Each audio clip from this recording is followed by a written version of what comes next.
The heat rising off the asphalt burned me awake. Someone was pinning down each of my arms. When I opened my eyes, an unfamiliar sky hung overhead, and beneath me stretched a four-lane highway with no end in sight. The girls lying on either side of me looked almost identical. They were my landlady's twin daughters, both fresh out of college. Just then, the two girls opened their eyes at the same time, confusion filling their gazes. "Ah, you pervert." The girl on my left, wearing a white t-shirt, crossed her arms over her chest and stared at me warily. "Guyu, what's going on?" The girl on my right, dressed in a pink t-shirt, relaxed when she recognized me, then looked around in confusion. "Sis, who is he?" "Huh? Don't you remember? He's Guyu, the guy who lives upstairs." "Oh, that's shut in." The girl in white loosened up a little. "Where are we?" She surveyed our surroundings. The straight four-lane highway ran farther than the eye could see. Grass and shrubs lined both sides, with forests and mountains in the distance. I got to my feet, glanced at the pajamas I was wearing, and said casually, "No idea. Maybe this is the road to the underworld, and we're waiting to be reincarnated." I was an orphan, and life had never exactly treated me kindly, so I accepted the worst-case possibility faster than they did. I glanced down and realized I was wearing my usual sneakers. No wonder the pavement did not burn as much once I stood up. At my answer, the twins instinctively clung to each other. I looked away, but the girl in white still warned me not to stare. I rubbed my nose. This time, I really was in the wrong. Then a cold, synthetic electronic voice rang in our ears. So we were not dead. We had been forced into some kind of game.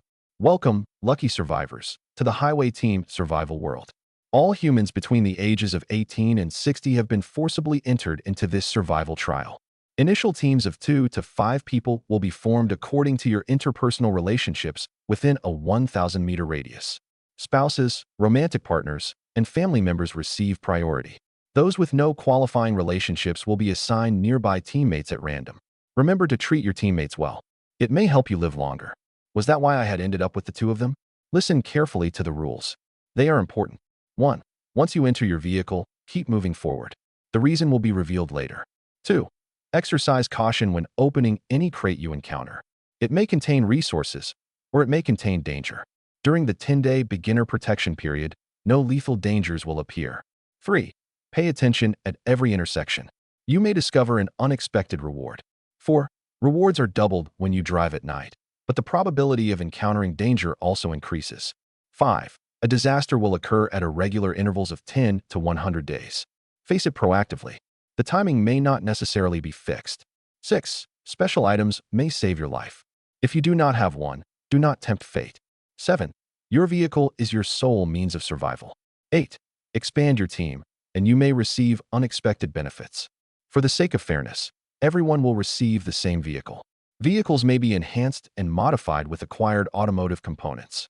Reminder: you are advised to leave your current location within 1 hour.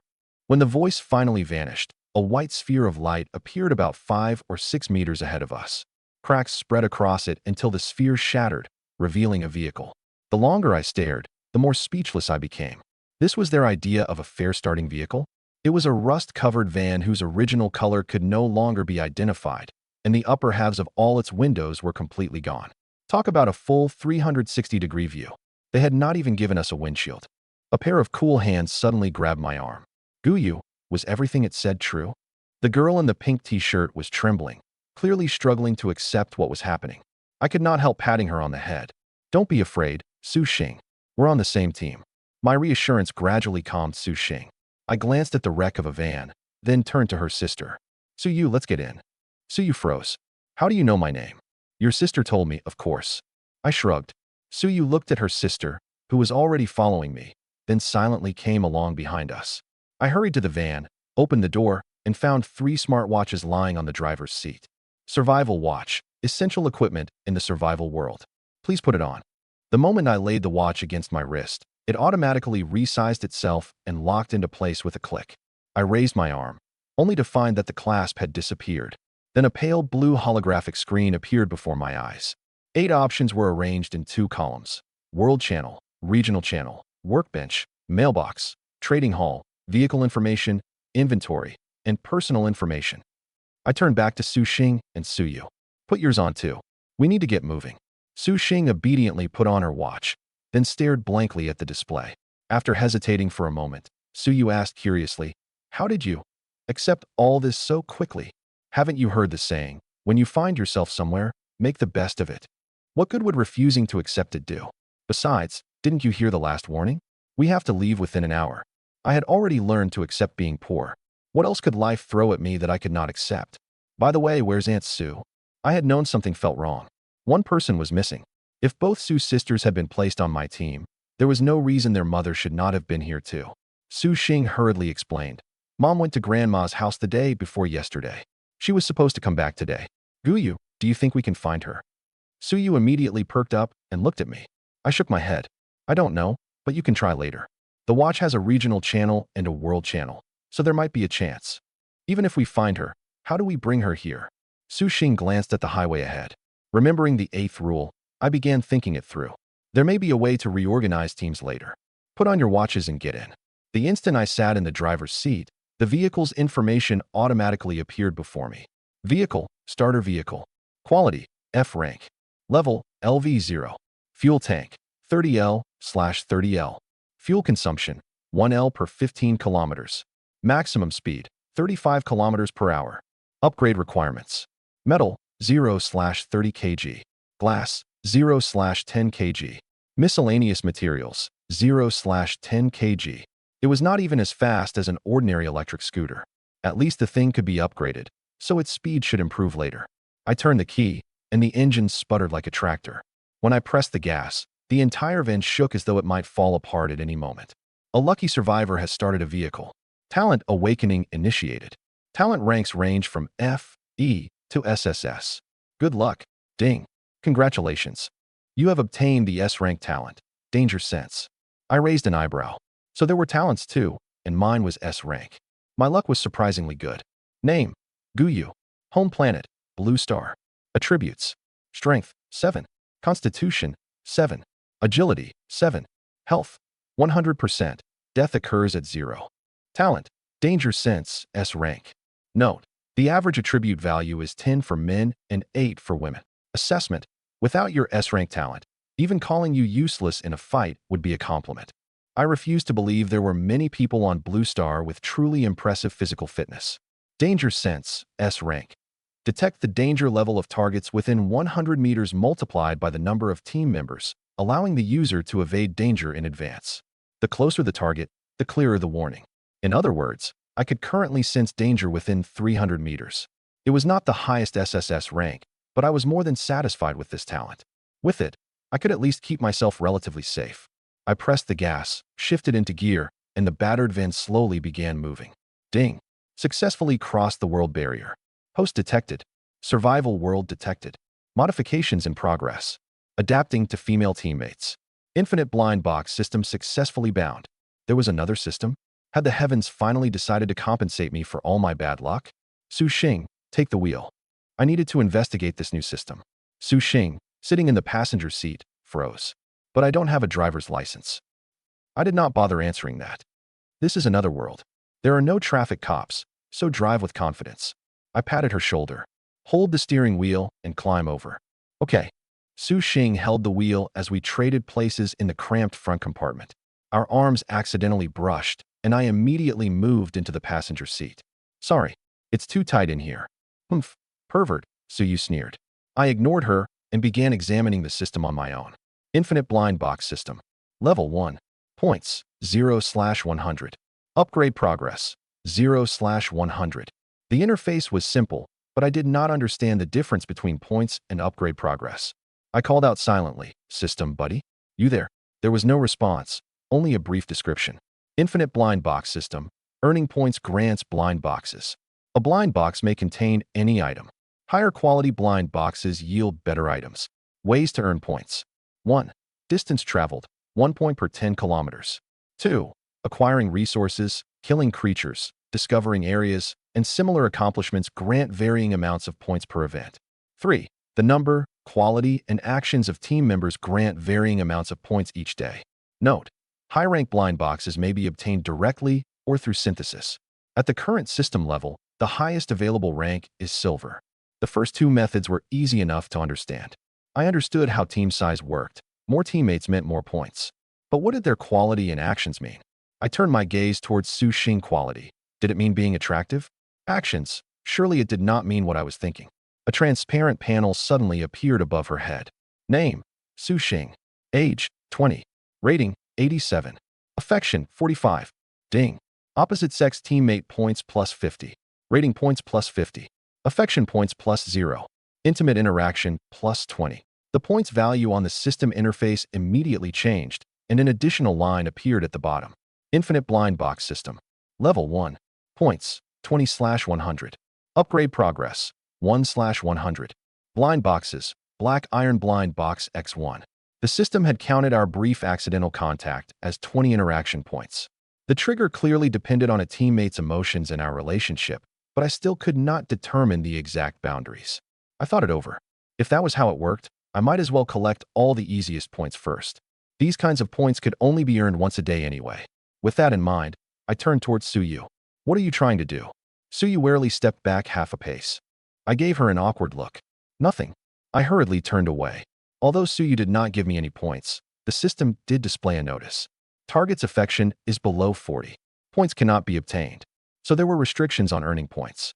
In that respect, Su Xing was much easier to deal with. That made sense. Su Xing and I already got along, while I had only met Suyu a handful of times. It was normal for her affection to be below 40. Forget it. I would see what was inside the blind box. Just as I was about to open it, Su Xing spoke beside me. Guyu, check your inventory. There's a beginner gift box inside. Mine contained an axe, a 500 milliliter bottle of purified water, and a 100-gram bag of bread. I paused and opened my inventory at the same time as Suyu. Along with a beginner gift box, it contained a survival manual. The inventory was rather small, though, with only 20 slots. I opened my gift box immediately and received the same items as Su Xing. I looked back at Suyu. Did you get the same things as Su Xing? Suyu glanced at me and replied flatly, yes, the same things. She frowned. I guessed that I had let my gaze linger too long, so I immediately looked away. I did not care much about Suyu's attitude. I believed our relationship would improve with time. And yes, then I would get those points too. These must be the basic supplies. Everyone probably received the same set. What should we do now, Guyu? Su Xing asked, turning toward me. Keep driving for now. Watch for crates and intersections. Got it. I slowly exhaled. It was time to study this survival game more seriously. I took the survival manual out of my inventory, but it only repeated the precautions announced by the voice. Then I looked at the smartwatch on my wrist. It displayed the time and weather. I swiped once and froze. Time: 9:11 a.m.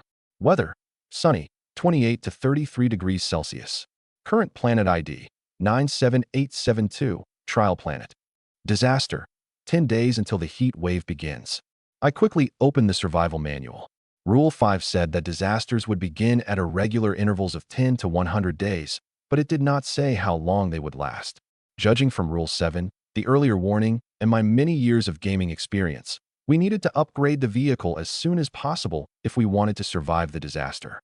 I rapidly surveyed our surroundings. Where were we supposed to find materials out here? Upgrading the van would not be easy. The mailbox was essentially a private messaging feature that also allowed direct trades, so it was not useful yet. The trading hall was empty. Everyone had just arrived. Who had anything to sell? I gave the workbench a quick look. It had two functions. The crafting function listed more than 20 basic items, while the dismantling function broke unwanted objects down into basic materials. Then I opened the world channel. An overwhelming flood of messages flashed past so quickly that I could not read any of them. World channel: 8.1 billion people. I closed it and entered the regional channel, where the flow of messages was much slower. Region 95598 10,000/10,000. There were plenty of people here, though I had no idea how the regions had been divided. Judging from the way people were talking, I could at least tell that most of them were Chinese. Dude, your wife ended up with somebody else. Heh, I'm teamed up with my company's gorgeous CEO. Big deal. I've got a schoolgirl with twin ponytails beside me. Did all of you get female teammates? Why did I end up with some muscle-bound brute? Brother, take my advice. If he has a round face, glasses, and a full beard, just accept your fate. Damn it. This really is a survival game. We truly can't go back. Accept it. I already have. I skimmed a few more messages, then closed the regional channel. Everyone was either bragging about their teammates or begging for free resources. Since we were all starting from the same point, useful information would only appear after people had time to explore. I turned toward the twins. What talents did you get? I had learned everything currently available to me. Now it was time to prepare for what came next. Su Xing answered first. Mine is an A-rank talent called Treasure Hunt. Treasure Hunt, A rank. Centered on the user, detects valuable items and resources within a 100-meter radius. May be used 3 times per day. The information Su Xing shared made my heart jolt. This was practically the ideal talent for finding resources. If it were not limited to 3 uses per day, it could easily have ranked S or even SSS. What about you? I asked Suyu. She pursed her lips and directly shared her talent. B rank Weapon Mastery. Her voice was faintly dejected. The panel showed that her talent ranked 1 tier below Su Xing's. Weapon Mastery, B rank. The longer the user practices with any type of weapon, the more skillfully and naturally they can wield it. Its real value was unquestionably greater than B rank. Suyu fell silent for a moment, and I did not miss the change in her expression. I immediately displayed my own talent. When Suyu saw the S rank, she stood frozen and said nothing for several seconds. I could not read her mind, but from her expression, the disparity had clearly hit her hard. Your talent is actually very good. In my opinion, it's worth at least S rank. Besides, both my talent and Su Xing's are support abilities. You're the only one with a combat talent, which makes you extremely important to the team, I reassured her. Suyu's eyes brightened. Really? I'm that useful? Absolutely. I guarantee it with all my years of gaming experience. Seeing her mood improve, I smiled and turned away. Su Xing and I both had support talents with no direct combat power. Suyu's talent might only be B rank, but once she developed it, she could undoubtedly become our team's main fighter. I just did not know how quickly it would improve. I rubbed my hands together. Now it was time to see what this blind box contained. I summoned the system and focused on the black iron blind box in the inventory section. The box vanished instantly. Black iron blind box opened. Obtained. Fat Nerd Happy Water X12. This blue holographic screen was the same color as the watch interface. I hurriedly opened my inventory. A bottle of Fat Nerd Happy Water Cola had appeared in the 3rd slot, with the number 12 in its lower right corner. Wait, what? The system had placed the items directly into my survival inventory? Looking at the cola, I swallowed. I really was thirsty. Ahem. Are you too thirsty? Yes, but we only have 1 bottle of water each. We should probably ration it, Su Xing said softly. I was a little surprised. I had not expected her to adapt to our new circumstances so quickly. Suyu spoke from behind us at the same time. You'd better endure it. Wait until we find another bottle. Yuyu. What is it? Guyu those. This comes from my second talent.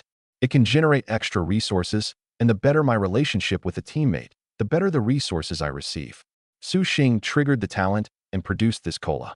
I handed a bottle to Su Xing and casually made up an explanation. Suyu might not have the best attitude toward me, but she was a decent person. If I told them the truth, and the survival world somehow took my system away, I would have nowhere to cry. Huh. Because of me, Su Xing stared at the cola in her hand, finding it hard to believe. That's right. The better our relationship, the more supplies I can obtain. Suyu could not help asking from the back seat. Then what about the supplies from me? I spread my hands. Your affection toward me is too low, so the talent didn't react.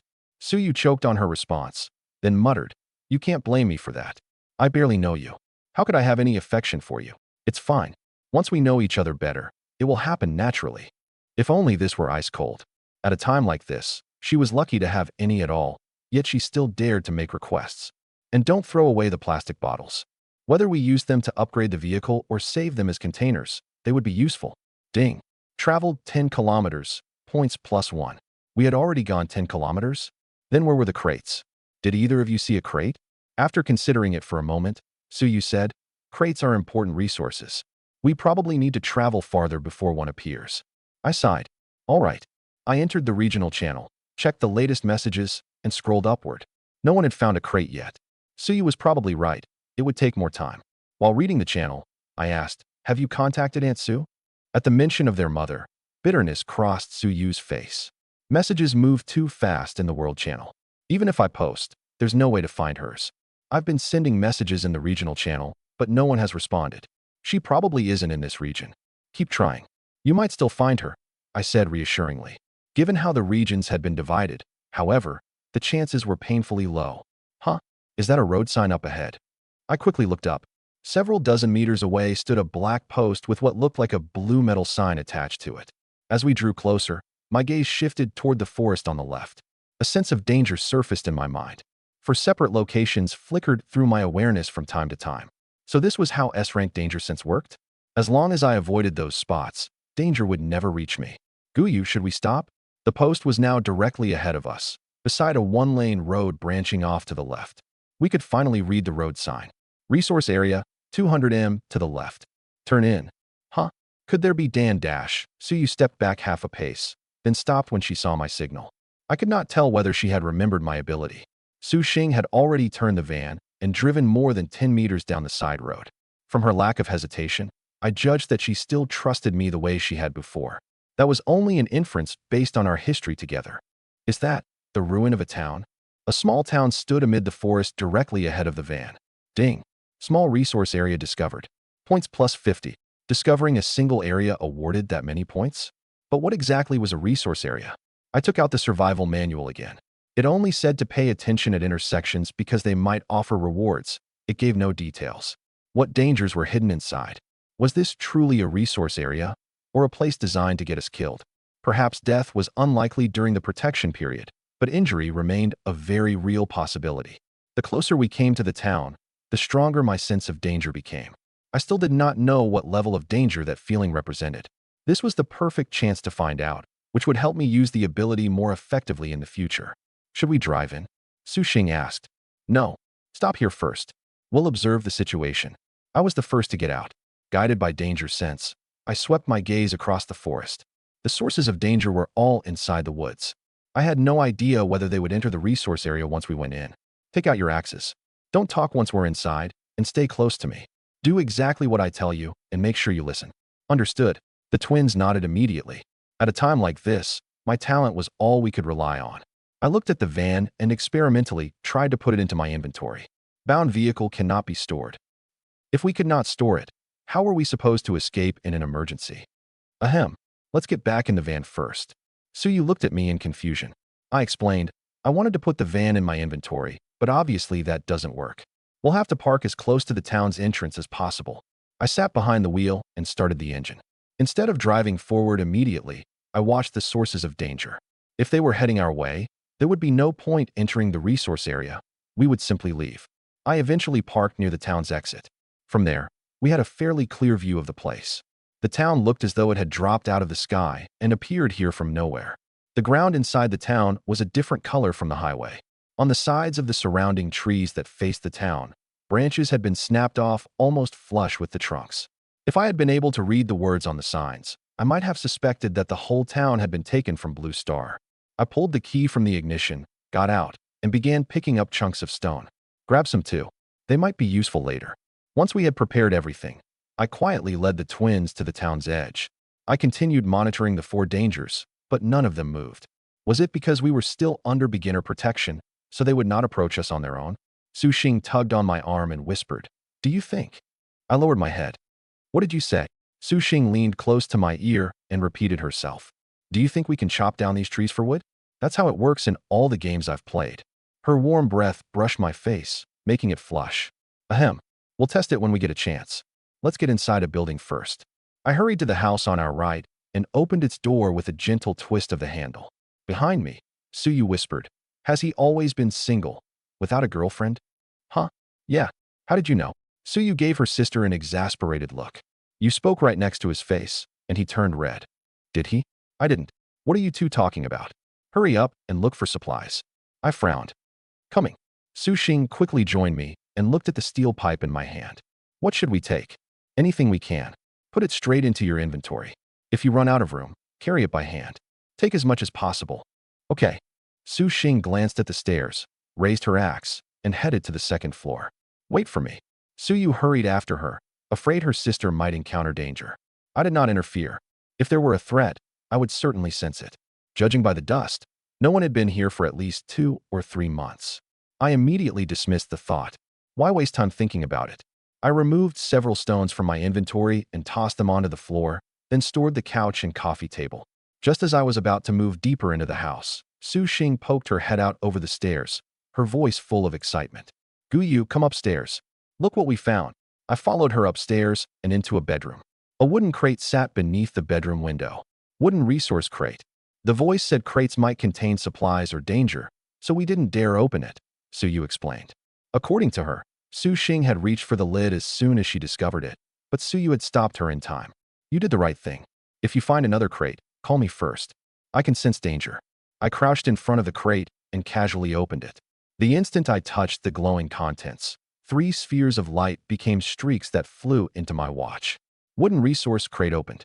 Obtained 500 milliliters purified water X5, 100 G bread X5, survival coin X1. Ding. Points plus 11. There were the points I had been waiting for. Wow, water and food. We can finally eat, Su Xing exclaimed. I turned toward the twins.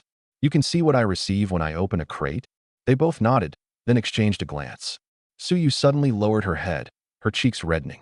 She opened her mouth several times without explaining why. I could only make a mental note of her reaction. Gu Yu, that wasn't my fault. How was I supposed to know you'd both be wearing short skirts? It genuinely was not my fault. Who could have expected them to stand so close to me? I rose, turned away, and put on a perfectly calm expression as though nothing had happened. Keep collecting supplies upstairs. I'll search downstairs. They could see what I received from opening a crate, but not the ordinary objects I collected. Wait, no? When I stored the couch, there had been no notification at all, so the system did not count that as acquiring resources. The cola from my blind box must have counted as a true resource. In other words, they did not know what came out of my blind boxes. That did not seem especially useful. I held out my hand, and a survival coin appeared in my palm. Survival coin. Note, may be used to purchase food, weapons, fuel, and other supplies. Spend with caution. So gasoline had to be purchased. I had assumed we would find it in resource areas. 10 minutes later, I finally lowered my axe after dismantling a radiator from the wall. I wiped the sweat from my forehead. Let's move to the next building. The twins had been helping the entire time and were sweating just as heavily as I was. I quickly stored the radiator and headed for the front door. Hurry up. The sisters looked at each other. There was no other choice. Suyu muttered a complaint under her breath. I did not try to explain her mood for her. I simply urged everyone to leave as quickly as possible. Come on, sis. Let's catch up. The second building was locked. Our only way in was to smash a window and climb through it. I sensed the 4 unmoving dangers and ultimately gave up on the place. Go back. We'll try the building next door. Until I knew what the danger was, I did not want to venture too deep into town or make too much noise. I reached the first building off to the side and turned the handle. The door was unlocked. Its layout was the same as the previous house, except several rows of empty shelves filled the ground floor. Without a second thought, I stored them in my inventory. You two search upstairs. I'll stay down here. Okay. I circled the ground floor, but did not find a resource crate. I wonder how much gasoline 1 survival coin can buy. I could not help worrying. We did not have much fuel. Suddenly, I whipped around toward the front door. Were there other people on this highway? At the same time, the 4 dangers in my mind began moving directly toward our building. One was less than 50 meters away and steadily drawing closer. Gu Yu, my sister, and I accidentally knocked out a pane of glass. Su Xing shouted anxiously. Don't worry. Stay upstairs and wait for me. I went to the front door and firmly locked it. In the second-floor living room, Suyu stood with her head lowered like a child who had done something wrong. She was beside a window with 1 pane missing. I'm sorry. I didn't realize it was already loose. Guilt filled her voice. I saw that we needed glass to upgrade the vehicle, so I wanted to remove all the panes. The buildings used old-fashioned wooden windows, which were relatively easy to dismantle. It's fine. Just follow my instructions in a moment. I pressed myself against the wall beside the window and looked outside. The danger in my mind was now directly below us. A moment later, a wolf appeared beneath the window and began looking around. This was troublesome. Wolves had an excellent sense of smell. Wouldn't finding us be effortless? 3 minutes passed. The other 3 dangers revealed themselves, and all of them were wolves as well. Yet the 4 wolves acted as if they had no sense of smell. They merely stood below in a daze. They did not howl, enter the building, or look upstairs. I guessed the wolves might have been weakened because we were still under beginner protection. With that thought, I removed one of my prepared stones from my inventory and hurled it with all my strength. All 4 wolves ran toward the sound. I narrowed my eyes. So they relied on hearing instead of smell? I looked at the 2 girls across from me, both covering their mouths. All right. Crisis resolved. Suyu still looked guilty. I didn't expect to attract wolves. This is all my fault. It's fine. The wolves are gone. We need to keep searching while we still have time, but keep the noise down, or... I stopped mid-sentence and stared directly at Suyu. Both of you, be careful. This time, she did not seem bothered by my gaze. After I left, the sisters began searching for anything we could use. Ding. Suyu's affection has been unlocked. Opposite sex teammate points plus 50. Rating points plus 50. Affection points plus 0. Intimate interaction plus 0. Another black iron blind box was mine. I recalled the panel I had just seen above Suyu. Name, Suyu. Age, 20. Rating, 87. Affection, 40. They truly were twins. Everything except their affection was identical. These points refreshed every day, which meant I was guaranteed 2 black iron blind boxes per day, right? My eyes lit up, then quickly dimmed. Finding more teammates would not be easy. Resources from crates awarded points. So why did the steel pipes and glass I collected not count? Was it because they had not yet been converted into formal resources? Forget it. I would open the black iron blind box first. Infinite blind box system. Level 1. Points, 82/100. Upgrade progress, 2/100. Blind boxes, black iron blind box X1. I was not far from a third box. I steadied my breathing, pressed my palms together, and prayed. 3 pure ones above. Buddha, Jade Emperor, please bless me with a weapon. At the same time, I opened the black iron blind box. Black iron blind box opened.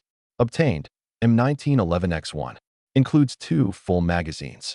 I hurriedly opened my inventory and found a black handgun inside. This thing is pretty heavy. M1911. Durability, 100/100. Quality, silver. Attributes, accuracy plus 30%, stability plus 30%. Those bonuses were far better than the ones on that lousy axe. I copied what I had seen in games and removed the magazine. It was full. Too bad each magazine only holds 7 rounds. 21 rounds in total was nowhere near enough for someone like me, who had never fired a gun before. Should we keep searching or leave? We'll continue, but first we'll deal with those 4 wolves. The corner of my mouth rose. Now that I had a weapon, there was no way I would abandon this resource area. From my quick survey, the town contained at least 20 buildings. Trust me, let's go upstairs first. Back on the second floor, I returned to the window and used stones to smash several panes in the building across from us. The repeated sound of breaking glass drew the 4 distant wolves back. Danger sense still detected all 4, but the feeling of crisis was much weaker than before. From that, I concluded that the system evaluated danger relative to my current strength. Then, under the twins' astonished gazes, I drew the pistol. I leaned out, gripped the handgun with both hands, and aimed at one wolf's head. We were only about 10 meters apart, so I was certain I could hit it. Then I silently lowered the gun, disengaged the safety, and racked the slide to chamber around. I had forgotten that this was not an FPS game. I had to load the weapon myself. At the same time, points appeared before my eyes. Ding. Points plus 10. The enormous gunshot made the remaining 3 wolves turn toward me. I did not panic. I took up position by the stairs and waited for them to appear. Before long, 2 wolves charged up the staircase. The handgun stability was impressive. Even a hurried aim was enough to make it effective. Where did you get that gun? Once all 4 wolves had been dealt with, Suyu steadied herself and asked directly. My talent gave it to me after our relationship improved. Suyu froze, then asked, your talent can evaluate things that precisely? Wolf dismantled. Obtained.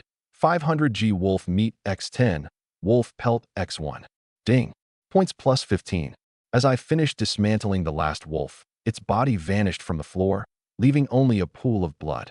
The 4 wolves gave us 40 gene of meat, about 44 pounds, and 4 pelts in total. As far as I was concerned, the survival world had definitely cheated me out of meat. Even after removing the bones and organs, one wolf should have yielded 20 or 30 gene. 40 gene from all 4 was a complete ripoff. What do we do next? Bring the van inside. First, we'll convert those objects into upgrade materials. We returned to the vehicle, and the twins waited for my instructions. Without realizing it, I had become the person they relied on, Suyu included. I opened the vehicle information screen. Beneath the vehicle's attributes was a button I had not noticed before. Upgrade Material Deposit Zone. A green area was projected beside the van, marked with the words Deposit Port. A flash of green light passed over a steel pipe. The rust peeled away, revealing clean metal, and then the pipe disappeared. Metal plus 3.3 kilograms. All right, I'll deposit mine first. You 2 go after me. Metal plus 1.2 kilograms. Metal plus 8.5 kilograms. Glass plus 0.3 kilograms. After emptying my inventory, I stepped aside for the twins. They continuously deposited materials while the values on the vehicle information screen climbed. Ding. Points plus 15. The points confirm my theory. An object had to become a recognized resource before the system awarded points. Did each kilogram of material give me 1 point? Infinite blind box system. Level 1. Points, 97/100. Upgrade progress, 3/100. Blind boxes, black iron blind box X1. 3 more points would earn me another box. I closed the interface and watched the resources the sisters were throwing in. An idea flashed through my mind. Wait, give me the rest. Let me deposit them. They're all in already. What are you trying to do? Suyu looked at me in confusion. What difference did it make who deposited them? If they're gone, forget it. I could test the idea later. Guyu, I still have several steel pipes. Do you want them? Yes, absolutely. I nodded at once. Suyu placed 3 steel pipes of different lengths and thicknesses on the ground. I hurriedly stored them in my inventory, then deposited them into the collection area myself. Metal plus 5.5 kilograms. The points arrived just after we drove the van into town. Points plus 5. I had gained another black iron blind box. So the system took some time to calculate the points. The conversion was rather stingy, though it simply discarded the decimal portion. Su Xing looked at a wall. Do you think the walls can be turned into upgrade materials? I was speechless. Good idea, but it would take far too long. She seriously wanted to demolish buildings with those lousy axes. With the danger gone, I had fewer concerns. Let's move. We need to finish as quickly as possible. If a door would not open, we smashed a window. Once inside, we stripped the building of everything useful. Whenever our inventories filled up, we opened the deposit zone and converted the objects into materials. Along the way, we discovered 3 more wooden resource crates, none of which contained danger. Every one held water, bread, and survival coins. By noon, we had cleared 3/4 of the area, leaving only a few buildings untouched. Then a notification appeared on all 3 of our watches. Time has expired. The devouring fog has been released. On the first day, it will advance at 5 kilometers per hour. Its speed will increase by 5 kilometers per hour each day, up to a maximum of 40 kilometers per hour. Keep your distance. Check your watch and monitor the latest information. I looked at my watch. A new line had appeared beneath the weather. Devouring fog. 2 hours, 13 minutes, and 43 seconds until arrival. What should we do, Guyu? We have enough time. The remaining buildings will take half an hour at most. Move faster. Half an hour later, Su Xing drove us out of the resource area and back onto the highway. The fog's arrival time began increasing rapidly before our eyes. So that's why the voice told us to keep driving, Suyu said in realization. I nodded in agreement. Fortunately, the fog isn't very fast. If it moved any faster, we would never dare stop. No, we needed to raise the vehicle's level as quickly as possible. I opened vehicle information. Vehicle, starter vehicle. Quality, F rank. Level, LV0. Fuel tank, 28.7 L/30 L. Fuel consumption, 1 L per 15 kilometers. Maximum speed, 35 kilometers per hour. Upgrade requirements. Metal, 43/30 kilogram. Glass, November 2nd, 10 kg. Miscellaneous materials, May 7th, 10 kg. We already had enough metal and glass. Only the miscellaneous materials were lacking. We had deposited plenty of bricks, wood, plastic, and other objects. Plastic and rubber products produced the most miscellaneous material, but unfortunately, the resource area had contained very few of them. I was not worried, though. It was not even 1 o'clock yet, so we had plenty of time. I was confident we could upgrade the van within 3 days. Once we did, we would no longer have to fear the devouring fog. I closed vehicle information and entered the regional channel again. Region 95598 978/10,000. Damn. Red fog just appeared behind me. That's the devouring fog. Why don't you go inside and take a look? Do I look like an idiot? I found a resource area. There were so many supplies inside. No way. The resource area I visited was full of junk. Trading resources. 1 kilogram iron ingot for 1 survival coin. Listing is live in the trading hall. I made a note of that development. Apparently, everyone was encountering resource areas. There's a coin slot in the center of the workbench. 1 survival coin buys 10 liters of gasoline. Do not waste your coins. The man trying to exchange iron ingots for survival coins immediately began cursing the person who posted that message. I closed the regional channel and looked toward the middle of the van. At the center of the battered workbench was indeed an unusual rectangular slot. Everything else was shabby and broken, but the slot looked brand new. I did not insert a coin, since we still had plenty of gasoline. Time to open a black iron blind box. Black iron blind box opened. Obtained. Self-heating beef hot pot X10. I swallowed. Now that was a good reward. We could have a proper meal tonight. Then I turned toward my final blind box. Open. Guyu. I'm a little hungry. Should we stop and eat something? The moment Su Xing said it, my own stomach growled. All right. We'll pull over and eat. We pulled over at the roadside. My attention shifted to the item I had just opened inside my inventory. Cooling black stockings. Durability, 20/20ths. Quality, bronze. Attributes, speed plus 20%, perceived temperature -5 degrees. I knew this system was not respectable. What respectable system put something like this inside a blind box? Would food and water not have been better? Or some ammunition? I raised my head and glanced at the twins' faces, both flushed by the blazing sun. Noticing my gaze, Suyu immediately looked at me with suspicion again. What are you doing? Here's the thing. These resources may be a little strange because they were generated from the two of you.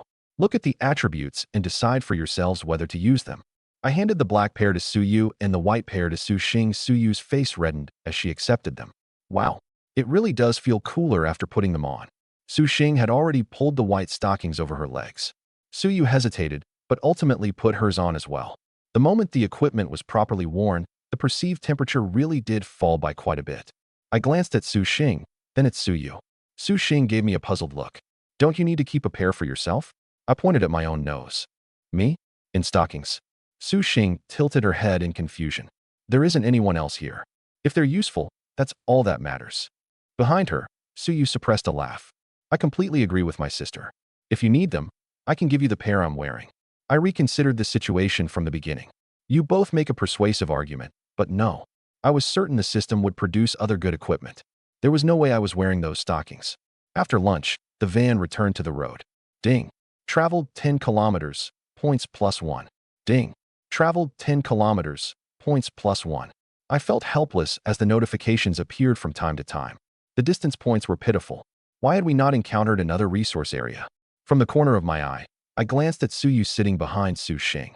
Come to think of it, I still had not received today's intimate interaction points from her. Then again, I did not need those few points. Is that a group of resource crates up ahead? I focused on several dark shapes lying on the road dozens of meters away. I think so. We finally found some. A few minutes later, the van stopped. 3 wooden crates stood in the middle of the highway. I sensed no danger from any of them. I looked around, checked the area, and see if there are any more crates nearby. The twins searched the bushes on opposite sides of the road while I crouched down and opened the crates. Wooden resource crate opened. Obtained. Refined long saber X1, 100G bread X5, survival coin X1. Wooden resource crate opened. Obtained. 500 milliliters purified water X5, iron ingot X2, survival coin X1. Wooden resource crate opened. Obtained. 500 milliliters purified water X5, 100G bread X5, sun hat X3. Wasn't obtaining resources easy? I took out the sun hats. They had no quality, rank, or attributes. Their notes merely said they blocked sunlight. Refined long saber. Durability, 50/50ths. Quality, black iron. Attribute, sharpness +2. The bonus was low, but it was still a weapon.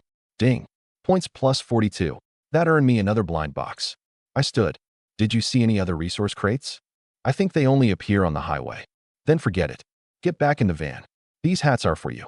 All 3 of us put on a hat, and once the sunlight was blocked, we felt much better. You saw the supplies we just obtained, right? Why do I feel like this survival trial isn't very difficult? Suyu nodded in agreement. If we ration this food and water, it could last a whole week.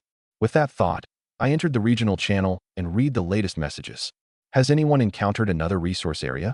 I haven't seen one since leaving the first. Don't even mention resource areas. Our team lost a member in one.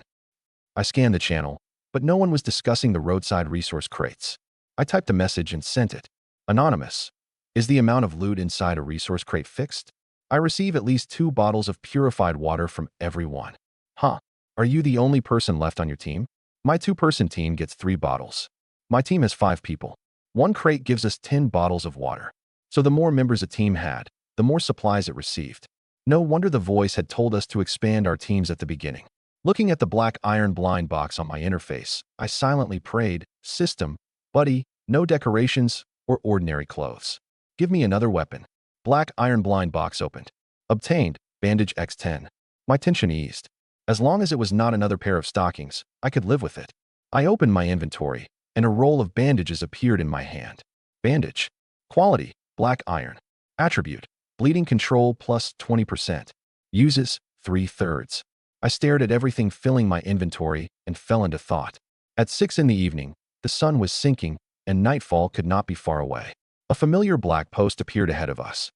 Guyu, that should be an intersection. Yes, I think so. Looks like our luck is pretty good.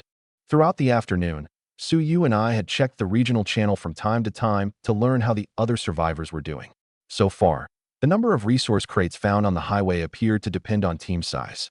Resource areas, on the other hand, seemed to be entirely luck-based. Some people in the channel had encountered 3 resource areas. Others, like us, had only found the one at the beginning. I looked in the direction indicated by the road sign and could not help feeling surprised. Danger Sense did not detect a single dangerous target inside the area. Turn in. The van turned right and followed the side road. This destination was very close, only 100 meters away. Then the system awarded its points. Ding. Small logging camp discovered. Points plus 50.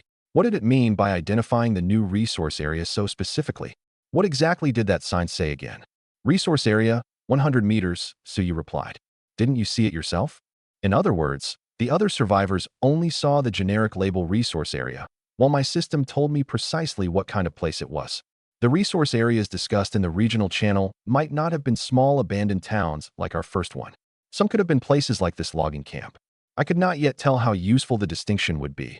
I needed more observations. Still, knowing more than everyone else was never a bad thing. Guyu, should we go inside? Devouring fog. 38 hours, 22 minutes, and 22 seconds until arrival. I pointed at the 2-story building inside the logging camp. Drive straight in. The sun was already near the horizon and would soon disappear completely. We'll search the building first. Inside the ground floor, I looked around. 3 doors stood on each side, so there were plenty of rooms. Find the supplies first, then we'll rest. Remember, let me deposit all the objects. Every point mattered. The black iron blind boxes were unreliable at times, but the things they produced were genuinely useful. Yes, sir. You two take the second floor. I'll search the first. I quickly checked both sides and decided to begin on the right. I pressed down the handle of the first door, but it did not open.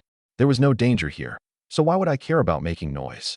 I forced the door open, releasing a cloud of dust. I waved a hand in front of my nose to clear it away.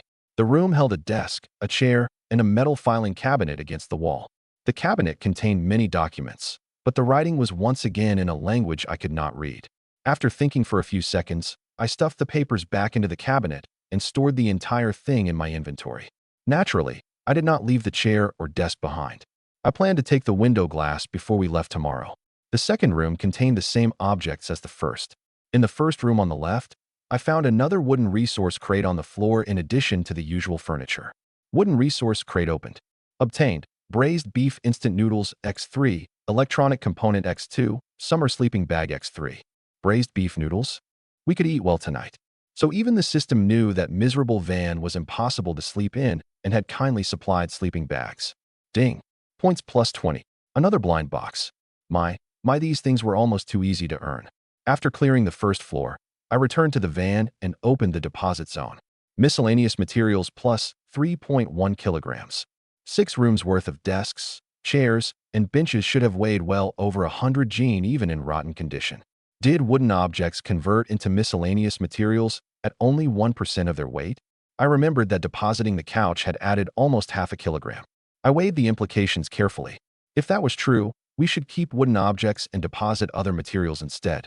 Oh, you're here too. Suyu hurried over and dropped everything she had collected onto the ground. The upstairs is living quarters, for rooms or bedrooms, and the other 2 seemed to be lounges. I looked over the pile and stored the mattresses, bedding, and leather couch in my inventory. Miscellaneous materials plus 2.2 kilograms. Metal plus 1.7 kilograms. If that was how it worked, the system should simply show which objects counted toward miscellaneous materials. Aren't you going to deposit these? Suyu asked, pointing at the remaining metal bunk beds. I shook my head. Wait. I opened vehicle information. Vehicle, starter vehicle. Quality, F rank. Level, LV0. Fuel tank, 14.2L/30L. Fuel consumption, 1L per 15 kilometers. Maximum speed, 35 kilometers per hour. Upgrade requirements. Metal, 44.7/30 kg. Glass, November 2nd, 10 kg. Miscellaneous materials, 11/10 kilogram. Upgrade. A green upgrade button had appeared at the bottom. I pressed it without hesitation. A faint glow spread over the vehicle. Rust peeled from the body and was replaced by brand new metal. 5 minutes later, the glow vanished, leaving a pristine van before us. Suyu walked a circle around it. Wow, it's like a new vehicle. Even the tires are new.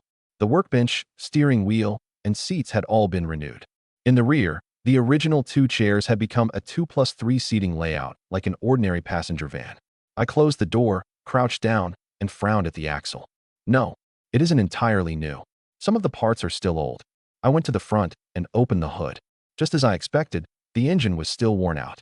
I reopened vehicle information. Vehicle, starter vehicle. Quality, F rank. Level, LV1. Fuel tank, 14.2L/30L. Fuel consumption, 1L per 15 kilometers. Maximum speed, 50 kilometers per hour. Upgrade requirements. Metal, July 14th, 80 kg. Glass, January 2nd, 10 kg. Miscellaneous materials, 1/20th kilogram. Upgrade material storage, 0/100 kg empty. The van was slightly faster. The next upgrade required more materials, and a storage compartment had appeared. I did not yet know what the storage was for. Su Xing, give me the things you collected too. Miscellaneous materials plus 2.6 kilograms. Metal plus 18.8 kilograms. Glass plus 1.7 kilograms. Ding. Points plus 43. Most of the objects had been converted into upgrade materials. I opened the workbench, selected the dismantling function, and chose a bunk bed. Dismantle. Obtained. Iron ingot X5. A cube about 5 centimeters on each side appeared in my hand. This was one of the iron ingots. Judging by its weight, it was probably 1 kilogram. Apparently, neither depositing nor dismantling preserved an object's original weight. Ding. Points plus 10. The points were expected, so they did not surprise me. More importantly, 2 additional points would earn another black iron blind box. An idea struck me, and I threw the iron ingot into the deposit zone. Metal plus 1 kilogram. Just as I thought, this game converted refined and ordinary metal at the same ratio. Still, no one would be stupid enough to use valuable iron ingots to upgrade a vehicle. Guyu, what are you waiting for? Su Xing asked when she saw me standing motionless. I abandoned the idea. Nothing. I was only running a few tests. It's dark, so let's go inside. We'll spend the night here. I had actually been waiting to see whether the points contained an exploitable bug. The answer was clear. Materials that had already awarded points would not award them a second time. The temperature outside remained extremely high, which was why I did not want to spend the night inside the van. With the windows shut, the air would not circulate and the temperature would keep rising. But if we opened them, who knew what might attack us while we slept? A campfire burned in one of the second-floor rooms, with 3 pieces of wolf meat arranged around it. A countdown of less than 10 minutes hovered above the meat. Now that's convenient. I glanced at Suyu. You don't know how to cook. Her face stiffened. None of your business. Which dinner do you want? When I opened an ordinary crate, we all saw the notification. But how was I supposed to explain the hot pots? What is this? Suyu pointed at them. Oh, that was triggered by the talent connection between Su Xing and me. Suyu looked confused. Your talent can trigger more than once per day? Something like that. Forget about that and choose dinner. I did not want to waste time on the subject, so I changed it directly. Su Xing examined both options and ultimately chose the instant noodles. Suyu clearly wanted the self-heating hot pot, but in the end, she picked the same meal as her sister. I looked at them in confusion. Why not choose the self-heating hot pot? I thought girls usually love that kind of thing. After considering it for a moment, Su Xing answered, something this good should be saved for later, Guyu. All right, we'll do it your way. Using the workbench and an iron ingot, we crafted a kettle and 3 bowls. You two prepare the noodles. I'm going out for a moment. But, Su Xing looked into the pitch-black night outside. Didn't the voice say the night was much more dangerous? I pointed to my head. Don't forget my talent. I'll be right back. I only needed 2 more points, and then I could open 2 black iron blind boxes. Su Xing later told me that before dinner, Suyu had privately asked what she thought of me. Su Xing described me as driven, sincere, and dependable, while Suyu countered by bringing up how often I used to play video games. I never pressed her about what else they discussed or what Suyu had been thinking at the time. I sat with a bowl of noodles and a piece of bread beside me. Downstairs, I had dismantled one piece of lumber into 2 units of wood, earning the 2 points I needed. I finally felt satisfied. My system inventory now contained 2 black iron blind boxes. Black iron blind box opened. Obtained. .45 caliber ammunition X30. If we encountered more wolves, I would no longer have to worry about running out of bullets. Black iron blind box opened. Obtained.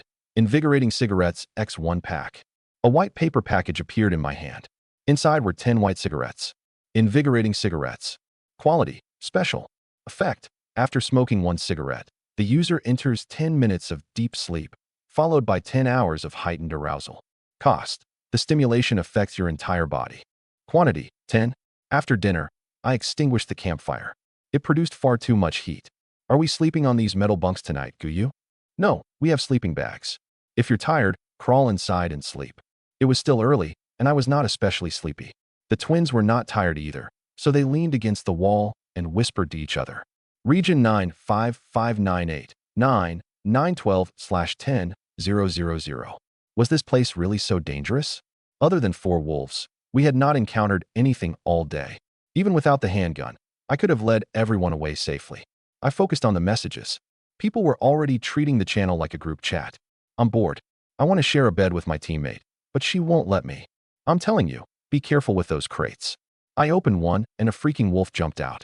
Does anyone have something that can stop bleeding? I need one. Big brother, I have a pair of worn stockings. 2 bottles of water, already listed in the trading hall. I shook my head helplessly at the useless messages. They were trapped in a survival world. Could they show even a little urgency? To be fair, there was plenty of panic as well. Some people's thought processes were simply painful to witness. Help! Can anyone save me? I'm about to die from the heat. I'll give 100 million to anyone who gets me out. The guy assigned to my team is about to attack me. Can anybody help? I focused on the input field and sent a message with a thought. Trading 10 units of wood for 1 survival coin. Message me if interested. I posted the same line 5 times, then closed the regional channel. At present, wood's only real use was crafting basic weapons and tools at the workbench. Converting it into upgrade material was not worth it. That was why I offered 10 units of wood for 1 survival coin, neither too much nor too little. I did not expect much. The logging camp simply had so much lumber that I wanted to put it to use. The number of replies surprised me. I had not expected so many. The items crafted from wood were only basic goods, and many required iron ingots as well. I opened the first message in my mailbox, and my expression darkened. 100 units of wood for 1 survival coin. If you agree, we'll trade right now. Buddy, I have 10 units of wood. Want to trade? I did not care why anyone wanted the exchange. As long as they agreed to my price, that was enough. Where are you going, Guyu? Don't worry about me. I'll be back soon. Ding. Points plus 100. I swallowed at the point total. Perhaps I should dismantle every piece of lumber in front of me. Ding. Points plus 294. Each inventory slot could stack no more than 99 units, so even if I wanted to continue, I could not. Still, I was satisfied. The system now held 3 black iron blind boxes. Infinite blind box system. Level 1. Points. 94/1000. Bronze blind box. Upgrade progress. 10/100. Blind boxes. Black iron blind box X3. A bronze blind box. Did every 10th draw award 1. Then what about silver? A box that required so many points should contain something exceptional. I suddenly remembered that blind boxes could be synthesized into higher ranks.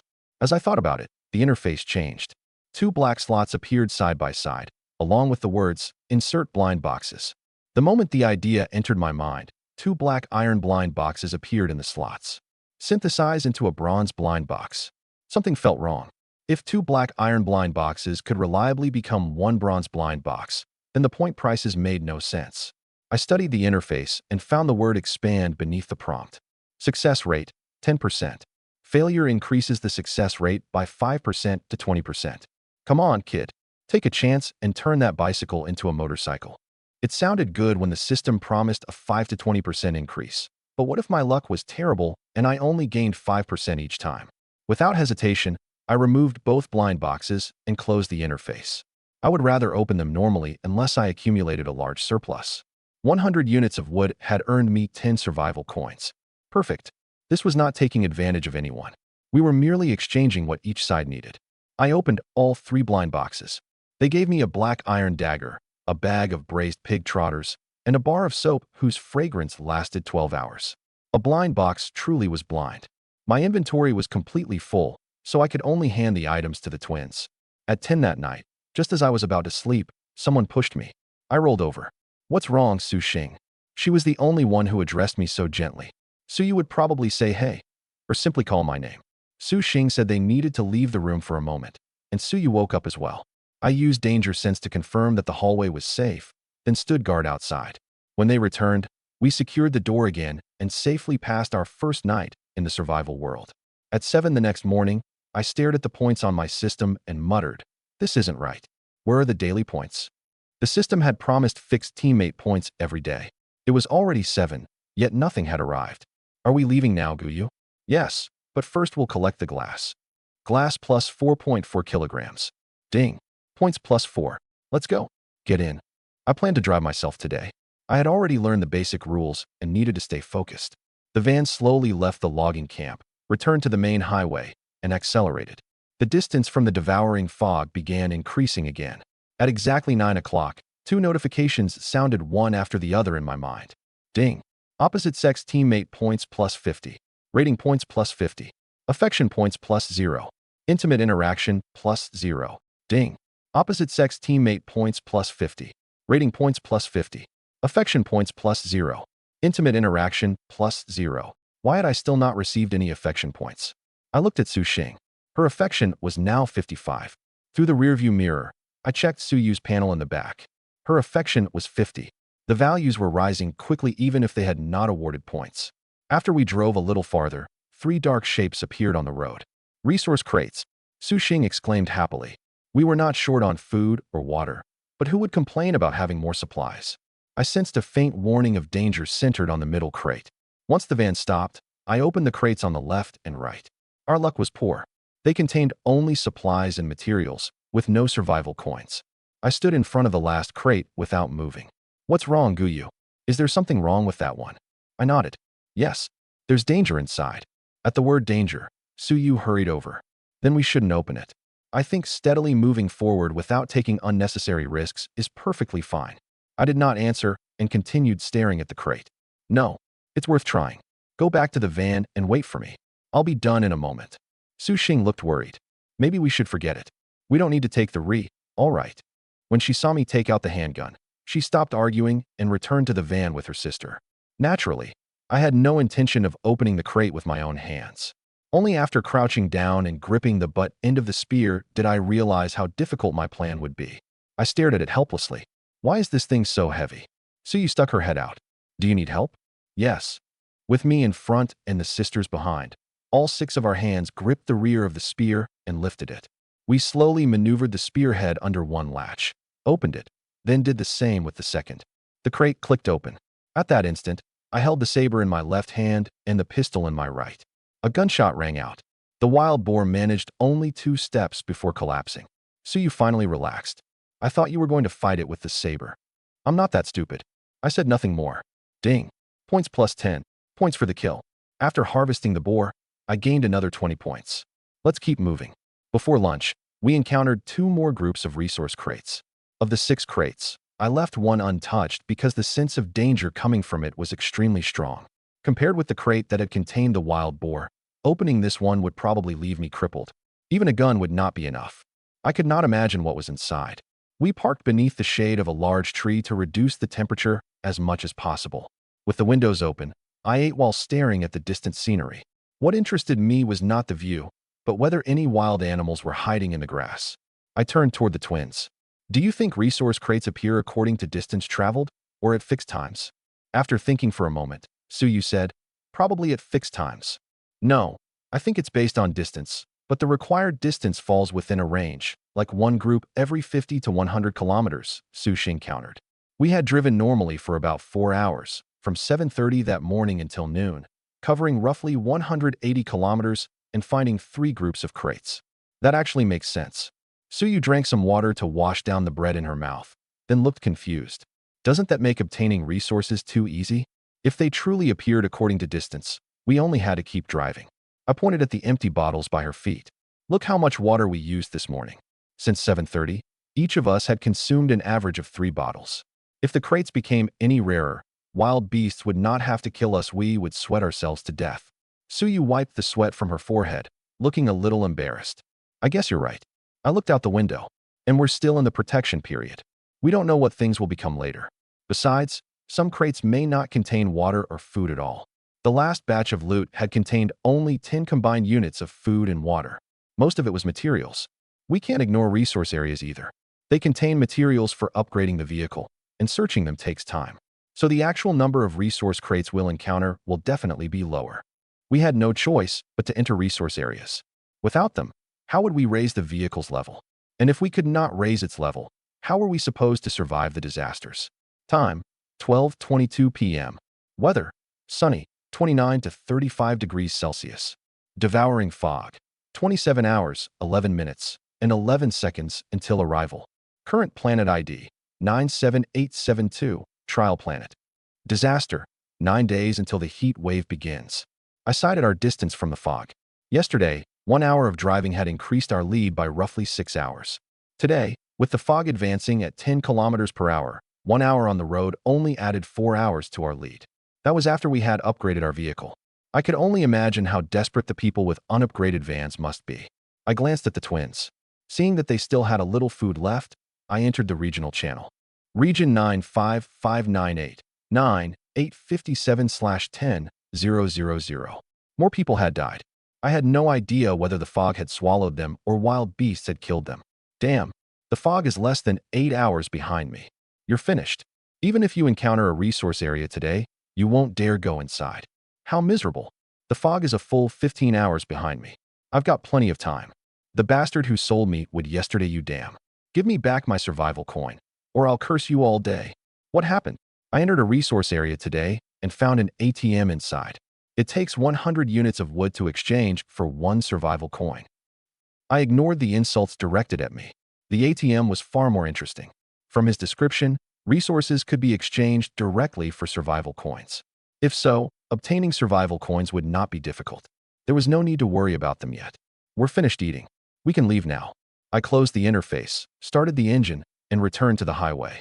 The countdown to the devouring fog began rising rapidly again. Just as Suyu had predicted, after a little more than 70 kilometers, we found another group of resource crates. Su Xing said, "Let me open them this time. They aren't dangerous anyway." I immediately refused. "It's fine. I'm the only man on this team.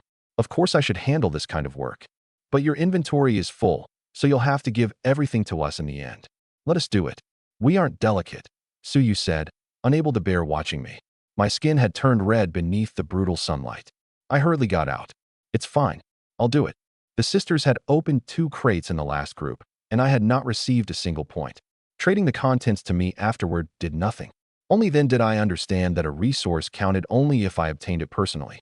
By the same logic, I suspected I had to kill creatures and collect materials myself as well.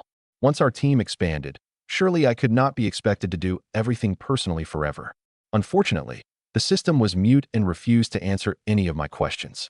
I crouched and casually opened a crate. Wooden resource crate opened. Obtained, longbow X1, iron ingot X2, survival coin X1. Opened. Ding. Points plus 44. I turned around and shrugged. See? Sometimes you get very little food and water.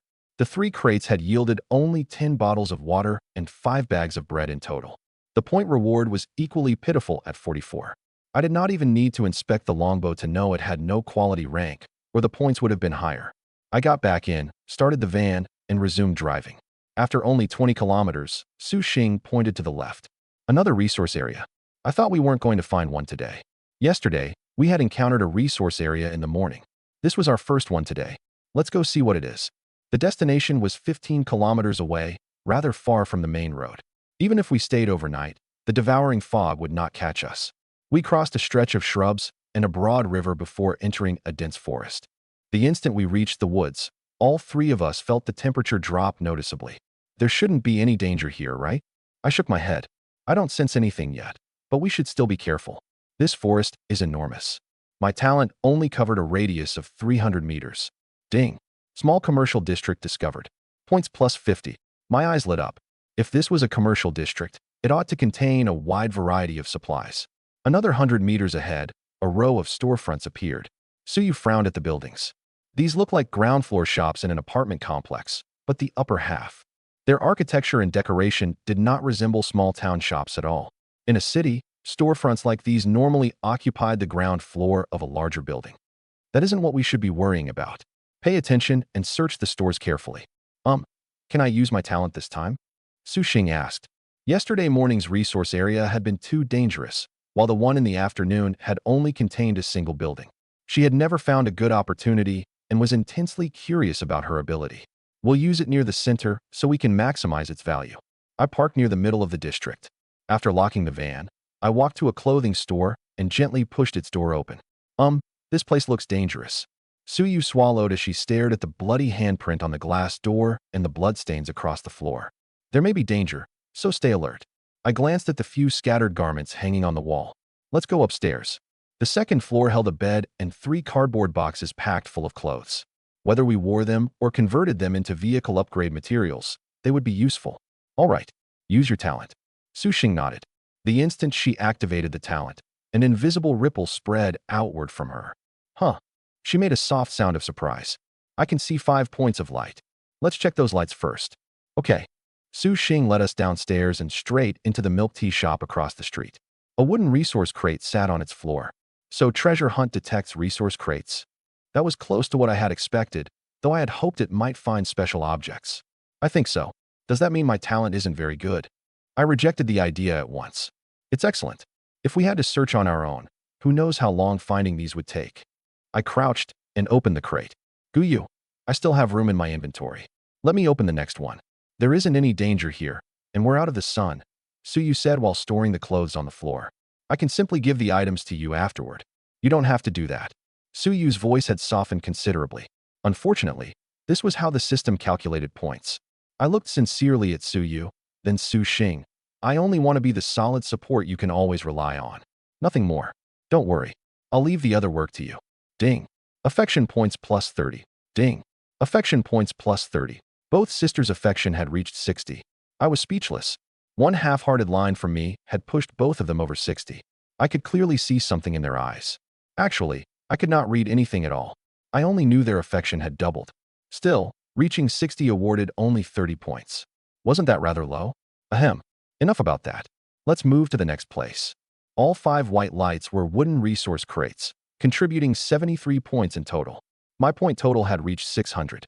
Another 400 would grant me a bronze blind box, and I was extremely curious about it. This entire convenience store has so little inside, and we can't read the labels, so we don't even know whether anything has expired. A box containing everything we had taken from the convenience store sat between the 3 of us. There's another problem. We don't have enough inventory slots, Suyu sighed. We had barely begun exploring the resource area, yet a major problem had already appeared. What? Your inventories are already that full. Many of these things come in large quantities, but each type still occupies a slot. If they stored everything, they would have run out of room long ago. I began planning. Put the less useful objects in the van for now. They won't disappear. Plenty of things did not need to remain inside an inventory. Su Xing pointed at the box in front of us. Then what about these? I have a solution. List the items in the trading hall so we can read their system notes. Sell everything we don't need and keep whatever is still useful. Why? You'll understand once you list one. I picked up a bag of potato chips and placed it in the trading hall. Expired potato chips. Description: because the package is intact, it contains only a small amount of bacteria. Consumption carries a very small chance of illness. The instant I saw the description, I confirmed the listing. Su Xing looked at me in surprise. Why does it show that? She had clearly read the description too. Probably to stop people from selling inferior goods as something better. I had discovered that feature while browsing the trading hall earlier in the day. Someone had tried to sell urine disguised as beer, and the system had automatically corrected the listing. Only 2 cartons of cigarettes were worth exchanging for survival coins. After finishing, I led the twins out of the convenience store and back to the van, where we placed the useless objects inside. Same arrangement as before. Pile everything here, and I'll process it all at once later. At the same time, the regional channel erupted in condemnation. Who the hell listed expired food? That really is immoral. It's almost as bad as the guy who tried to sell urine as beer today. Damn. 1 pack of cigarettes for 1 survival coin. Why don't you just rob us? Unfortunately for them, I could not see those messages. Even if I had, I would not have cared. With prices that low, what more did they want? An hour later, I was clearing the storeroom of a shoe shop when I suddenly rushed outside and shouted, Suyu, Su Xing, get out here. The sisters hurried from the building across the street. What happened, Guyu? Danger is approaching. We need to reach the van. My expression grew increasingly grave as more and more danger signals appeared in my mind. They were closing in from every direction, leaving us nowhere to flee. Fortunately, they moved slowly. We should still have enough time. I reached the van. You two get inside. I'll process these objects first. What? Didn't you say danger was coming? Maybe we should hide right now. I refused. It's fine. I know what I'm doing. I pointed at my head. We had worked hard to collect these materials. I absolutely would not waste them. I continuously fed objects into the deposit zone. Metal plus 112.8 kilograms. Glass plus 8.8 kilograms. Miscellaneous materials plus 22.2 kilograms. Ding. Points plus 143. I sensed the distance of the dangers around us, then immediately ran back into the building. I secured the main door with discarded wire and rushed upstairs. The instant I arrived, Suyu asked, Are we surrounded? If there had been a path out, I would have driven them away already. Yes, at least 200 of them. But individually, they don't seem very dangerous. In my perception, the dangers were much weaker than the wolves. I went to the window and waited. 3 minutes later, a figure appeared in the street. I stared at it in shock. Is that? The twins saw it too, a pale face and tattered clothes. Su Xing asked uncertainly, Isn't that a zombie from the movies? Why would something like that be here? I had expected animals weaker than the wolves, not this. But if they were zombies, the warning from danger sense did not make sense. In these numbers, they posed a far greater threat than 4 wolves. A wolf attack would at worst injure us, while these things might infect us and turn us into zombies. I watched their slow movements below. I picked up a shard of glass and tossed it into the distance. The moment it shattered, all the zombies turned and hurried toward the sound. Their speed truly was low, but there were far too many of them. I guess danger sense evaluated each target individually rather than considering the group as a whole. What do we do now? We're completely trapped. Suyu looked worriedly at the zombies below. The devouring fog was behind us. If we stayed here indefinitely, it would eventually swallow us. I sensed the zombies' numbers, looked down, and had an idea. Come downstairs with me. On the ground floor, I took a counter from my inventory and braced it against the front door. That still felt unsafe, so I placed a shelving unit in front of us as well. Then I drew the long spear and smashed the glass in the door. The twins stared at me in disbelief, unable to understand what I was doing. Zombies began converging from every direction. I tightened my grip on the spear. When the first zombie appeared, I aimed for its head and thrust. Fortunately, it reacted slowly enough for the attack to land cleanly. Ding. Points plus 2. Only 2 points. Still, with this many targets, the total would add up. Danger? The twins exchanged a look. This did not seem particularly dangerous at all. Guyu, my sister, and I will help. I refused without hesitation. No, I'll do it myself. Every zombie was worth points. There was no way I would let them interfere. Guyu, you have to listen to me this time. While killing another zombie, I said, Look at that black blood. If it splashes onto you, the stains might never wash out. And that rotten smell. The sisters each stepped back and looked at the spear's shaft, which was more than 3 meters long.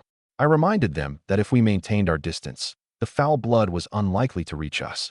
Su Xing ignored my objections, came to my side, and drew a long saber. After considering the problem, she looked at me. Guyu, craft 2 more spears. No.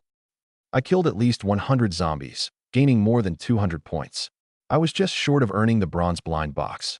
I glanced outside, picked up a stone, and threw it toward the building across the street. Unfortunately, the targets in danger sense showed no intention of moving this way. Su Xing quickly crouched in front of me and used her clothes to wipe the sweat from my forehead. It felt as though moving forward another 10 centimeters would bring us into contact. Ding. Intimate action points plus 50. I immediately summoned the system and fixed my eyes on its panel. Infinite blind box system. Level 1. Points 1/100. Upgrade progress 15/100. Blind boxes. Bronze blind box X1. Beside us, Suyu frowned. But after everything that had happened over the past 2 days, she ultimately said nothing. Guyu. Su Xing's face turned scarlet, and she retreated 2 steps. Huh? What's wrong? I raised my head and looked at her in confusion. Yu, how could you? Su Xing was gentle and innocent. She could not bring herself to say it. In the end, she stamped her foot and returned to her sister's side. Understanding dawned on me. It was because of where I had been staring while reading the system. I was only checking the items in my inventory. It wasn't what you thought. I rose, pressed my palms together, and began chanting under my breath. 3 pure ones above, Buddha. The twins looked at me in confusion. What was I doing? Bronze blind box opened. Obtained, Alpha Class Protective Set X3. A bronze blind box, and all you gave me was... My attitude reversed completely when I read the equipment information. Alpha Class Protective Jacket. Durability, 100/100. Quality, silver. Attributes, defense plus 10%, armor plus 20.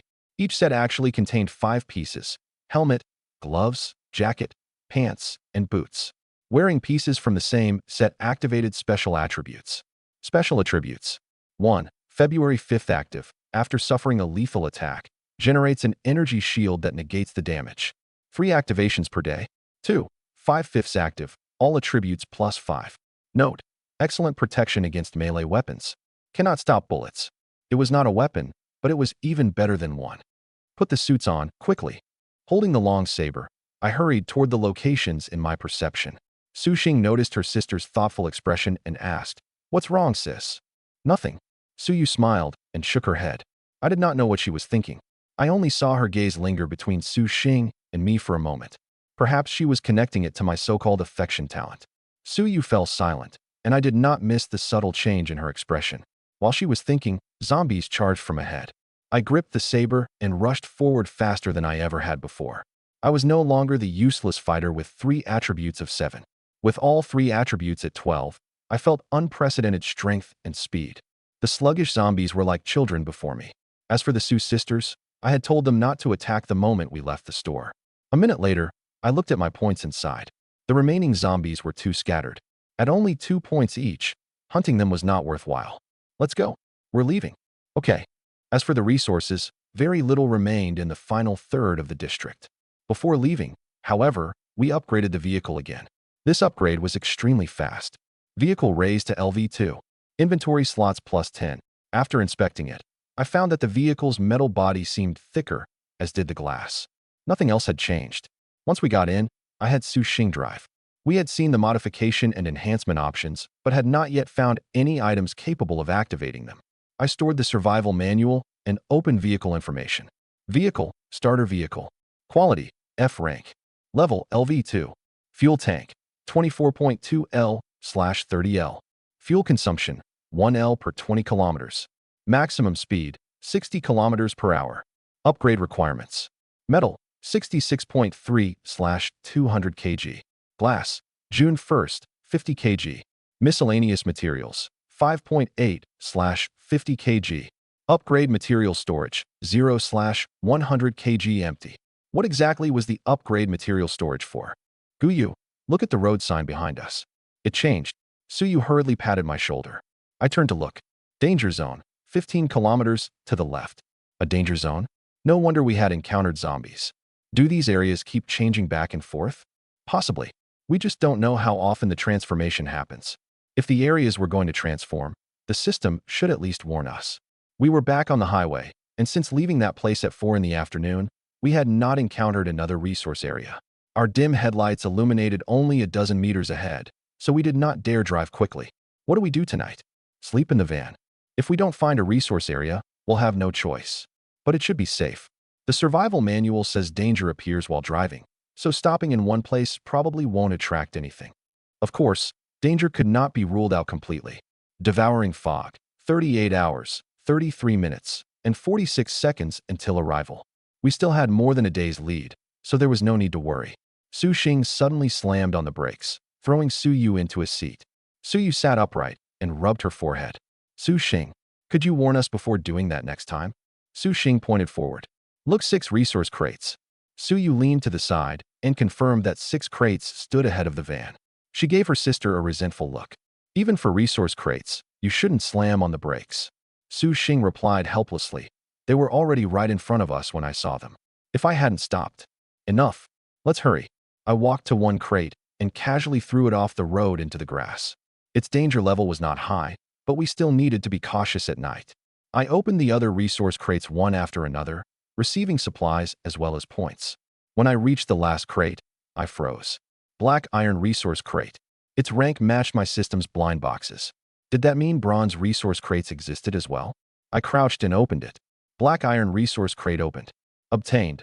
Iron Ingot X5, Survival Coin X2, Braised Beef Instant Noodles X5, Modification Stone X1. Ding. Points plus 40. At the same time, a line of text appeared on all three of our watches. Modification Stone acquired. Vehicle modification and enhancement functions unlocked. This must be the modification and enhancement the voice mentioned. We should. I waved her off. Let's get out of here first. This isn't a good place to talk. Wait. Suyu pointed at the crates on the ground. Can these be dismantled into materials? I picked up the empty crates and opened the dismantling function. Iron ingot plus 2. I stared at the result in frustration. At least we haven't missed many. After dismantling everything on the ground, we returned to the road. I immediately opened vehicle information and entered the modification and enhancement interface. A three-dimensional model of the van enlarged before me. I could even enter another layer and select the engine or other individual components. The sight made my teeth ache. This would probably require a huge number of modification and enhancement stones. Severely damaged. This function cannot be used. I backed out to the original three-dimensional model and selected the windshield. Two options appeared, enhance and modify. I selected modify. Modification Plan 1, reflective glass. Reduces interior temperature by 5 to 10 degrees. Requirement, modification stone X2. Modification Plan 2, reinforced glass. Increases defense by a certain amount. Requirement, modification stone X5. Modification Plan 3, energy storing glass. Absorbs solar energy and converts it into electricity. Requirement, modification stone X10. I silently closed the interface. This feature cost far more than I had imagined. If that was true, modification stones would probably be much harder to obtain. Well, what is the modification function like? When I raised my head, Suyu immediately asked whether I had finished reading the information. The functions are excellent. We simply can't afford them. You can take a look too. After answering, I opened my system panel. 2 black iron blind boxes. It was time for another gamble. Guyu, should we go inside or stop up ahead? I looked up and saw another familiar black post. Its road sign emitted its own faint light, even though no headlights shone on it. Danger zone, 5 kilometers to the right. We'll take a look. If it's too dangerous, we'll leave. The van turned onto the side road. When we came within 1 kilometer of the destination, a message appeared. Entered an F-rank danger zone. Danger zones carry a certain degree of risk, including a chance of death. During the protection period, threats are reduced by 80%. Danger zones range from F to SSS rank. Enter with caution. Note, risk and reward are directly proportional. Are we still going in, Guyu? Su Xing swallowed. We'll evaluate the situation when we get closer. I pointed at the suits we were wearing. Besides, we have this protective equipment. When the van came within 30 or 40 meters of the area, the system spoke again. Ding. Small danger zone discovered. Orchard resource area. Points plus 50. I waved a hand.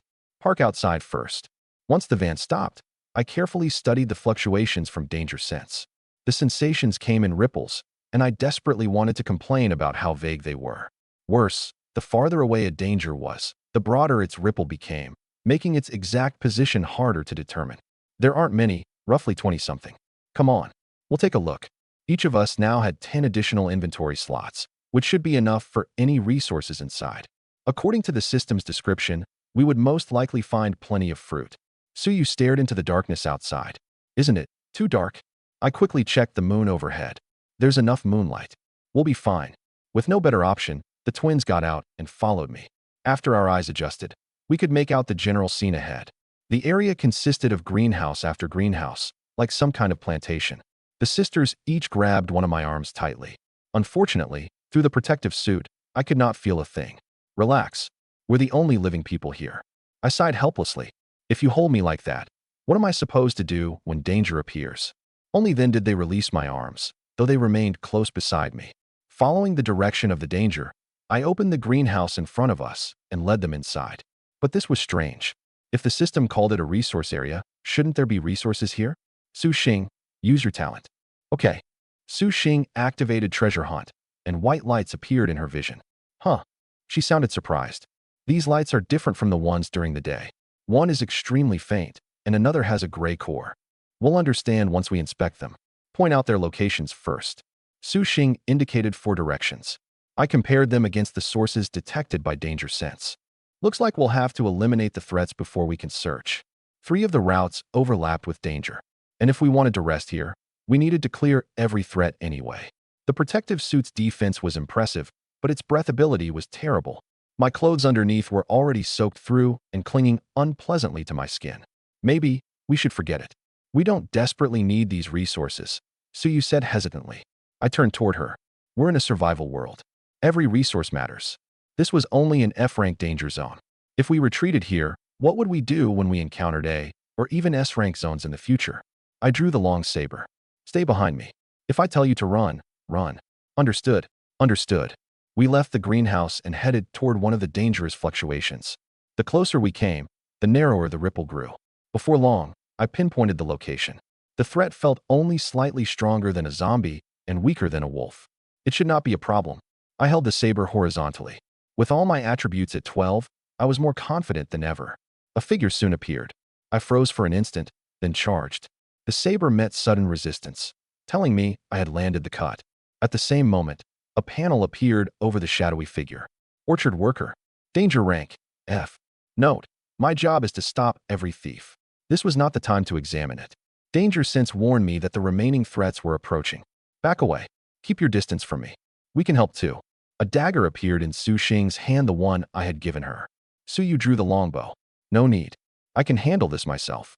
I stopped them. These enemies simply awarded too many points. Ding. Points plus 10. Perhaps because the target was human, it awarded 5 more points than a wolf. The remaining 20-something enemies represented more than 200 points to full blind boxes. But I'm the man. Protecting you is my responsibility. Listen to me. My tone left no room for argument. The sisters retreated to their watch positions. They looked somewhat guilty, but followed our division of labor and guarded my flanks and rear. In the darkness, the workers' eyes emitted a faint red glow. Saber in my right hand, I watched the fluctuations transmitted by danger sense. Excellent. Every enemy was here. I could finish them all in one battle. I knew no swordsmanship. I only knew that aiming for the head would end a fight quickly. In the distance, the twins watched the battle nervously. Sis, should we go help him? But we have these suits, so surely. When we reviewed the battle later, they told me that Suyu had assumed I must have a reason for facing the danger alone. She therefore guarded my flank and rear, ready to support me if necessary. Suyu fell silent for a moment, and I did not miss the change in her expression. 5 minutes later, I opened my helmet visor and gasped for air. All my attributes had reached 12, making me slightly stronger than an average man, but only slightly. Every breath now burned inside my chest. A corpse I had cut down lay before me, its remaining eye staring at me. The other socket was empty, the eyeball gone, while a saber wound across its face exposed white bone. I endured it for a long time, but finally lost control of my churning stomach. Ugh! Vomit burst from my mouth and nose. The burning sensation filled my eyes with tears. I had not vomited after killing wolves because they were animals. I had not vomited after killing zombies because their blood was black. But these had been people, or at least humanoid creatures. Footsteps approached, and the sisters came to either side of me. Are you all right? Suyu reached out to help me up. I waved her off. I'm fine. Ugh. I took a piece of stiff paper from my inventory, crumpled it, and wiped my mouth. Go look over there, and you'll understand. I casually pointed aside. The twins had been focused entirely on me and had not noticed the bodies nearby. I stood and watched them crouch there, and immediately felt better. A strong scent of blood clung to me. It was unpleasant, though not enough to make me vomit again. Suyu gave me a resentful look. Did you do that to us on purpose? I nodded. Yes, I absolutely did. My frank admission left Suyu silent for several seconds. Things like this may happen often in the future. It's better to adapt early. Feeling sick now was better than vomiting in the middle of a battle. I looked towards Su Xing after she recovered. Come on, lead us to the lights. Okay. Su Xing led the way, while I followed one step behind and opened the system panel. Infinite blind box system. Level 1. Points, 12/100. Upgrade progress, 20/100. Blind boxes, black iron blind box X5. The sight of 5 boxes filled me with the urge to synthesize a bronze box. No. Early on, opening them normally was safer. I could experiment once I possessed more. In the middle of the greenhouse, Su Xing pointed at a stone on a table. That faint light is coming from this. It was an enhancement stone. After storing it, I also took the table and chairs, spread out, and check whether any of these crops are still alive. Surprisingly, after searching from one end to the other, we genuinely found several living pots. Strawberries plus 33. Ding. Points plus 33. I curled my lips at the small reward. Strawberries provided vitamins. Wasn't the system being too stingy? Then I remembered how small they were and accepted it. The remaining 3 lights were wooden resource crates that provided another batch of supplies and materials. They only gave 43 points, but I was still happy. Once I found the next useful object, I would earn another blind box. Our next destination was a factory building deep inside the area, probably a warehouse. I exchanged the saber for an axe. Sparks flew when I struck the entrance. Once inside, I took several pieces of wood from my inventory and used the workbench to craft a campfire.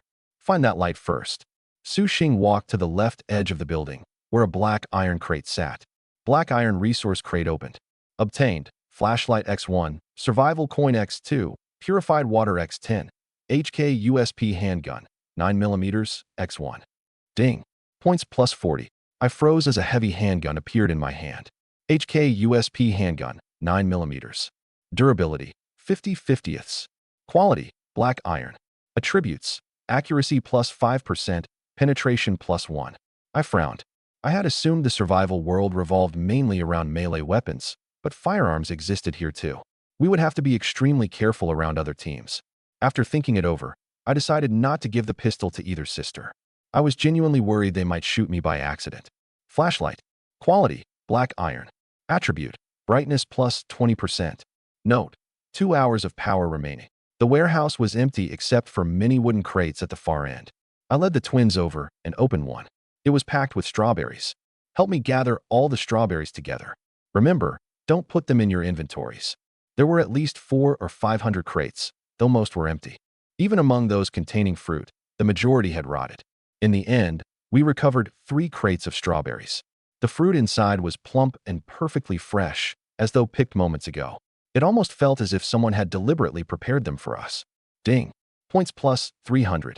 I had earned far more points today than yesterday. My newly calmed heart stirred again.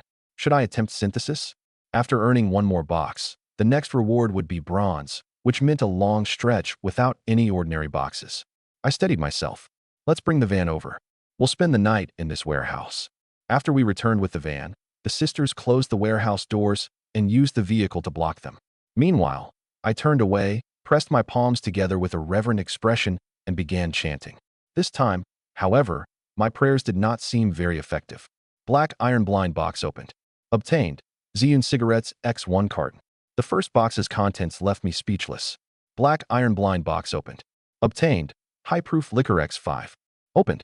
I stopped chanting, lowered my hands, and gradually calmed my expression. The rewards were not bad exactly. They were simply difficult to accept. Black iron blind box opened. Obtained. Winchester M1887 with 2012 gauge shells. Praise be. I pressed my palms together, my face filled with devotion. I dropped a case of boxed potato chips, 10 genuine leather belts, and a carton of sanitary pads onto the ground. All 30 of my inventory slots are full again. You too store these. There had been little duplication among the rewards from 9 black iron blind boxes, and we had also obtained everything in the warehouse. All I wanted to know was how to gain more inventory slots. The workbench could craft storage equipment, but we had not obtained the necessary materials. Su Xing and Su Yu immediately reached for the sanitary pads. To them, those were essential. Did all of these come from our affection? Su Yu asked. Yes. After confirming it, I joked with a smile. So you need to treat me well. The better you treat me, the more things we'll get. I reconsidered the conditions and glanced at Su Yu. So far, she had not contributed a single intimate contact point. I looked down at my protective suit. Was it because our interactions were not intimate enough? Region 95598 9-672/10-000. It's over. Tomorrow, the devouring fog speeds up to 15 kilometers an hour. 1 hour of driving will only increase my lead by 1 hour. Idiot. The first day's resource area gave enough materials for an upgrade. It's your fault you didn't use them. I'm telling you, never enter a danger zone. It's terrifying. We barely escaped. Nonsense. I obtained 10 modification stones in a danger zone, trading 10 units of iron ore for 1 survival coin. Come and get it. I skimmed the messages and closed the channel. I was genuinely jealous of the man who had found 10 modification stones. If I possessed that many, I would modify the glass first. After dinner, I lay on my sleeping bag with my eyes closed. The sisters came over together and stopped about a meter away. I opened my eyes. They said they needed to go farther inside the warehouse to take care of something private. There was no light or secure partition, so I left them paper and sealable bags and stood guard on the opposite side. At 7 the next morning, I woke them. Get up. We leave after breakfast. The devouring fog isn't far behind us. The fog was still 26 hours away, but we needed an additional safety margin. Otherwise, we would not dare spend much time in future resource areas. At 8, the van left the warehouse and continued down the highway. Ding. Opposite sex teammate points plus 50. Rating points plus 50. Affection points plus 30. Intimate interaction plus 0. The system's point total changed again. Points 212/1000. Another bronze blind box was on its way. I was full of anticipation. The last one had produced 3 complete sets of armor. What would the next contain? I hoped for a weapon, preferably with a large supply of ammunition. I owned 3 firearms now, but far too few bullets. With my accuracy, I barely dared use them for fear of wasting ammunition. I glanced at Suyu through the rearview mirror. Her talent could unquestionably turn her into a master marksman. Yet at this stage, she had never fought an enemy. Killing creatures awarded me points, and letting Suyu do it would waste them. More than an hour later, we encountered the first group of resource crates that day. 3 ordinary wooden ones. Stay in the van. I'll handle all 3. Wooden resource crate opened. Obtained 500 milliliters purified water X5, 100 G bread X1, survival coin X1. Opened. I dismissed my earlier expectation. A wooden resource crate could only be so good. Then I reached for the final crate. Wooden resource crate opened. Obtained. Modification stone X1, small water purifier blueprint X1, survival coin X1. Ding. Points plus 40. The moment I returned to the van, I took out the blueprint. This was the first one I had ever seen, and no one had mentioned such an item in the regional channel. Small water purifier blueprint. Note: purifies 1 liter of contaminated water every 24 hours. I used it immediately. The workbench automatically appeared, and a blueprint option had been added at the bottom. It contained only 1 craftable item. Small water purifier. Iron ingot X2, plastic X4, glass X2, charcoal X10.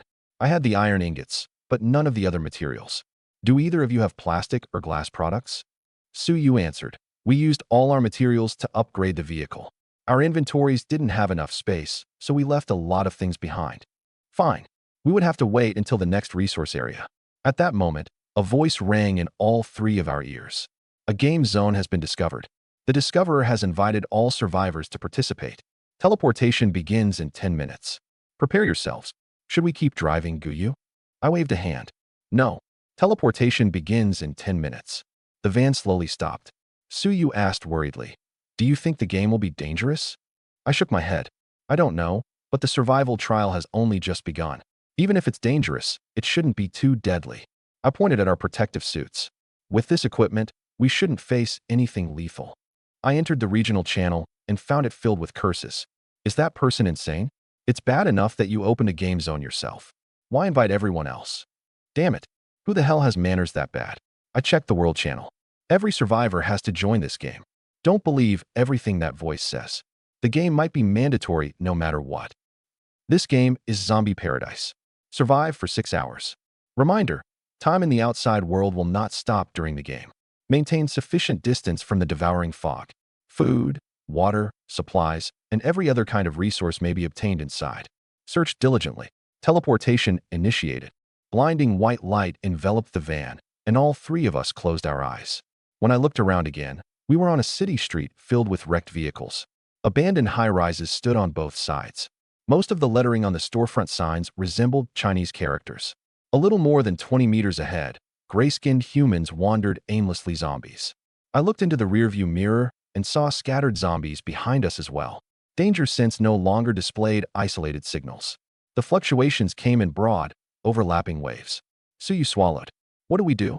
Once we start driving, won't the zombies surround us? I looked at the ground to our left.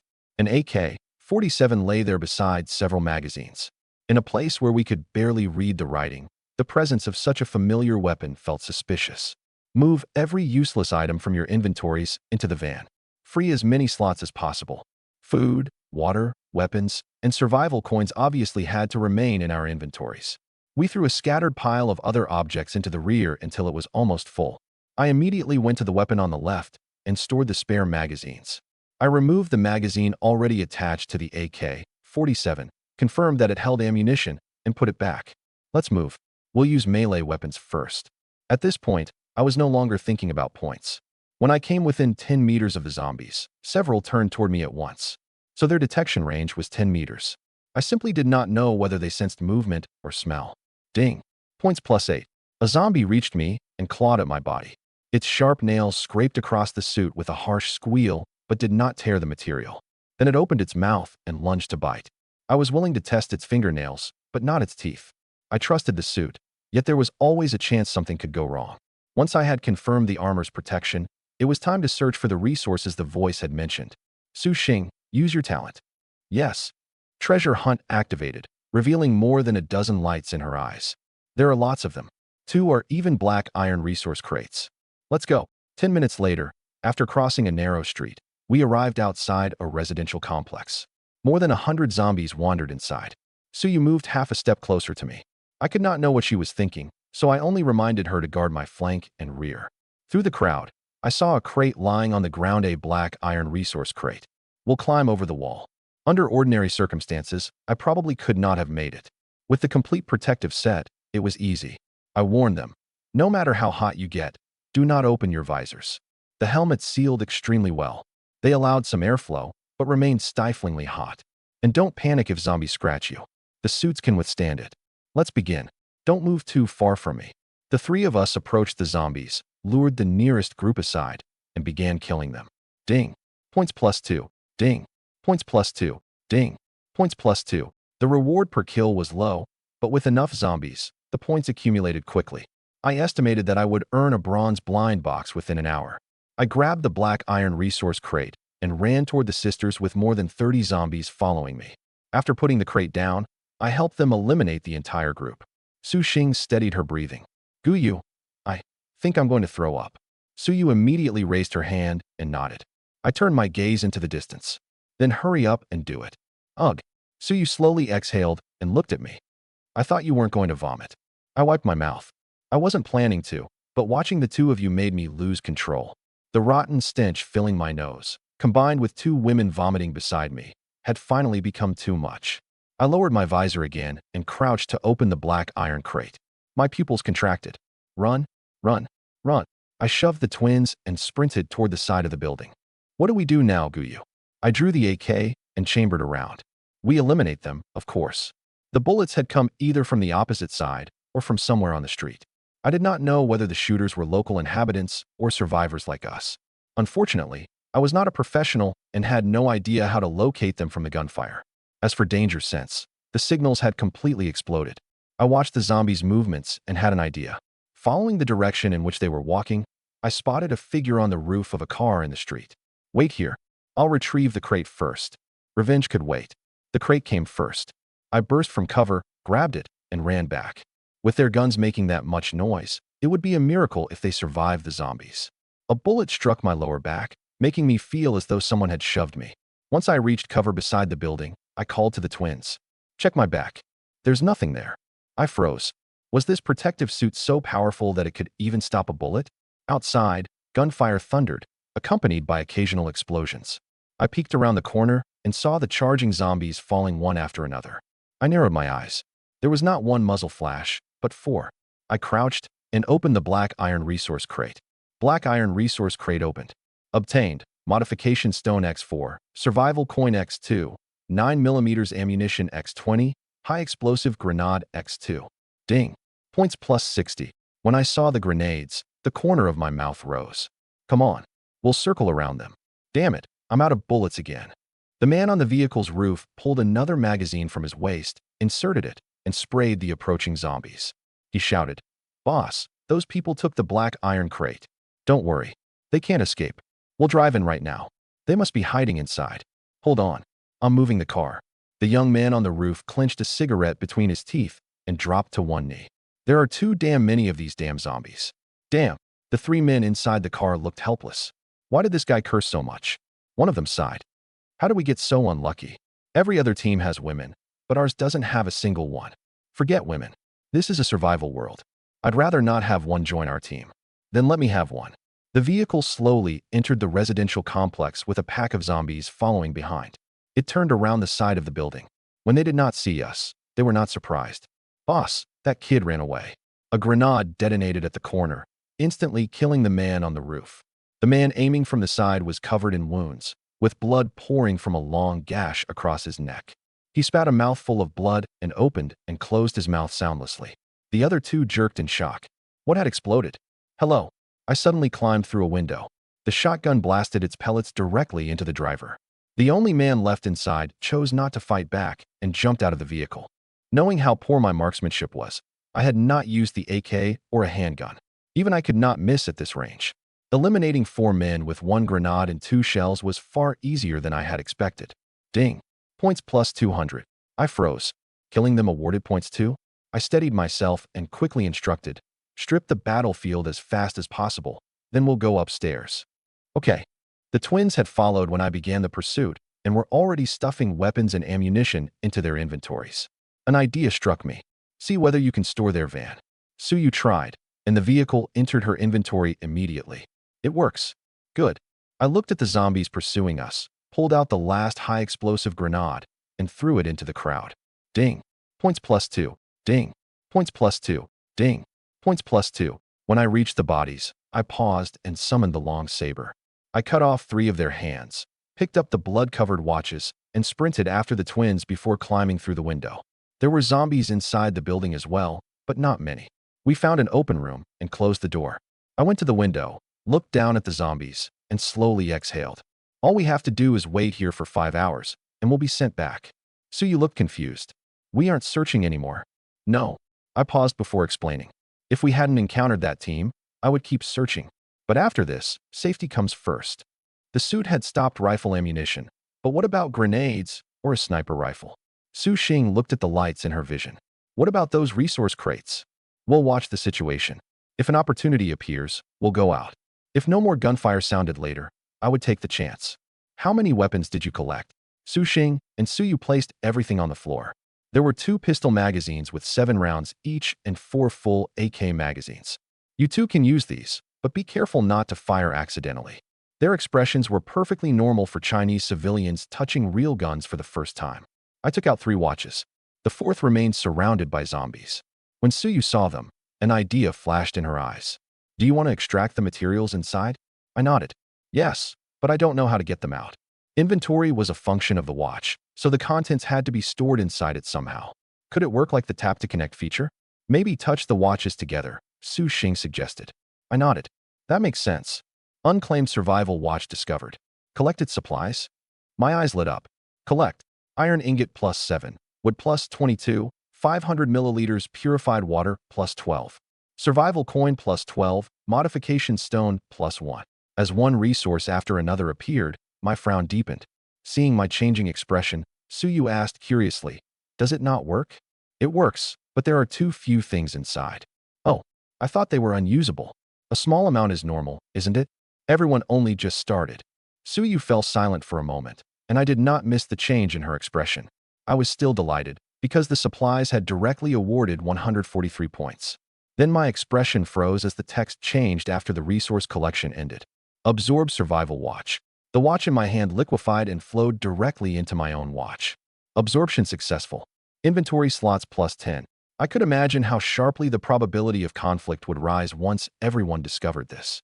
I looked solemnly at the twins and warned, if we encounter other people in the future, you must remain vigilant.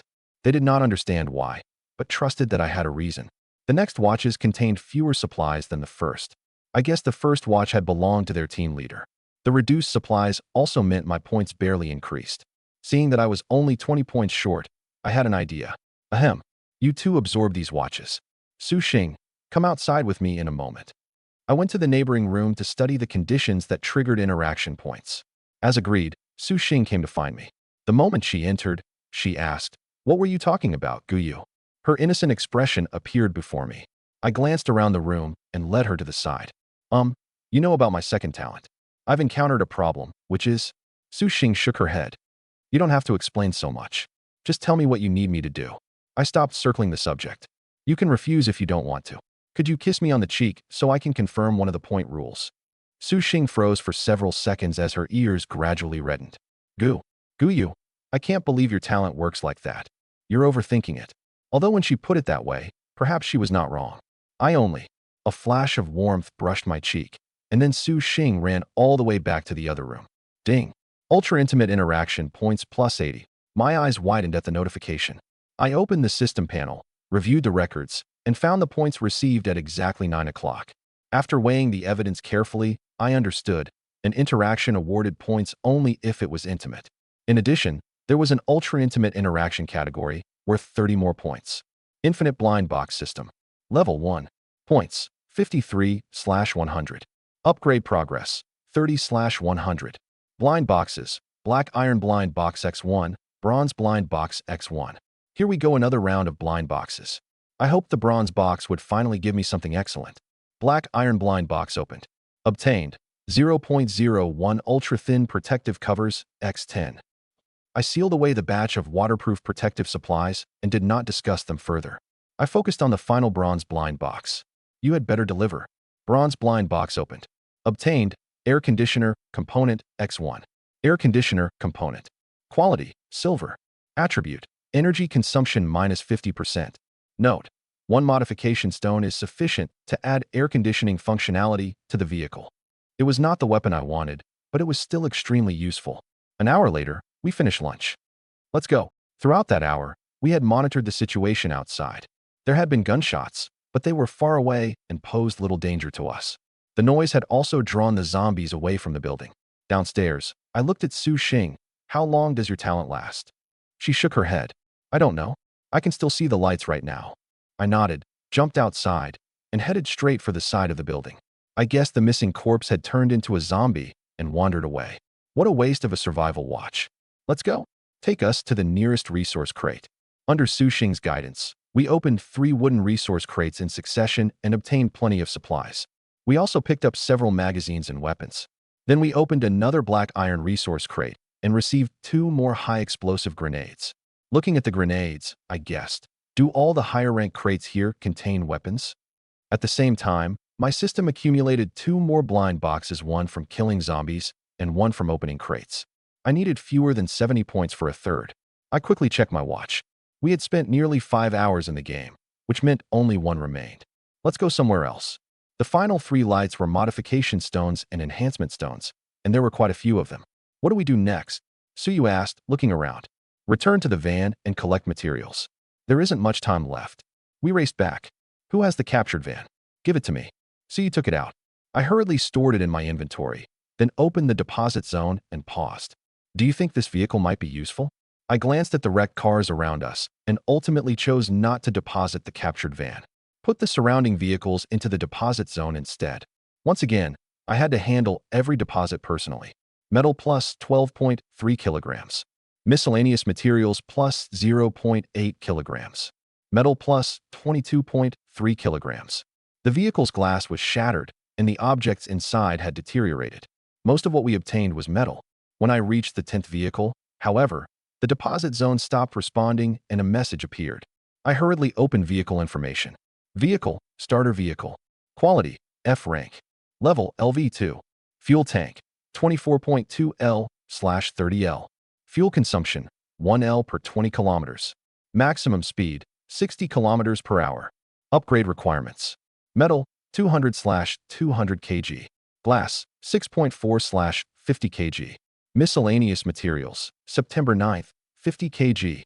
Upgrade material storage, 100/100 kg metal, 100 kilograms. I looked around, entered a store, and brought out a stack of plastic chairs, which I placed in the deposit zone. Miscellaneous materials plus 0.9 kilograms. That only confused me further. Wasn't the storage compartment nothing more than an arbitrary restriction? Zombie paradise will end shortly. Teleportation begins in 30 seconds. All participants, return to your vehicles. 30, 29, 28. Get in, get in. White light enveloped us, and the familiar sensation returned. The abandoned city and its pale zombies had vanished. Let's go. Su Xing started the van and returned to the road. Region 9, 5598, 9, 111 tenths, 000. Some people had clearly failed to return to their vehicles in time and had been left behind. Damn it, what a trap. The fog is right behind my van. I probably won't be able to stop even once today. Same here. Resource crates are probably the only thing we'll dare stop for. One member of our team was 10 meters from the van, and the system left him behind. Don't remind me. The same thing happened to our team. Along with those messages came the information I cared about most.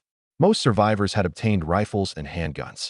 We would need to be more careful whenever we met other people. I exhaled and shook my head. I would deal with that when it happened.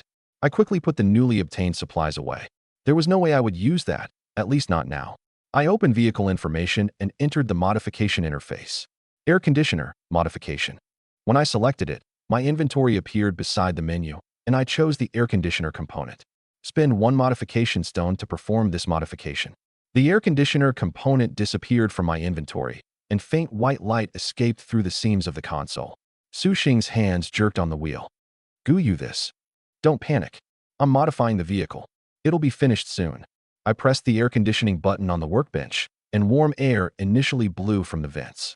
As the temperature rapidly dropped, Su Yu asked curiously, "When did we obtain something like this?" It came from Su Xing's affection. Su Xing's ears instantly turned red. I guessed it was related to our earlier point test, but did not put words in her mouth. Su Yu looked thoughtfully between us without asking directly. I had 4 blind boxes, and needed only 20 more points for a 5th. I opened my inventory and dismantled several items to obtain new materials, filling the remaining 20 points. Black iron blind box opened. Obtained, Bikini X2. At least the ultra-thin protective covers had a use. What good were bikinis? Together, each one consisted of 3 scraps of fabric and a few strings. Who would wear that? As for dismantling them, ahem, I could put them in a bag. They might become useful one day. Black iron blind box opened. Obtained, Kinjiji Family Fried Chicken Bucket X10. Before long, I reached the final blind box. Black iron blind box opened. Obtained, Simmons Mattress X1. The probability of obtaining ammunition or weapons remained far too low. We found an intersection. Should we enter at night? Devouring fog. 33 hours, 27 minutes, and 25 seconds until arrival. Yes. As we approached, the words on the sign became clear. Special zone, 78 kilometers to the right. Su Xing glanced at me. When I did not object, she turned onto the side road. After driving all the way to the destination, we saw the buildings inside. Ding. Small leisure zone discovered. Points plus 50. Was this another kind of resource area, like the logging camp? No. If that were true, the sign outside would have called it a resource area. Su Xing stopped at the entrance, and the sisters waited for my decision. Danger sense detected nothing threatening, so we drove in and saw the interior clearly. We still could not read the lettering, yet somehow understood its meaning directly. Su Xing raised a hand and pointed ahead. "Look, there's another sign here. Exit. Drive a circuit around the area." Su Xing immediately circled the entire special zone. "Be careful tonight. Other vehicles may enter." Okay.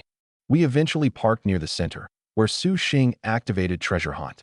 The moment she did, she froze. "What's wrong?" There are white lights everywhere." Tears streamed from her eyes as she spoke. "You can turn the talent off manually, right?" "Huh? Aren't we going to look for them?" I pointed irritably at the glowing shops around us. "Those lights are merchandise inside the stores. Do you seriously think we can take all of it?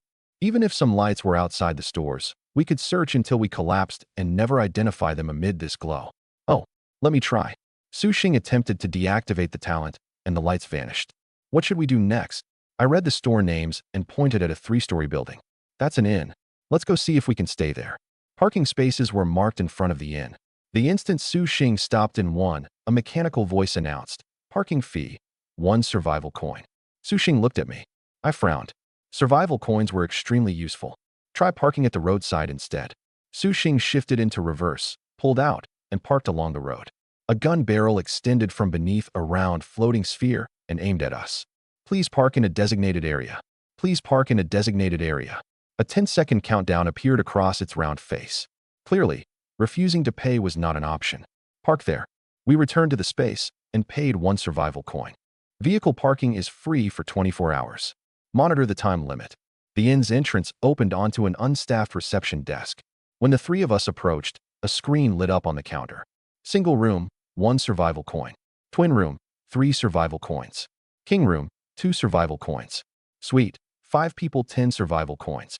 After thinking it over, I placed 2 survival coins on the counter. Please select a room. I selected a king room. The 3 of us could squeeze in. Once I confirmed the choice, a black opening appeared in the counter and slowly pushed out a black key card. Since we're here, let's look around the area. Restaurants, convenience stores, clothing shops, gyms, every basic kind of business could be found here. The prices, however, were far beyond what most survivors could afford. A 3-person meal in a restaurant cost 10 survival coins. Even the cheapest garment started at 5.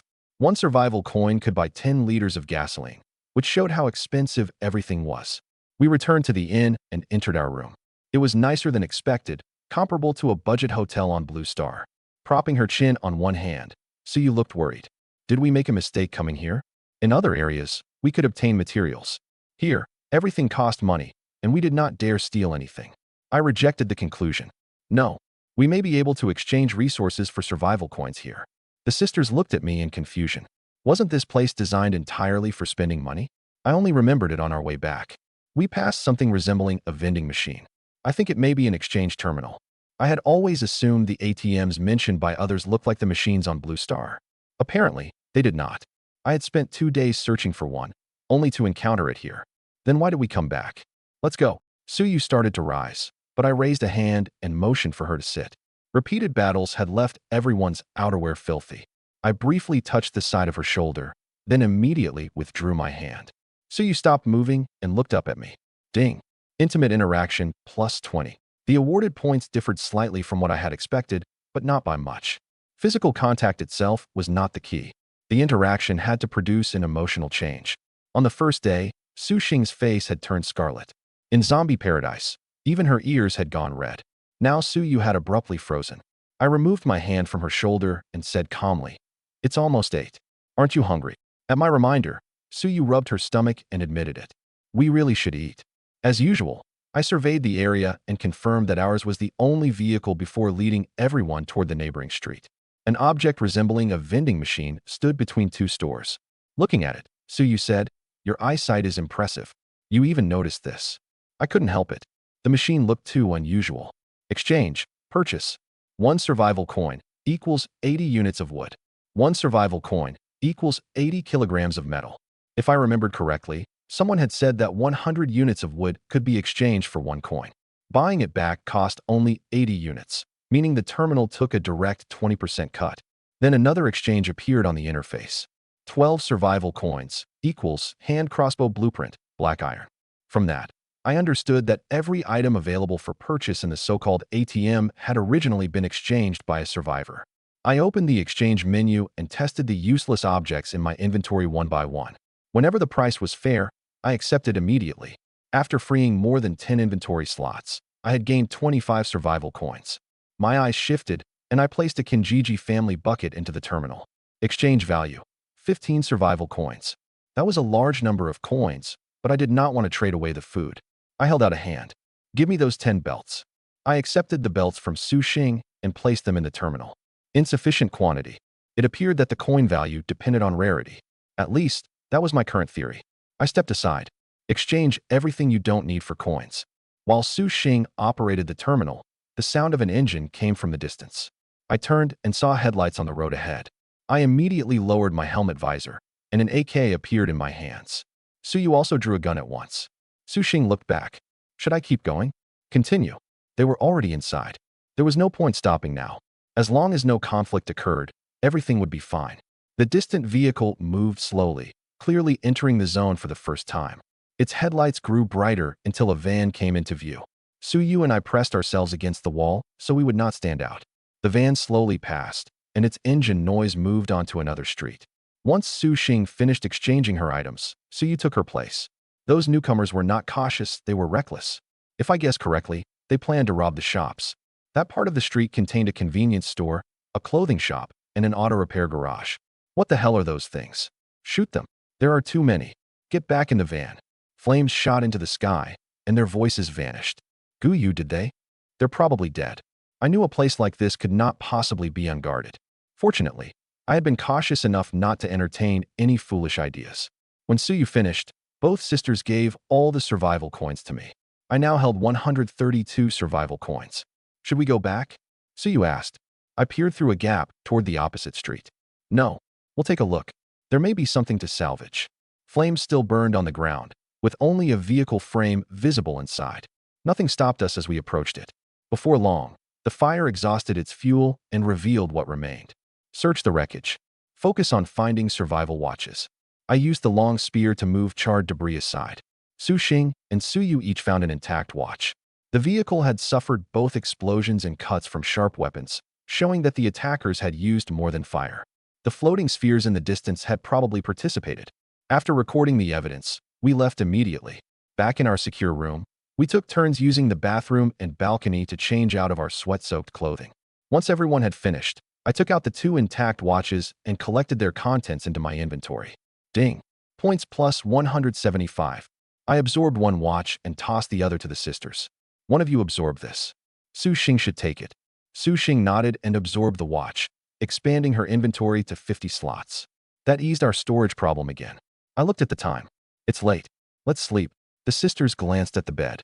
Okay. I lay near the right edge, Su Xing in the middle, and Suyu on the left. The sisters stayed close together, leaving about 20 centimeters between Su Xing and me. Their breathing soon became steady, but I remained awake. Partly because I had never slept this close to a girl before, and partly because I wanted to examine the regional channel carefully. Only by understanding everyone else's circumstances could I judge my own position accurately. Brothers, we formed an alliance. 2 teams together make survival incredibly easy. An alliance? Are you sure you didn't just become the other team's mobile resource crate?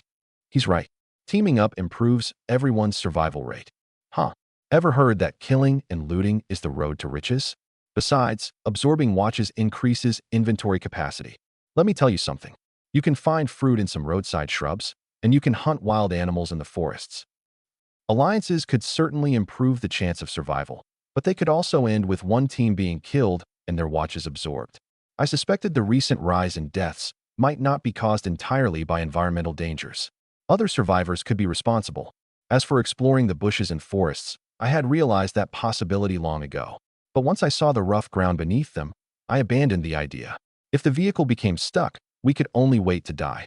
The message interface displayed May 5th, which clearly meant each person could send 5 messages per day. I skimmed the channel.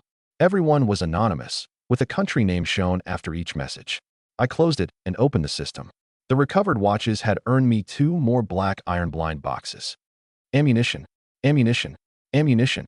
Black iron blind box opened. Obtained. 12-gauge shells X30. I now had 8 AK magazines in my inventory, while the Su sisters probably had another 8 between them. The next time we encountered wolves or zombies, we could open fire without worrying. I opened the other black iron blind box and received a box of powerful cold medicine and other good item. I browsed the market. Prices for water and food had plummeted, while iron ingots and wood were also cheap. Most trades used barter. Firearms and blueprints were listed as well, but at extremely high prices and only in exchange for survival coins. Enhancement and modification stones were especially outrageous. I shook my head repeatedly. Prices in the trading hall were complete chaos. Time to sleep. Tomorrow, I would keep earning points and try to obtain even more blind boxes. The devouring fog speed had reached 20 kilometers per hour. Although most people's vehicles had reached level 1, they had still failed to create much distance from the fog. Reading those messages, I felt extremely fortunate that we had not rushed ahead at the beginning. Otherwise, we would be in the same position now. Time, 8:58 a.m. Weather, sunny, 31 to 35 degrees Celsius. Devouring fog, 25 hours, 54 minutes, and 11 seconds until arrival. Current planet ID, 97872, trial planet. Disaster, 6 days until the heat wave begins. The temperature did not surprise me. The coming disaster was called a heat wave. Naturally, it would keep rising. I simply wondered how high it would become during the actual disaster. We've been driving for more than an hour, haven't we? Why haven't we found a single resource crate? Suyu had been staring out the window, her voice full of confusion. Judging from the regional channel, no one has found any today. Based on the first 3 days, the distance between resource crates must be increasing gradually. I was starting to think there wouldn't be any today. Could survivors eventually depend entirely on resource areas? I considered the possibility.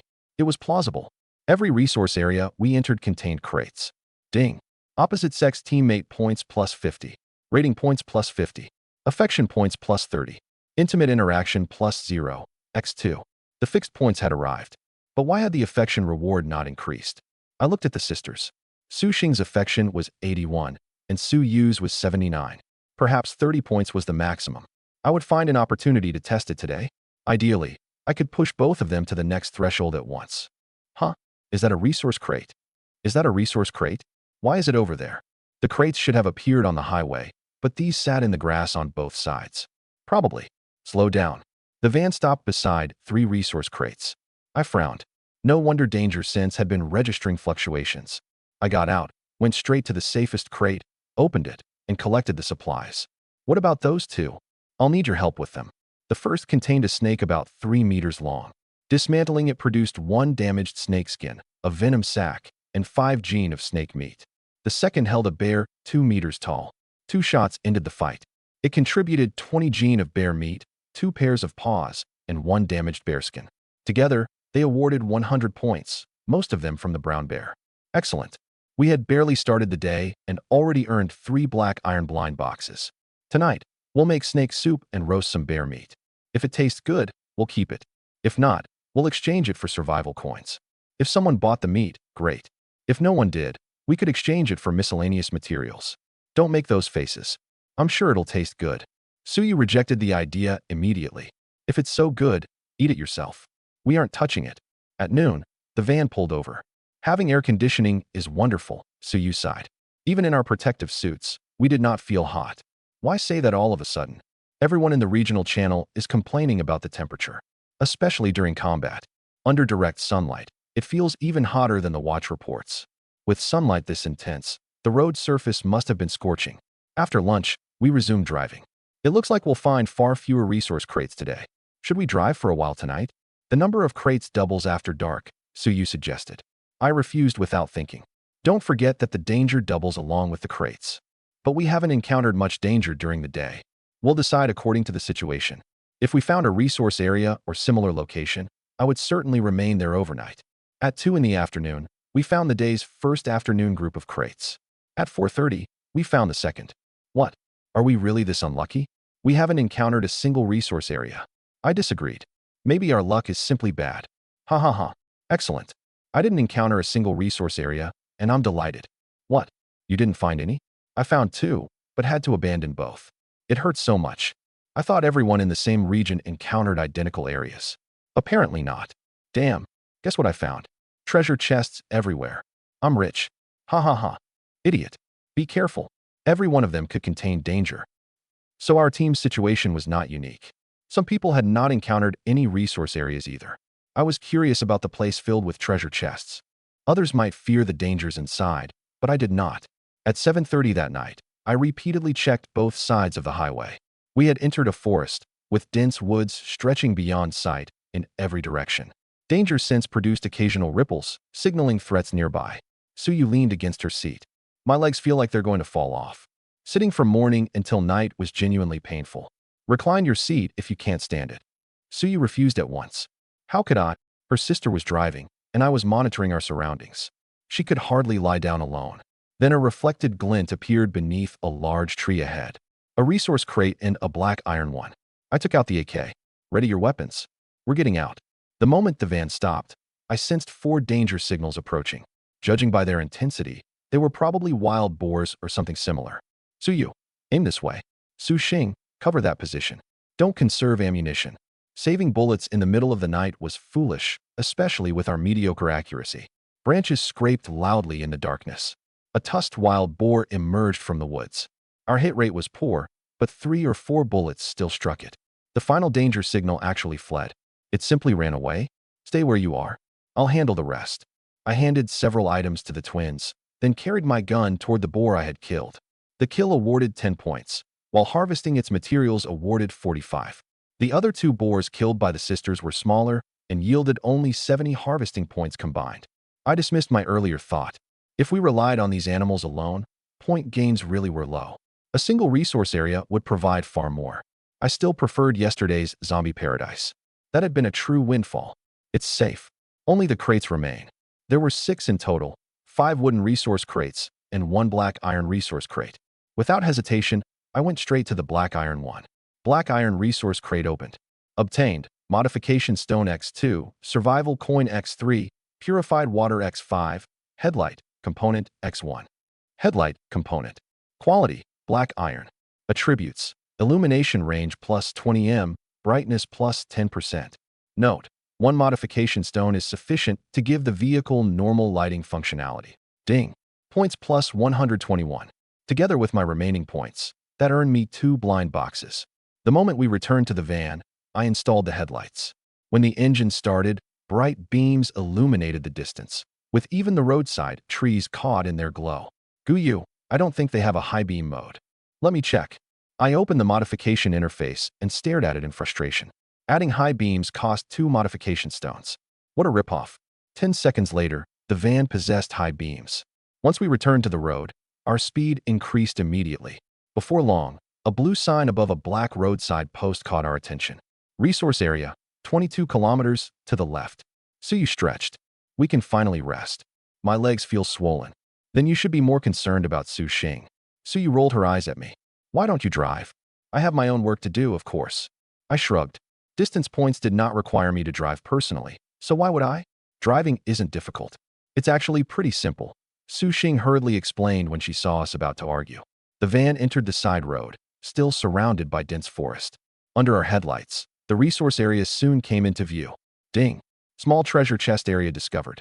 Points plus 50. The message confirmed that this was the treasure chest area mentioned in the regional channel. Danger sense detected a large number of dangerous chests, but nothing threatening in the forest itself. The van slowed 10 meters from the entrance. Should we go in, Guyu?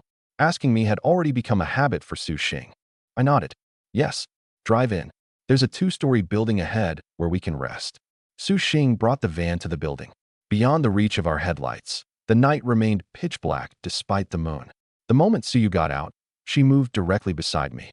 She glanced at the dark second floor, edged even closer, and pushed me 2 steps forward. I looked back at her without speaking. So Suyu was afraid of the dark. Su Xing, by contrast, was bolder. Forget the chest for now. We'll clean out the building and eat first. We dismantled what should be dismantled and deposited whatever could become upgrade material. The sisters had already removed their helmets and were preparing dinner beside the waves of heat from the fire. Days of high temperatures had soaked everyone's clothes with sweat. After confirming that no danger was nearby, I had them go separately behind cover to adjust their protective gear and change back into clothes and shoes that were easier to move in. The sisters now wore t-shirts and shorts found in an earlier area. I glanced twice, lowered my head, and focused on the regional channel. Suyu whispered, "Was what he said last time true?" Su Xing looked at her sister in confusion. "What do you mean, last time? When you kissed him?" Su Xing's face turned scarlet. What are you talking about?" Suyu continued, "Weren't you the one who asked? Besides, it isn't a big deal. Where did you kiss him?" "Oh, stop talking about that." Suyu fiddled with the object in her hands. "His talent can provide supplies for us. If we can help trigger it, that's good. What's there to be embarrassed about?" Su Xing froze and looked back at her sister. "You're not planning to?" Suyu nodded. "It's not as though I'll lose a piece of myself. I'll just pretend I'm kissing a puppy." The supplies generated by the affection talent were far better than what we received from wooden resource crates. "Then go do it. I was worried you'd be jealous. You call him Guyu so sweetly. What if you like him?" "Oh, sis, you." The twins spoke so softly that I did not hear them. Suyu had always been a little proud and contrary. "Our team only wants beautiful women. Send a photo by private message. If you're attractive enough, you can join us." "Big brother, I sent you a private message. Look at me. Get lost, you cross-dressing fraud." "My eyes are sharp." "No, big brother. It's just hard to tell my front from my back. Where did you get that item?" I scrolled upward and found the message they were responding to. Location teleportation card. Team requirement. Beautiful women only.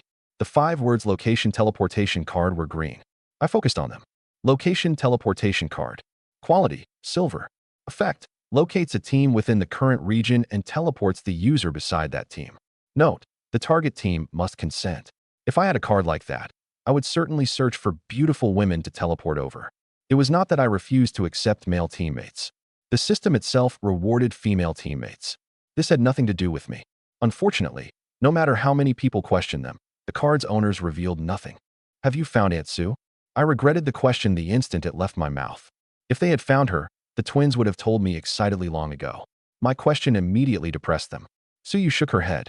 Su Xing and I searched the World Channel every day. We even revealed our real names, but Mom still hasn't contacted us. I think. Suyu pressed her lips together, afraid to finish the thought. Su Xing took a deep breath. Let's not discuss that. Maybe we'll find her later. Dinner is ready. After we eat, we'll go outside. My teeth ached with regret. Why had I raised the subject? The only benefit was that dinner ended much faster than usual. I barely noticed any difference between the snake's soup and bear paw. Looking outside, Suyu frowned. Aren't there too many? Resource crates began only 3 to 5 meters from the entrance and extended toward both side paths and the road ahead. They also surrounded the building on the left, right, and rear. Relax. With me here, there won't be a problem. I could tell which crates were dangerous and which were safe. Other teams had to open every resource crate with extreme caution. I could do it casually. Using the beam from my flashlight, Su Xing suddenly made a surprised sound. Look at that resource crate. Doesn't it seem different from the ones we've seen before? Following Su Xing's finger, I saw a white resource crate. We hurried over, and its name appeared above it. Silver resource crate. It was another rank higher. I immediately crouched and opened it. Silver resource crate opened. Obtained. Enhancement Stone X5, Survival Coin X10, Basic Constitution Potion X1, Uzi Submachine Gun X1, with 2 magazines. Ding. Points plus 95. We now had handguns, a submachine gun, and assault rifles. All we needed next was a sniper rifle and rocket launcher. I shifted over and opened a nearby chest that Danger Sense considered safe. It's empty. I had never expected empty chests to exist here. So a chest with no danger could still contain nothing. I stood and looked at 2 empty wooden resource crates, then dismantled them on the spot, gaining 4 units of wood and 4 points. I reconsidered our method. There was no way for me to earn every point here. I would have to direct the sisters and let them open the chests. We might lose some points, but at least we would obtain the resources. I turned toward the twins. You too. My voice stopped when I saw Su Xing. How had I forgotten her talent? Su Xing, activate treasure hunt. 2 uses should cover most of the area, which would be enough. Su Xing nodded. Everything is already displayed. I quickly asked, are there any special lights? Su Xing shook her head. No. Apparently, there had been only 1 silver resource crate. Su Yu's eyes filled with envy, and her mood gradually fell. Both my talent and Su Xing's directly helped the team. Her talent, however, had yet to show any practical value. Come on, lead us to the lights. With Su Xing's talent, I no longer needed to open empty chests. After taking 2 steps, I looked back and noticed Su Yu's depressed expression. I moved beside her. What are you thinking about? She forced herself to look calm. Nothing. There are simply too many chests. I shook my head. Your talent becomes powerful later. It isn't like ours. Once I have enough ammunition, I'm afraid you won't be able to take it. What nonsense are you talking about? Suyu hurried to her sister's side. How else did someone improve their marksmanship, if not by feeding the skill ammunition? Her reaction made no sense. If we had no guns, I would probably make her practice archery instead. After considering it carefully, I decided that practicing with a bow now could still be useful. In situations where firearms were unsuitable, a bow would be far more effective than a saber. An hour later, I asked, that's everything? Su Xing nodded. That's all. There are no more lights within my talent's range. We opened 7 wooden resource crates and 3 black iron ones. We also found 23 survival coins beneath some of the chests and discovered 5 modification and enhancement stones in scattered locations. Altogether, they contributed 317 points. Mission complete. Back to the building. The moment we returned, I stopped Suyu. Her heart began pounding. You still have the longbow, right? Craft some arrows and practice in the room for an hour. Okay. Her face reddened slightly after hearing my request, though she did not explain why. Then I beckoned to Su Xing. Come with me for a moment. Suyu pressed her lips together and opened the crafting interface to prepare arrows. Before long, Su Xing and I returned one after the other. From the corner of her eye, Suyu saw Su Xing's cheeks glowing red in the firelight. An arrow stood firmly in the center of the distant wooden board, unlike the others scattered around it. I did not speculate about Suyu's private thoughts. I only confirmed that an arrow had struck the bullseye. I glanced once at the target, sat down, and summoned the system. I had obtained another 80 points from Su Xing. I muttered, this can't continue. I can't be the one who asks every time. When will they take the initiative? For now, I did not dare say that to Suyu. We had only spent 4 days together. Infinite blind box system. Level 1. Points 150/1000. Upgrade progress 45/100. Blind boxes. Black iron blind box X10. I had earned another 10 black iron blind boxes that day, along with a bronze blind box. Clearly, blind boxes were relatively easy to obtain. If our team grew larger, perhaps we could earn 10 black iron boxes plus 1 bronze box every day. I simply did not know when we would gain the ability to recruit more members. I rubbed my hands together and prepared to open them. After a moment's thought, however, I decided to test synthesis. Take a chance and turn a bicycle into a motorcycle. I had so many boxes that I could not resist. The interface changed, and I inserted 2 blind boxes. Synthesis failed. Success rate plus 11%. The success rate shown beneath the blind boxes changed. Success rate, 21%. Synthesis failed. Success rate plus 8%. As I fed box after box into the interface, the success rate continued rising. After the 5th synthesis attempt, it reached an excellent number. Success rate, 65%.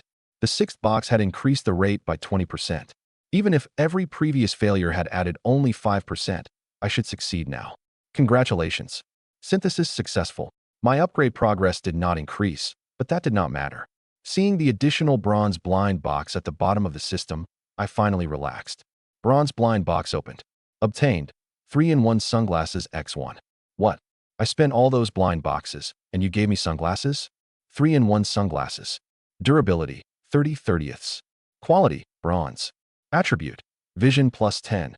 Note, press the temple button to switch between night vision, infrared, and telescopic modes. I silently stored the sunglasses, then opened the final 2 black iron blind boxes. They contained a bottle of concentrated shampoo and a bag of laundry detergent, which I handed directly to Suyu. After 11 that night, the 3 of us were deeply asleep. As I pulled on my clothes, I said, "Get dressed quickly. Someone has entered the area." Every night before sleeping, I placed a simple alarm along the only approach. In the past, I had used glass bottles or broken tiles. After obtaining high explosive grenades, I replaced those alarms with a grenade trap.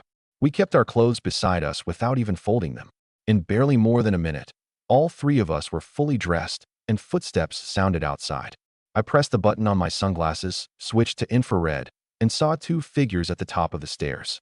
I pressed it again to activate night vision, then lowered my helmet visor. The figure at the doorway was suddenly blasted backward into the wall. Ding! Points plus 100. I swallowed at the reward. It was almost too tempting. I shifted quietly toward the door, dropped flat on the floor, and extended my upper body through the opening. Bye-bye. The figure froze, clearly never expecting me to attack from below. At this close range, however, the shotgun blast failed to hit a vital area, and the enemy did not die immediately. A handgun appeared in my hand. I calmly fired. Ding! Points plus 100. Everything happened in less than 10 seconds. Only then did the sisters react and step through the doorway with guns raised. Their trembling hands revealed their emotions. There should be 2 more downstairs. They're probably badly wounded. I can handle them. Search these 2 first, and don't waste their clothes. All right. Suyu nodded, her nerves relaxing somewhat. The 3 recovered watches contributed 440 points. I needed only 10 more for a bronze blind box. Absorb them. How did these people get here? Suyu asked in confusion. While collecting the resource crates, we had circled the entire area and found only 1 road ours. I checked downstairs. There's only 1 road, so they must have come along the same route we used. Suyu froze. You mean more than 1 convoy can appear on the same highway? According to the regional channel, no one had yet encountered another convoy. Did you forget the special zone? Su Xing understood immediately. You mean a special zone appeared behind us, and this team came through it? Probably. We need to be more careful from now on. Judging by their actions, they came specifically for us. Otherwise, they would not have rushed upstairs carrying weapons. There's nothing to fear. If someone dares attack us, we kill them. The twins looked at me, feeling a tremendous sense of security. Go back to sleep. After settling them down, I took out a glass vial the size of my little finger. Basic Constitution Potion. Effect: increases Constitution by 2 to 5 points after consumption. Note: each person may consume no more than 5. We had obtained so many good items that I had nearly forgotten this one. I smacked my lips. It doesn't taste like much. A few seconds later, a warm current circulated through my body. The sensation was so comfortable that I moaned aloud. That feels amazing. In the darkness behind me, I heard someone shift slightly. I did not turn around to confirm what Suyu was thinking. Instead, I immediately opened personal information to see how much I had gained. Name: Guyu. Home planet: Blue Star. Attributes: Strength: 7. Constitution: 11. Agility: 7. Health: 100%. Death occurs at 0. Talent: Danger Sense, S rank. Assessment: 1 small step forward. You are now very close to becoming a real man. If you don't know how to speak politely, stay silent. What did it mean? Close to becoming a real man. Time: 7:22 a.m. Weather: sunny, 33 to 37 degrees Celsius. Devouring fog: 35 hours, 31 minutes, and 41 seconds until arrival. Current planet ID: 97872, trial planet. Disaster: 5 days until the heat wave begins. I was satisfied with our remaining lead over the devouring fog. Today, however, its speed would rise to 25 kilometers per hour. Each hour of driving would increase our lead by only about an hour and a half. We started the van and left the resource area. Cold air poured from the vents, leaving all 3 of us content. In weather like this, air conditioning made an enormous difference. Suyu suddenly leaned her head toward me.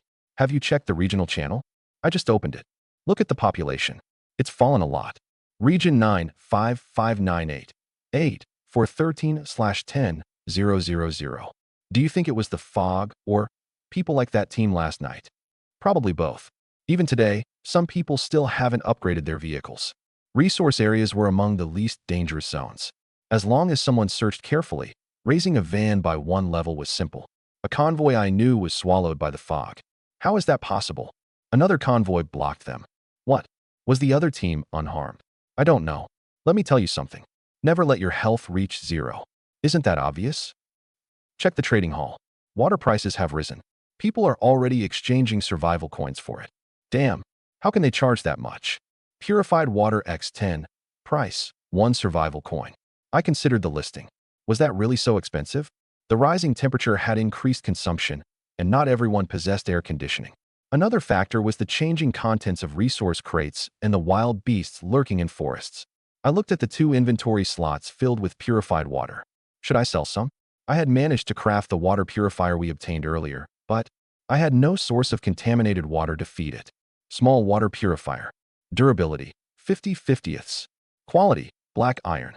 Effect: purifies 1 liter of contaminated water every 24 hours. Yes, it was a conventional purifier, not a device that created water. We needed dirty water before it could produce clean water. At present, our only source of contaminated liquid was urine. No, absolutely not. Even if all 3 of us exhausted ourselves, we could never produce 10 liters. At 9, the fixed daily points arrived. The amount surprised me. It had increased. Ding. Opposite sex teammate points plus 50. Rating points plus 50. Affection points plus 50. Intimate interaction plus 0. X2. The affection reward had risen.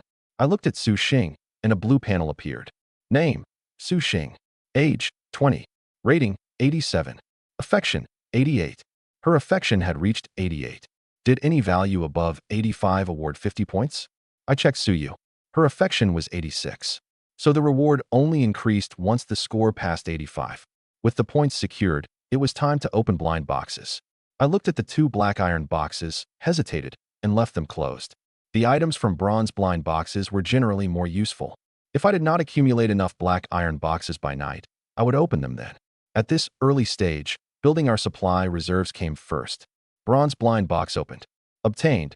Infinite ammunition box. I rubbed my eyes, hardly believing them.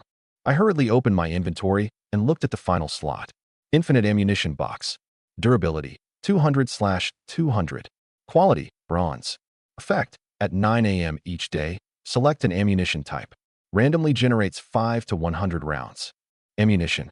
It truly was infinite, though only in the sense that it could generate ammunition forever.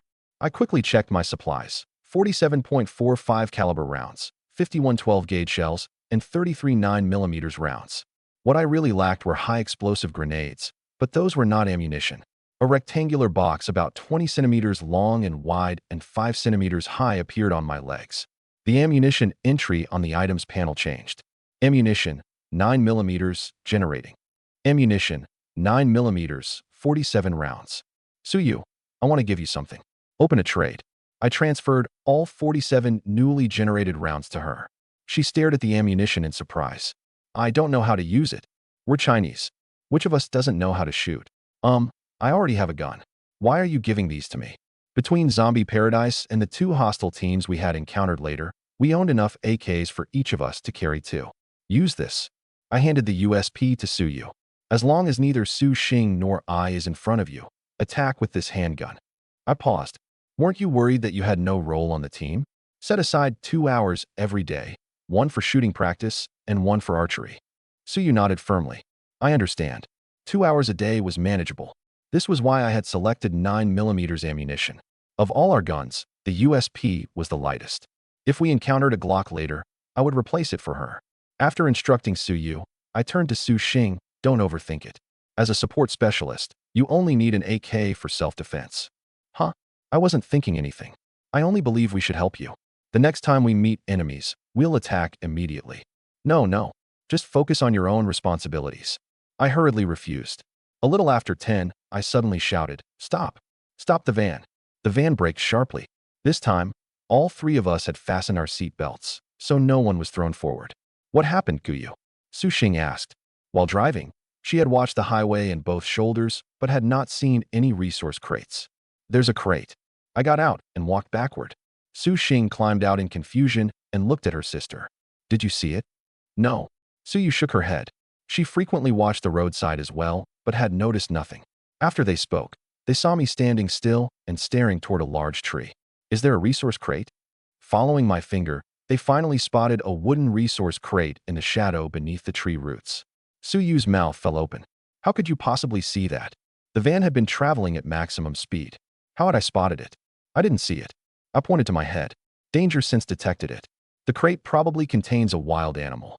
Without the threat inside, we would have missed the entire group. The other resource crates should be within 3 meters. Search both sides. A moment later, we found the remaining 2. One was half covered by weeds, and the other sat in the middle of a shrub. Who could ever find these? Suyu complained. As the days pass, the resource crates are being placed farther from the road. At first, they were in the center. Since then, they've shifted outward a little at a time. Maybe they'll be even farther away in another 2 days. What?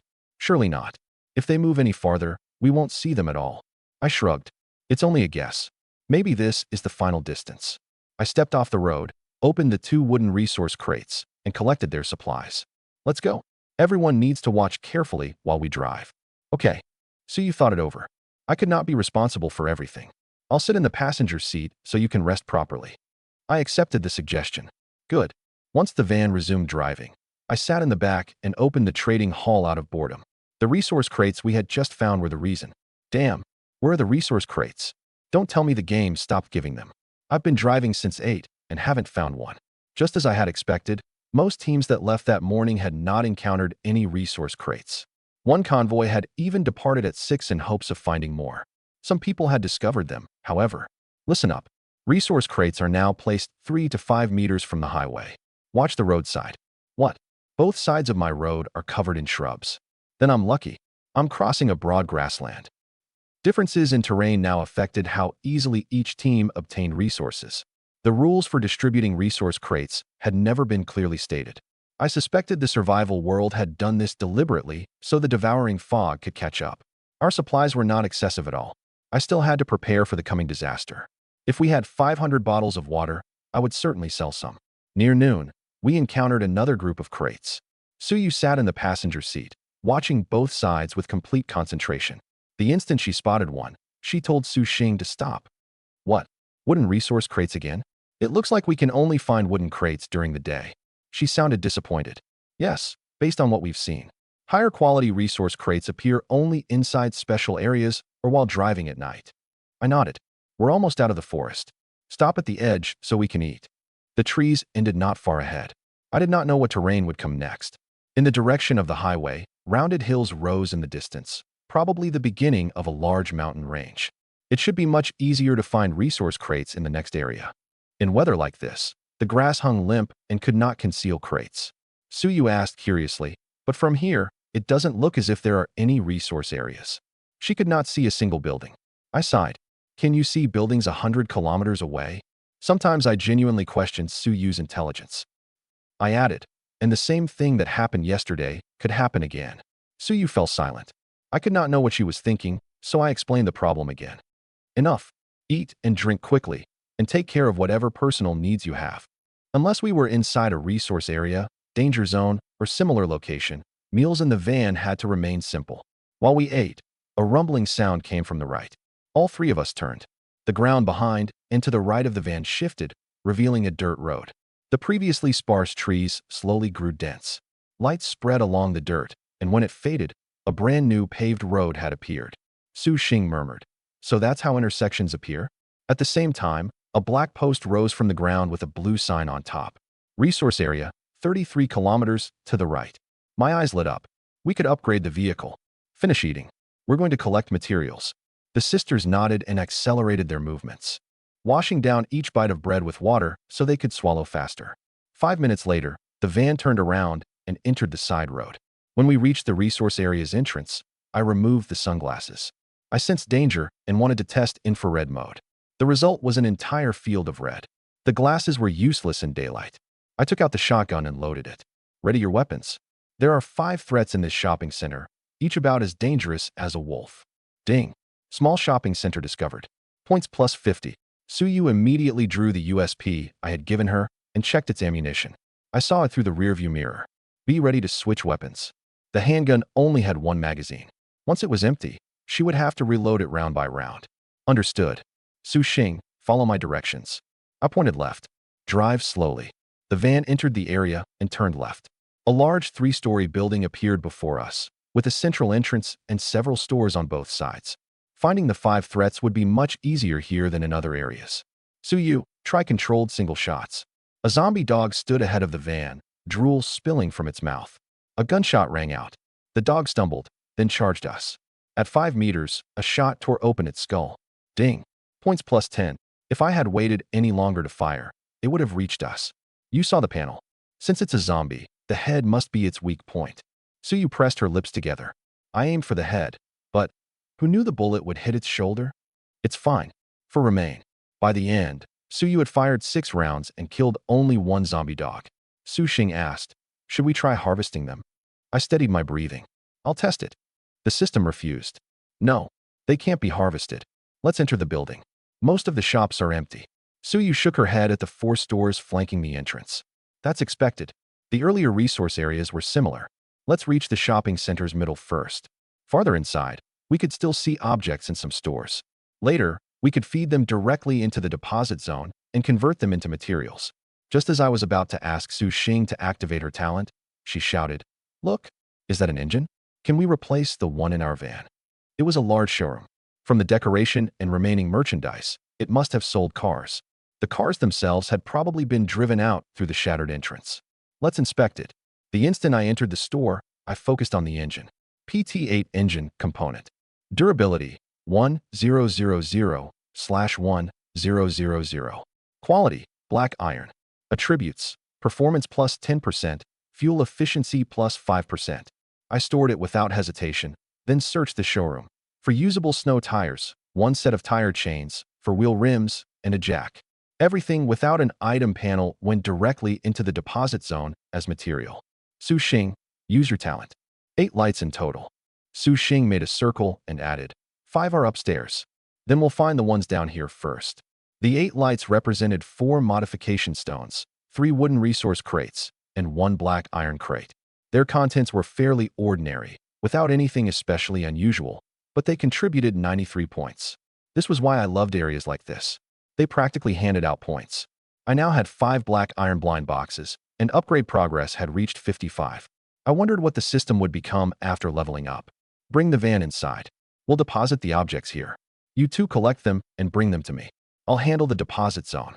I pulled a couch from one room, brushed off some dust, and sat. No, we can't slow down at all.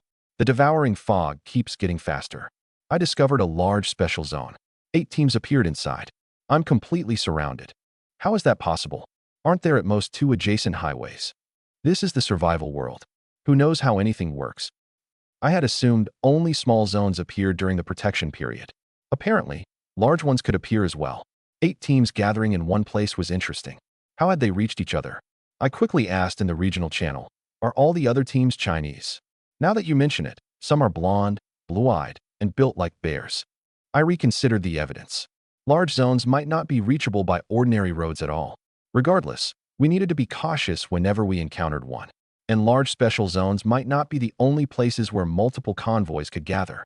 The sisters worked busily while I searched the channel for information. Glass plus 2.7 kilograms. Miscellaneous materials plus 7.7 kilograms. Miscellaneous materials plus 3.7 kilograms. Even with both sisters collecting non-stop, they could not keep up with my depositing speed. After the other materials were consumed, metal objects remained scattered across the floor. I did not waste those either and dismantled them into materials. They were all worth points. Ding. Points plus 87. An hour later, the final batch went into the deposit zone, completing the upgrade requirements. Upgrade. White light instantly enveloped the vehicle. Su Xing pointed at it. Doesn't the van look longer? I nodded. It seems to be turning into a large passenger van. Vehicle raised to LV3. Living area unlocked. This time, we gained no inventory slots. Instead, the vehicle received a living area. I hurriedly opened vehicle information. Vehicle, large passenger van. Quality, F rank. Level, LV3. Fuel tank, 12.9 L/50 L. Fuel consumption, 1 L per 20 kilometers. Maximum speed, 60 kilometers per hour. Upgrade requirements. Metal, 100/300 kg.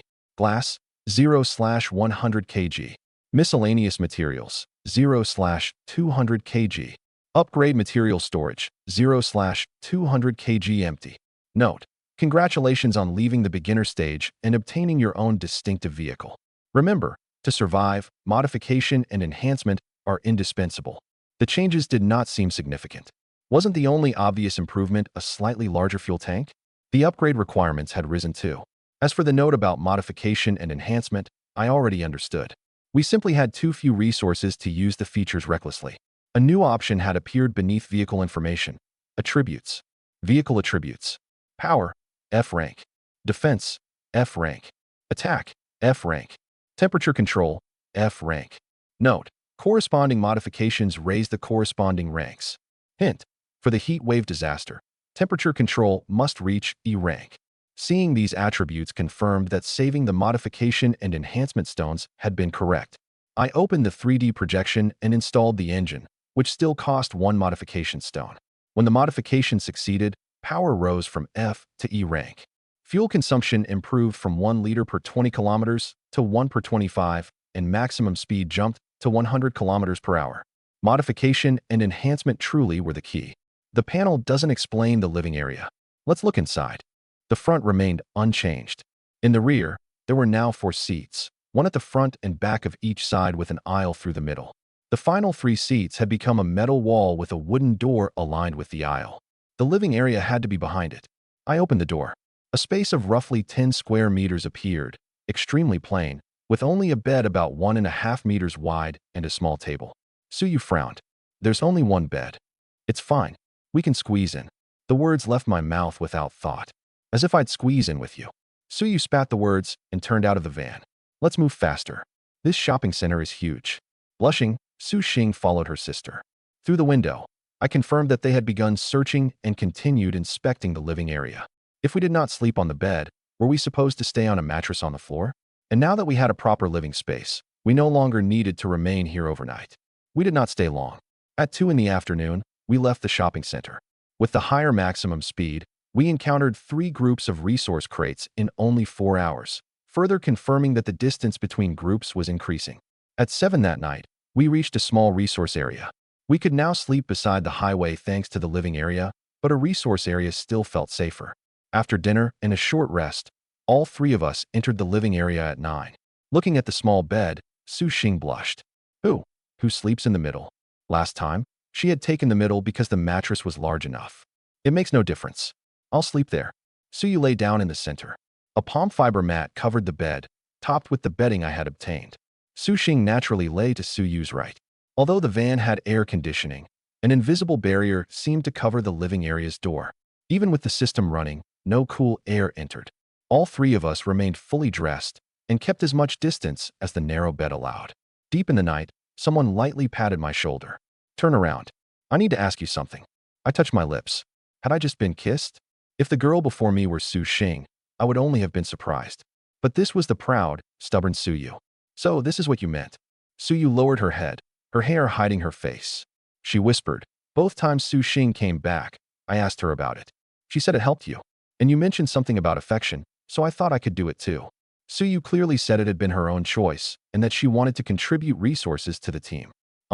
Su Xing kissed my cheek. But what you did seems to work better. Ding. Ultra-intimate interaction points plus 100. This interaction awarded 20 more points than Su Xing's, showing that different levels of trust corresponded to different reward tiers. When Suyu remained silent, I gently nudged her. Did you fall asleep? Her eyes stayed closed, but she was clearly too embarrassed by the misunderstanding to respond. I understood. She was shy. If I had known, I would not have said anything and made the situation so awkward. I turned over and looked at the 7 black iron blind boxes in my system. Perhaps this was the normal pace of resource acquisition. Black iron blind box opened. Obtained. Midhin Air Conditioner X1. Wait, it did not say component after the name. So this was a complete unit. The room had lights, but I had not seen a power outlet anywhere. Midhin Air Conditioner. Durability, 500/500. Quality, black iron. Attribute, energy storage plus 50%. Note, operates from -60 to 60 degrees Celsius, solar-powered. Stores up to 7 days of power. No wonder the picture looked strange. That black panel was obviously solar equipment. I touched my sweat-soaked neck. I was installing this right now. An idea struck me, and I opened modification and enhancement in vehicle information. The 3D model showed the living area at the rear. Without another word, I selected modify. After consuming 1 modification stone, an air conditioner appeared on the wall and a remote control appeared in my hand. The entire remote was a touchscreen, with only 1 white button at the bottom, mode switch. Insufficient power. Could a brand new appliance not come with even a little charge? The greater the hope, the greater the disappointment. I had wasted so much emotion on it. Forget it. We own the air conditioner now. It would work tomorrow, so there was no need to rush. I shook my head and continued opening blind boxes. Black iron blind box opened. Obtained. Summer quilt X1. Black iron blind box opened. Obtained. Sausages X1 case. Black iron blind box opened. Obtained. Bathtub X1. After opening the remaining 6 boxes, I sighed deeply. The items were not bad. Most simply had no immediate use. When I opened my eyes the next morning, I was alone in the room. I checked the time on my watch. How was it almost 8? I quickly straightened my clothes and left the living area. We did not allow last night's misunderstanding to grow. We agreed that any intimate interaction had to be discussed first and chosen freely by the person involved. At 9, the fixed points arrived again. Ding. Opposite sex teammate points plus 50. Rating points plus 50. Affection points plus 50. Intimate interaction plus 0, x2. Starting every day with 3 black iron blind boxes was perfect. Looking at the boxes, I imagined a 10-person team. Every morning would begin with 10 black iron blind boxes plus half the progress toward a bronze 1. Time, 9:01 a.m. Weather, sunny, 35 to 38 degrees Celsius. Devouring fog, 30 hours, 22 minutes, and 12 seconds until arrival. Current planet ID, 97872, Trial Planet. Disaster, 4 days until the heat wave begins. As the van started, the countdown to the devouring fog began increasing. This was day 6, and the fog now moved at 30 kilometers per hour. That might have been terrible news for others, but it no longer mattered to us. Our maximum speed had reached 100 kilometers per hour. Even driving slowly, we could maintain 80. What did 30 kilometers per hour matter compared with that? Su Xing drove, while Suyu watched both sides of the road. Region 95598, 8076/10,000. What kind of garbage is a level 1 vehicle? Its maximum speed is only 50 kilometers an hour. What was the point of upgrading? It's still better than nothing. Without the upgrade, you could only wait to die. At least it buys you time to find resource crates. Air conditioning is wonderful. My water consumption has fallen. Brothers and sisters, does anyone have spare food and water? Trade with me. The problems people faced were obvious. The devouring fog chasing from behind and their dwindling resources. Supplies had been easy to obtain before, but beginning yesterday, things had become much harder. First, the greater distance between groups meant many vehicles had to drive 2 or 3 hours to encounter resource crates. Second, The crates were now hidden farther from the highway, causing many survivors to miss them. We encountered our first group of resource crates after roughly 180 kilometers. Fortunately, the increase was not too large. Overall, it was manageable. There were still 3 wooden resource crates, though our luck was poor and 2 contained danger. I asked, how much meat do we have left? More than 100 gene. We eat meat for breakfast and dinner, only skipping it at lunch, but there is still far too much to finish, Suyu explained. After opening the safe crate, I entered the trading hall and searched the meat listings. 500 G wolf meat, exchange for 1 survival coin. Yesterday, hadn't it taken 3 gene to earn 1 coin? The price had risen? I checked purified water next. Its price had risen too. 5 bottles now exchanged for 1 survival coin. That was an enormous increase overnight. How badly were other teams running out of supplies? Could an entire team have fewer than 100 bottles? I considered our recent battles. The teams we killed really had possessed very little. Guyu? Guyu? Guyu? Suyu called louder and louder when I ignored her. Huh? What? I asked whether we should leave. Wait. We'll sell some too. Ding. Points plus 70. Here. Sell this meat. Inside the van, I transferred our extra wolf meat to Suyu. She read the current prices. Do we list ours at the same rate? No. 3 gene of wolf meat for 1 survival coin. What? Aren't we losing money? She had just seen everyone else's listings at 1 coin per gene. Everyone here is from Blue Star. Consider this my contribution. It was only wolf meat, and we could not finish it anyway. Converting the excess into survival coins was worthwhile. Suyu nodded. I'll list it now. Posting the listing took only a few minutes and would not prevent her from watching for resources. There's an intersection, she shouted. I see it, sis. You don't have to shout. Su Xing sounded helpless. Before long, we reached the sign. Danger zone, 47 kilometers to the left. It's a danger zone. Are we entering? Of course. We found it, so we go in. I thought aloud. Have you noticed that the number of zones has decreased? The sisters nodded. There were unquestionably fewer than before. What if, under normal circumstances, survivors could never encounter so many? Maybe the system provided all those early zones so we could upgrade our vehicles quickly enough to survive the coming disaster. Otherwise, why had we encountered so many during the first 3 days? Suyu frowned. You mean that after the heat wave begins, we may find far fewer resources? I nodded. Exactly. That's why we're entering every zone we encounter now. We'll check the regional channel tonight and see whether my theory is right. Entered an E-rank danger zone. Ding. Small danger zone discovered, hospital resource area. Points plus 50. The message made me stare into the area in confusion. Was danger sense malfunctioning? I could not detect a single dangerous fluctuation. Should we enter? Su Xing asked through the rearview mirror. Yes, we absolutely must. This was a hospital. It would certainly contain medicine. So far, the blind boxes had provided only cold medicine and bandages. In such a dangerous environment, medical supplies were essential. We drove in and saw a 7-story hospital on the left. It looked rather old. Park here. For some reason, the hospital grounds looked sinister despite the daylight. Suyu and Su Xing moved behind me on opposite sides. Maybe we should leave. Everything connected to hospitals feels unsettling, Suyu said, swallowing. I disagreed. There shouldn't be anything supernatural. If there were, everyone who entered would die, and the zone wouldn't be only E-rank. Of course, if you genuinely don't want to enter, we can leave. Suyu looked torn. We had just said that zones might become rarer. And no, it's fine. Even if we want to leave, I don't think we can. Su Xing pointed toward the road behind us.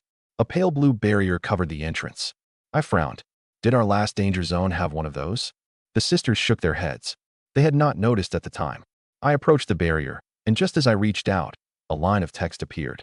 The barrier will be removed after the danger zone is resolved. I walked left, and the pale blue barrier extended with me. Draw your weapons. Shoot anything suspicious. Don't worry about ammunition. I put on the sunglasses and activated infrared mode. As before, the high temperature turned everything red. I sighed. 2 of the sunglasses' 3 modes were useful only at night. We reached the hospital and pushed open its old, rusted doors. The sunlight in the sky slowly vanished, and a full moon appeared overhead. The temperature plummeted. A breeze stirred the willow trees in the courtyard with a loud rustle. Suyu grew increasingly nervous and stayed tight beside me, her voice trembling. Are you sure nothing supernatural will appear? Relax. There definitely won't be. I opened my visor again, put on the sunglasses, and selected infrared. Anything truly supernatural would rank far above E. Let's go inside. With the truth of firepower in our hands, what was there to fear? Under the moonlight, 3 figures slowly approached the hospital entrance. Beyond its broken doors, the interior was pitch black. Dark marks dotted the lobby floor. The moment I stepped into the lobby, I paused. Looking down more closely, I decided the stains were probably blood. They reminded me of the area where we first encountered zombies. E-rank danger and zombies. The zombies here were likely stronger. I stored the shotgun and switched directly to an AK. You two use AKs as well. If you see a suspicious target, shoot immediately. What do you think we're facing? Suyu hurriedly asked. Most likely zombies. The instant she heard that, her entire body relaxed. I raised the flashlight and swept its beam across the walls, glancing repeatedly down the corridor. A white wooden door was marked pharmacy. Like the outer entrance, it creaked loudly when opened, the sound echoing through the empty interior. The pharmacy was small enough to survey at a glance. I'll watch the door. Search for medicine with item panels. Don't store anything yet. Let me inspect it first. If the sisters stored an item first, it would not award me points. Supplies from other teams probably counted because their owners died and the items became unclaimed, which explained why they had awarded so much. While the twins searched behind me, something scraped along the corridor floor. I switched the sunglasses to night vision, lowered my visor, and aimed the AK down the hall. The sound came from the same direction as danger sense. A threat stronger than an ordinary zombie, but weaker than a wolf. The instant half its body emerged, I pulled the trigger. I still showed restraint and stopped after a dozen or so rounds. Suyu, give me the flashlight. She handed it over immediately. I removed the sunglasses and illuminated the corpse. Just as I had expected, the danger here was a zombie. The scraping sound had come from the broken chain dragging from its left ankle. What made these E-rank zombies different? I suddenly remembered several zombie films and television series. Zombies varied enormously between stories. If these were like the ones in Train to Busan, even D rank would be reasonable. Move. We'll go outside and use the van as cover. Noises upstairs were growing denser as more zombies appeared.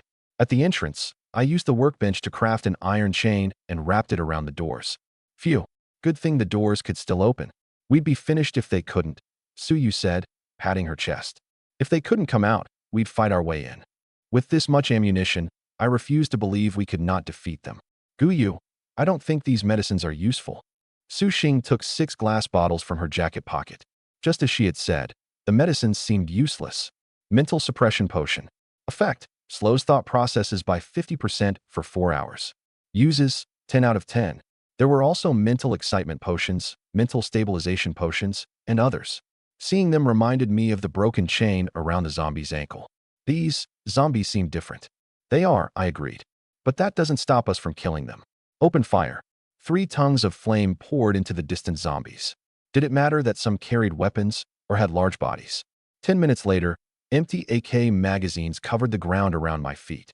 At the same time, the moon vanished and the sun returned. The temperature immediately rose to its previous level. Danger zone resolved. Restored as a resource area.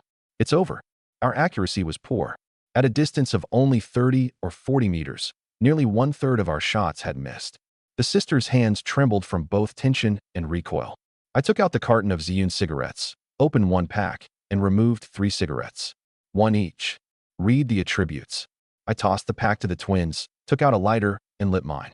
I inhaled deeply twice, then threw away the rest. My trembling hands gradually steadied, and my exhausted strength returned. Can a cigarette really do that? Suyu stared at the description in astonishment. Ziyun cigarette. Quality: black iron. Effect: the first inhalation calms the mind. The second restores physical stamina.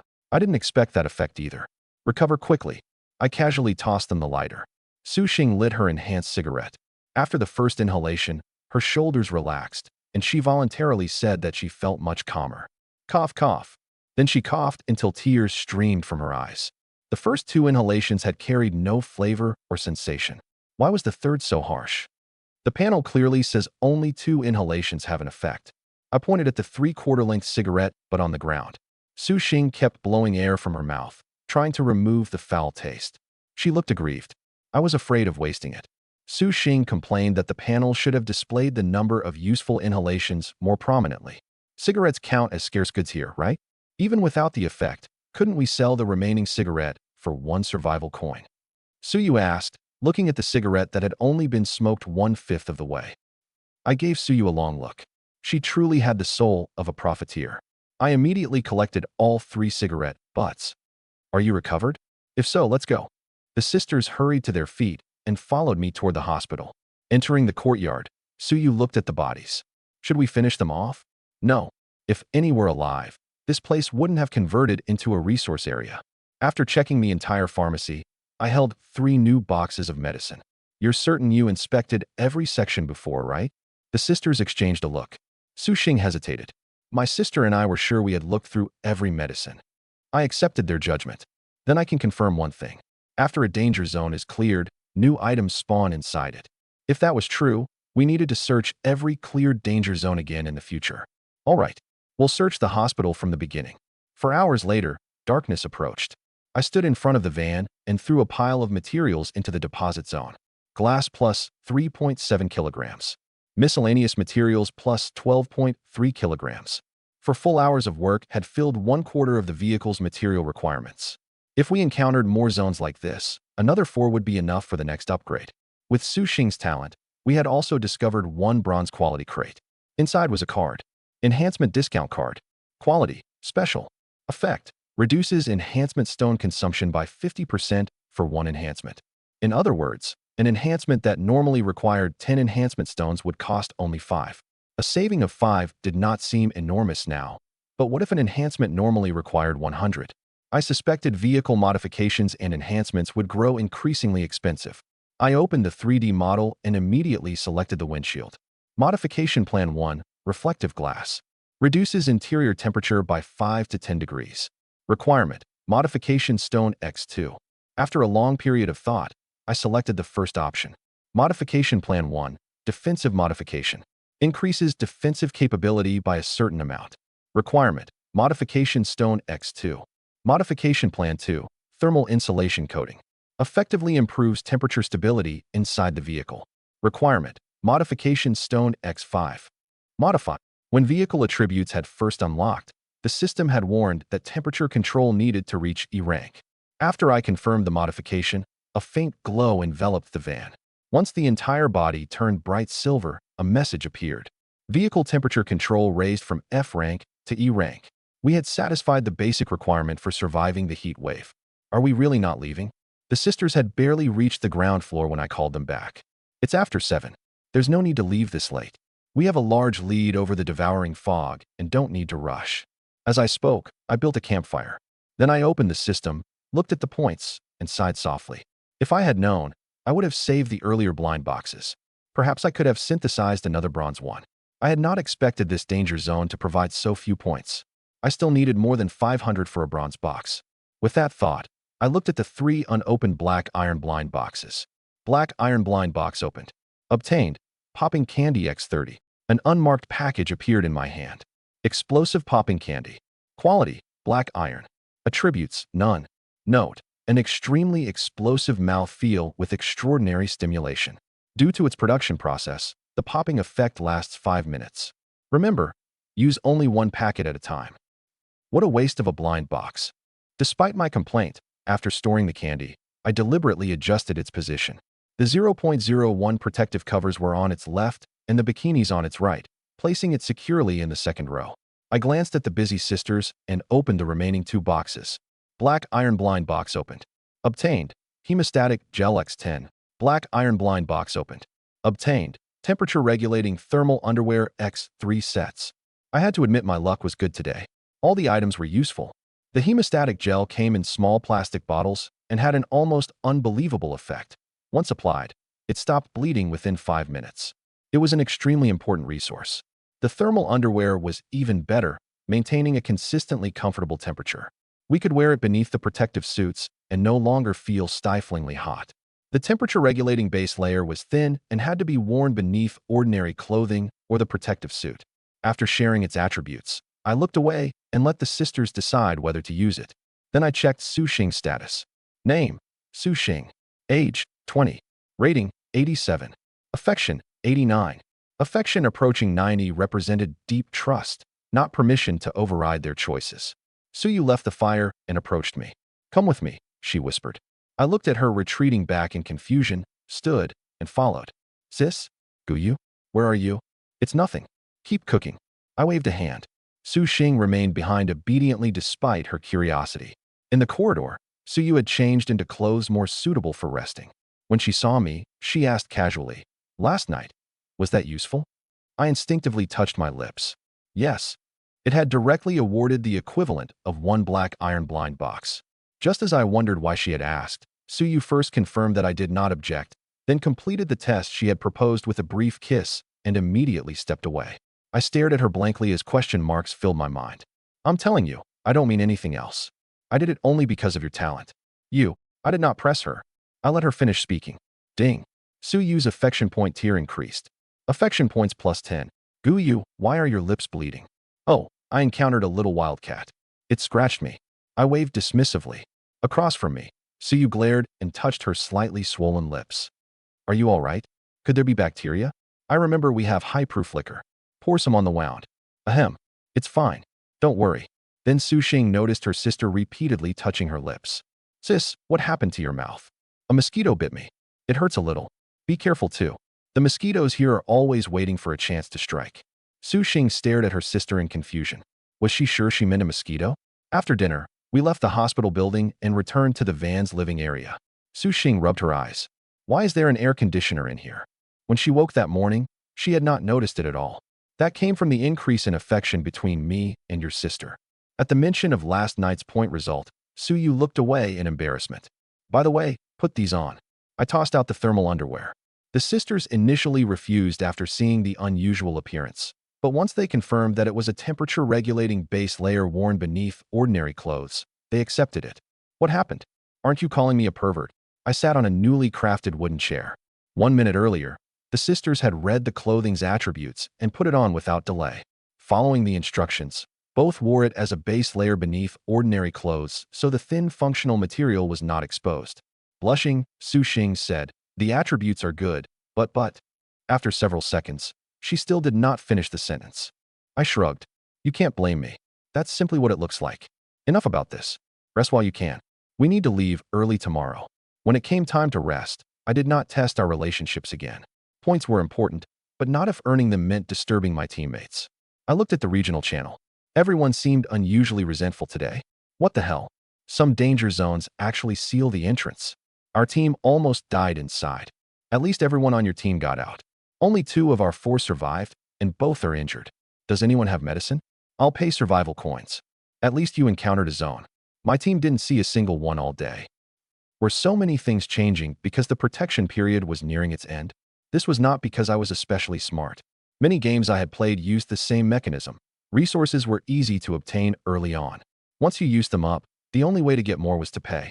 That thought reminded me of survival coins. I hurriedly opened my inventory, and the sight of 210 coins eased my tension. If gasoline had not cost coins, I would have held at least 260. 1/3 of the current total had come from other teams. I pressed my lips together. More than ever, I hoped another game zone would appear. During the night, so you needed to leave the living area, so I got up and confirmed that the surroundings were safe without taking the opportunity to disturb the sleeping Su Xing. When I opened the door the next morning, the sisters were already roasting meat. Su Yu smiled at me. Come eat. We'll leave as soon as breakfast is over. I nodded, then beckoned to Su Xing. Su Xing, come here for a moment. Su Yu wrinkled her nose. When the door closed, she sighed and put down the dagger in her hand. What kind of situation is this? Remembering what she herself had done over the past 2 days, her face turned scarlet. I don't even know what my sister really thinks, but I'm only doing this for supplies, so it doesn't count as. I emerged in an excellent mood after receiving 80 points. Su Yu handed me food, then told Su Xing, let's go to the front. We'll drive as soon as we finish eating. Su Xing answered and quickly climbed into the driver's seat. Time, 7:11 a.m. Weather, sunny, 35 to 39 degrees Celsius. Devouring fog, 25 hours, 52 minutes, and 12 seconds until arrival. Current planet ID, 97872, trial planet. Disaster, 3 days until the heat wave begins. Our remaining lead over the devouring fog was close to my estimate. As soon as the van moved, I said, drive at 100 kilometers per hour for the first hour, then slow down. Okay. Su Xing did not ask why.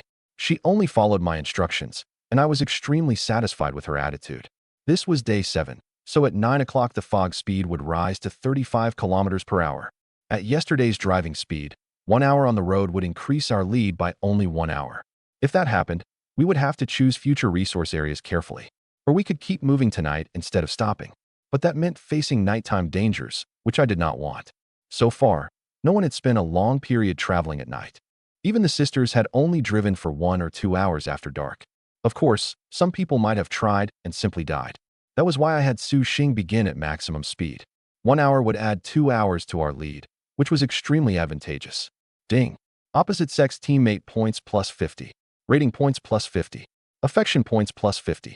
Intimate interaction plus 0. Ding. Opposite sex teammate points plus 50. Rating points plus 50. Affection points plus 60. Intimate interaction plus 0. The first message belonged to Su Xing and the second to Su Yu.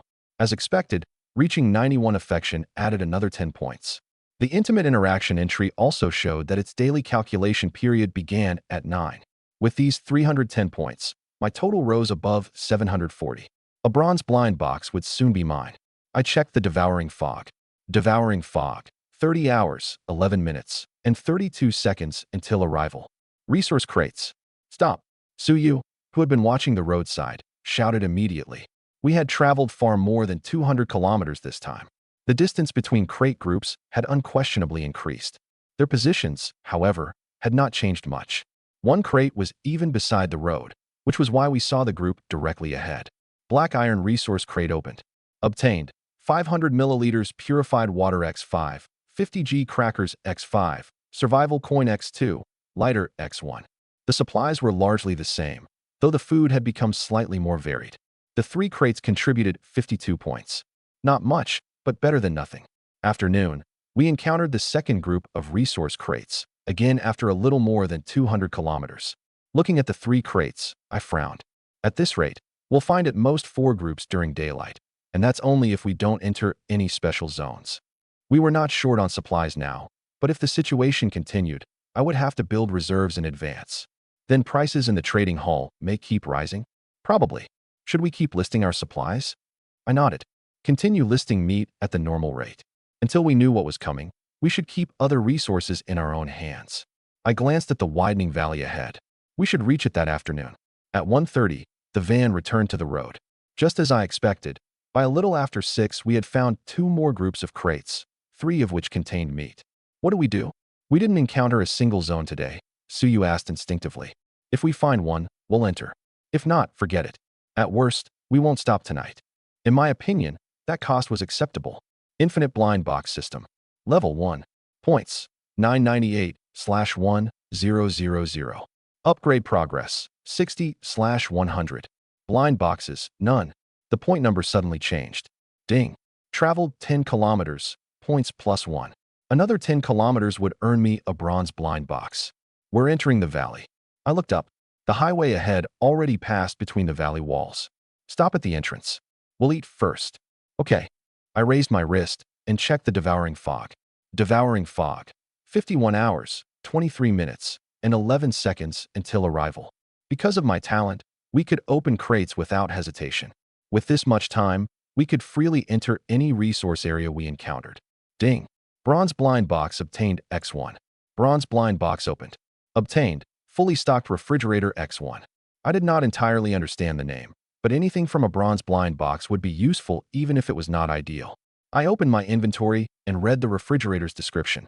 Fully stocked refrigerator. Durability, 500/500. Quality, bronze. Note, a refrigerator that requires no power. It returns to a fully stocked state every day. I knew bronze rewards would not disappoint. This was a fixed daily resource spawn point. I stood and headed inside, but remembered to warn the sisters. Don't start cooking after we park. Wait until I come out. If the refrigerator produced beef or lamb, we were having a feast.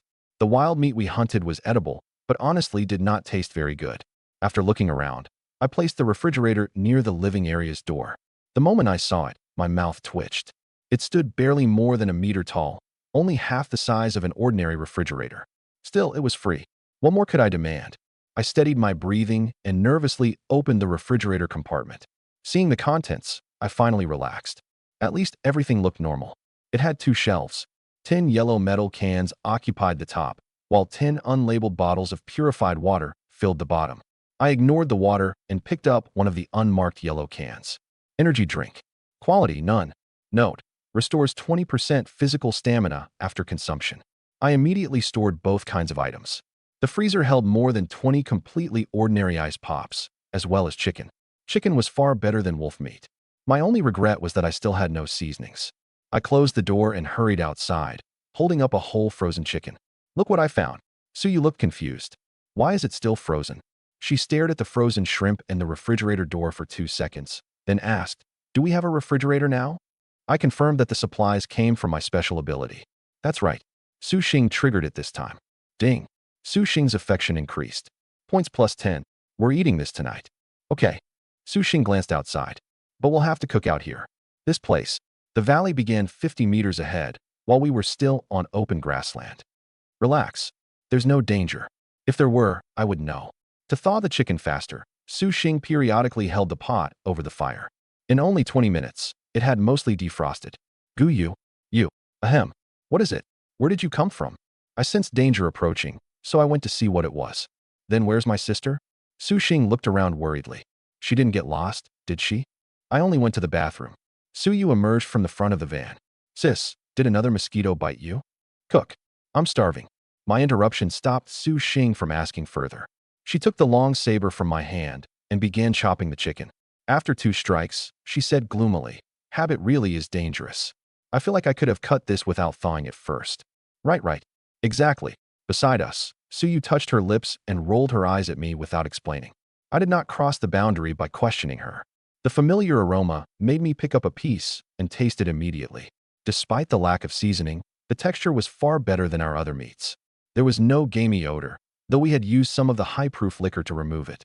I ate while browsing the regional channel. Region 95598. 877/10-000. Had the survivors remaining finally adapted to the current situation? Damn it. Is this a joke? I didn't see a single zone all day. I only need a few more resources to raise my vehicle to level 2. Wanna buy materials, friend? Glass is 2 survival coins per kilogram. Miscellaneous materials are 10 coins per kilogram. Damn, you're a heartless profiteer. You're selling things found free in the zones at those prices. Forget the zones for a moment. Something is wrong with the resource crates. Why are they farther and farther apart? Clearly, I was not the only one who had found no resource areas today. Many people had not. Even the ones who did were people who had encountered none yesterday. As for buying materials, I rejected the idea. Our vehicle had reached level 3, and temperature control was E rank. During dinner, we were lucky enough to face only 2 wolf pack attacks. They contributed nearly 380 points, plus a large quantity of meat. At 8:30, the van slowly entered the valley. Are we looking for somewhere to rest, Guyu, or driving all night? I frowned at the small area illuminated by the headlights. We could not drive quickly at night. We'll decide as we go. It's late. You two should sleep in the back. Suyu shook her head. How could we? We should stay with you. Without my ability, you don't know when to accelerate or when to stop and fight. If something happens, I'll notify you. Suyu warned me anxiously. You have to call us. I will. Don't worry. Su Xing, wait a moment. Su Xing blushed, looked at Suyu first, then turned to me to confirm whether I wanted to continue our point test. She walked over and gave me the briefest touch of her lips. Ding. Ultra-intimate interaction points plus 80. That earned another blind box. After the sisters entered the living area, I took out the sunglasses, selected night vision, and turned off the headlights. I immediately raised our speed to 70 kilometers per hour. I would have preferred to go faster, but then I could not monitor the shoulders for resource crates. Less than 20 kilometers later, the highway curved. Every road we had traveled until now had been straight. Why was this one suddenly full of turns? Some curves came every 2 or 3 kilometers, others every 20 or 30. At 10, I took out the white cigarette pack and removed one. Wonderful. My mind became intensely alert, and every trace of drowsiness disappeared. This thing should not have been called an invigorating cigarette. It should have been called a standing at attention cigarette. I could not imagine how I would endure the next 10 hours. I restarted the van and continued. Because of the constant curves, our speed remained low. At 11:30, I finally saw resource crates. An intersection had also appeared nearby. I adjusted our position before going to the back and opening the living area's door. Wake up. It's time for serious work. What? Resource crates and a resource area. Suyu and Su Xing woke instantly, threw off the bedding, and began dressing. They had forgotten that they were wearing the thermal base layers. Leaning against the doorway, I swallowed. This was a crime. If they ever used an invigorating cigarette. Seeing my unfocused stare, Suyu pushed my shoulder. What are you thinking about? Huh? Nothing. Let's go. Several resource crates sat below the road in the darkness. The blue sign overhead remained unusually visible even without any light shining on it. Resource area, 73 kilometers to the left. Once we collect the resources, we'll enter the resource area. If we're lucky, we might gather half the materials for the next upgrade. I was in an excellent mood. A resource area was far better than a danger zone.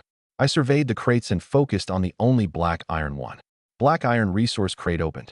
Obtained. Braised beef 500 GX1, survival coin X5, purified water X10, refined iron hand crossbow X1. Among all the black iron resource crates I had opened, that result was above average. 2 of the remaining crates probably contained wild animals. I ignored them, opened the other 3, and led the sisters away. You don't want the meat inside those 2? Suyu asked curiously. Over the past 2 days, we had killed every animal we encountered. No, we don't have time to waste here. With a resource area waiting, why bother with those scraps? The van entered the side road and wound through turn after turn. An hour later, I shouted, "Holy crap, ding. Large resource area discovered, abandoned city.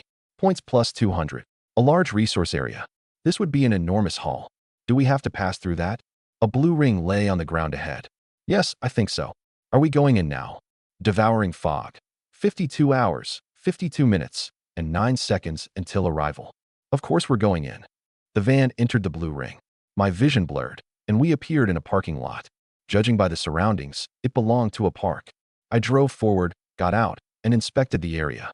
The blue ring where we had arrived remained active. After considering it, I got back in and reversed onto the circle. Leave the large resource area. All right, we can begin.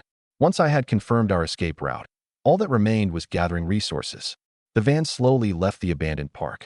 Along the main road, untended trees had spread from the sidewalks into the street. This place is enormous. Where should we go? Suyu asked, surveying our surroundings. There were countless shops. Was this truly an entire city? Suyu's question stumped me. We had only about 50 hours before the devouring fog arrived. We could remain here for no more than 40. I steadied my breathing. We'll find a shopping mall first. It should contain the widest variety of materials. Among miscellaneous materials, plastic and textiles converted at the best rates. A plastics factory would have been ideal, but such a place was unlikely to stand inside the city. We sped along the streets. I ignored the wrecked roadside vehicles. They produced plenty of metal, but very little glass or miscellaneous material, and most were already in terrible condition. Half an hour later, we reached a shopping mall. I parked and led the sisters inside at a run. We should move quickly. According to information from the regional channel, large resource areas connect multiple routes. Someone had previously said that 7 other convoys appeared in the same area. Seeing the scale of this city, I suspected it held not merely 8 teams, but 3 or 4 times that number. Countless shattered counters filled the center of the first-floor atrium. Their contents were gone, but their style suggested jewelry displays. The clothing stores near the entrance had been emptied at the front, though garments remained farther inside. Fill your inventories first. Once they're full, carry things by hand. We continuously moved objects outside. I opened the deposit zone and fed everything into it. Miscellaneous materials plus 37.3 kilograms. Metal plus 0.3 kilograms. Ding. Points plus 37. This mall alone might be enough to raise the vehicle to level 4. Return to the living area and clear space in your inventories. Medicine, miscellaneous objects, spare resources, everything without an immediate use went into the living area. Suyu glanced at the van behind us. Should one of us stay here? I considered it and looked at the upper floors. No, each trip will be quick. We would be gone for 20 minutes at most, not several hours. An hour and a half later, I opened vehicle information. Vehicle, large passenger van. Quality, F rank. Level, LV3. Fuel tank, 28.9 L/50 L. Fuel consumption, 1 L per 25 kilometers. Maximum speed, 100 kilometers per hour. Upgrade requirements. Metal, 278.8/300 kg. Glass, 89.2/100 kg. Miscellaneous materials, 158.9/200 kg. Upgrade material storage, 0/200 kg empty. We had collected nearly everything useful on the first floor. The second floor was next. Suyu, guard this room upstairs. If you see anyone, ignore everything else and shoot. Understood. She nodded. Understood. Still uneasy, I warned her again. Remember, if anyone approaches, you must fire. Relax. I'm not a child. I know what to do. After so many days, her heart had not become cold, but she understood that our vehicle was the foundation of our survival. Good. Su Xing and I are going. Without the devouring fog, I would not have rushed. Batch after batch of resources entered the deposit zone. On our fifth trip, the requirements were finally met. Upgrade. White light enveloped the van and remained for a full 10 minutes. Vehicle raised to LV4. Living area space doubled. The exterior did not seem to have changed much. I opened vehicle information and made a surprise sound. Vehicle, large passenger van. Quality, E rank. Level, LV4. Fuel tank, 28.9 L/100 L. Fuel consumption, 1 L per 25 kilometers. Maximum speed, 120 kilometers per hour. Upgrade requirements. Metal, 12.4/500 kg. Glass, 0.8/150 kg. Miscellaneous materials, 2.2/200 kg. Upgrade material storage, 0/500 kg empty. I immediately opened the attribute screen. Vehicle attributes. Power, E rank. Defense, E rank. Attack, F rank. Temperature control, E rank. Note, corresponding modifications raise the corresponding ranks. Hint, for the heat wave disaster, temperature control must reach E rank. 3 of the 4 attributes had reached E rank. Was that why the vehicle's quality increased? Had this upgrade raised its defense? Apparently, improving quality was genuinely difficult. We needed both higher vehicle levels and better modifications and enhancements. I closed the interface and returned to the mall with Su Xing. What do we do next? She asked. Go to the center and use your talent. It's a shame your range is so small. A 100-meter radius was tiny compared with an entire city. At the mall's center, Su Xing activated Treasure Hunt. Excitement filled her face. There are so many this time, more than a dozen. I stared in surprise. That's an incredible number. If one mall held this many, how many were scattered across the city? The limitations on Su Xing's talent were painful. Come on, let's inspect them. I hurriedly glanced back towards Suyu. Wait, the gunshots were far away, not nearby. We'll find the lights later. First, let's see what's happening. Compared with resource crates, mobile inventories were the real treasure. We had already moved the van inside the mall, so discovery was not an immediate concern. I opened the mailbox. Suyu, is the gunfire on your side? It seemed to come from that direction. I can see muzzle flashes in the next block. Good. Wait for us. I led Su Xing to Suyu. Through the window, we saw weak flashes coming from a building diagonally across the street, accompanied by bursts of gunfire. At its peak, I thought I could distinguish 5 or 6 guns. Of course, I might have been wrong. I did not know how to count firearms by sound. Come on, we'll take a look. Suyu froze. A fierce battle was raging outside. Why would we approach it? They haven't discovered us. We don't have to go. Do you want free supplies? Oh, then let's go. Understanding dawned on her, and she immediately pulled Su Xing toward the stairs. I looked around. The van's interior layout had not changed at all. Its latest evolution must have affected only the body and expanded living area. There was no time to inspect it now. We slowly drove through the shattered entrance and toward the firefight. The shots came from 2 stores on the next street. If we drive closer, they'll probably notice us. They may stop fighting and attack us together. Suyu studied the 2 groups, positioned at opposite corners. No matter how quiet our van was, it still produced engine noise. Have you heard of the mantis stalking the cicada while the oriole waits behind?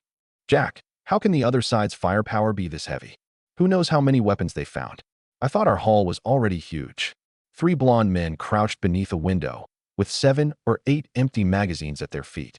Jack drew a wrinkled cigarette, lit it from a flame, and inhaled deeply. But we killed all of them. Once we absorb their watches, we'll make a fortune. Jack, next time we have to choose a place this dangerous. See? Wasn't that easy? Easy, yes, but the saying is, when the snipe and the clam fight, the fisher dash. I waved him off. Same idea. Don't obsess over the details. Go to the other side and finish that group too. Don't let anyone escape. The 3 of us ran across, but the sight of the black-haired survivors made Suyu hesitate. Do we really attack them? Even here, people from our own country could be dangerous. Yet these survivors had clearly lost the ability to resist. Fighting armed enemies was one thing. Our moral boundaries had not fallen far enough for indiscriminate killing. I raised the flashlight and illuminated their faces. Their features looked. I had fired on the blonde group without hesitation because their appearance made the distinction obvious. I climbed through the window and felt several necks for a pulse. Then I poured mineral water over one man's face. His eyelids twitched, and he slowly opened his eyes. The more clearly I saw him, the more familiar his overall appearance seemed. Baka. Ding. Points plus 100. I knew their faces looked familiar. They're Japanese. I raised my handgun, aimed at another man, and pulled the trigger. Ding. Points plus 100. Collect the supplies first. We'll discuss everything after returning to the van. The sisters nodded and began stripping the useful clothing from the bodies. Other than their clothes and watches, there were only a few battle-damaged weapons. I hurriedly climbed back out. Are you two finished? One sister carried clothes and the other carried guns as they climbed from the room. Done.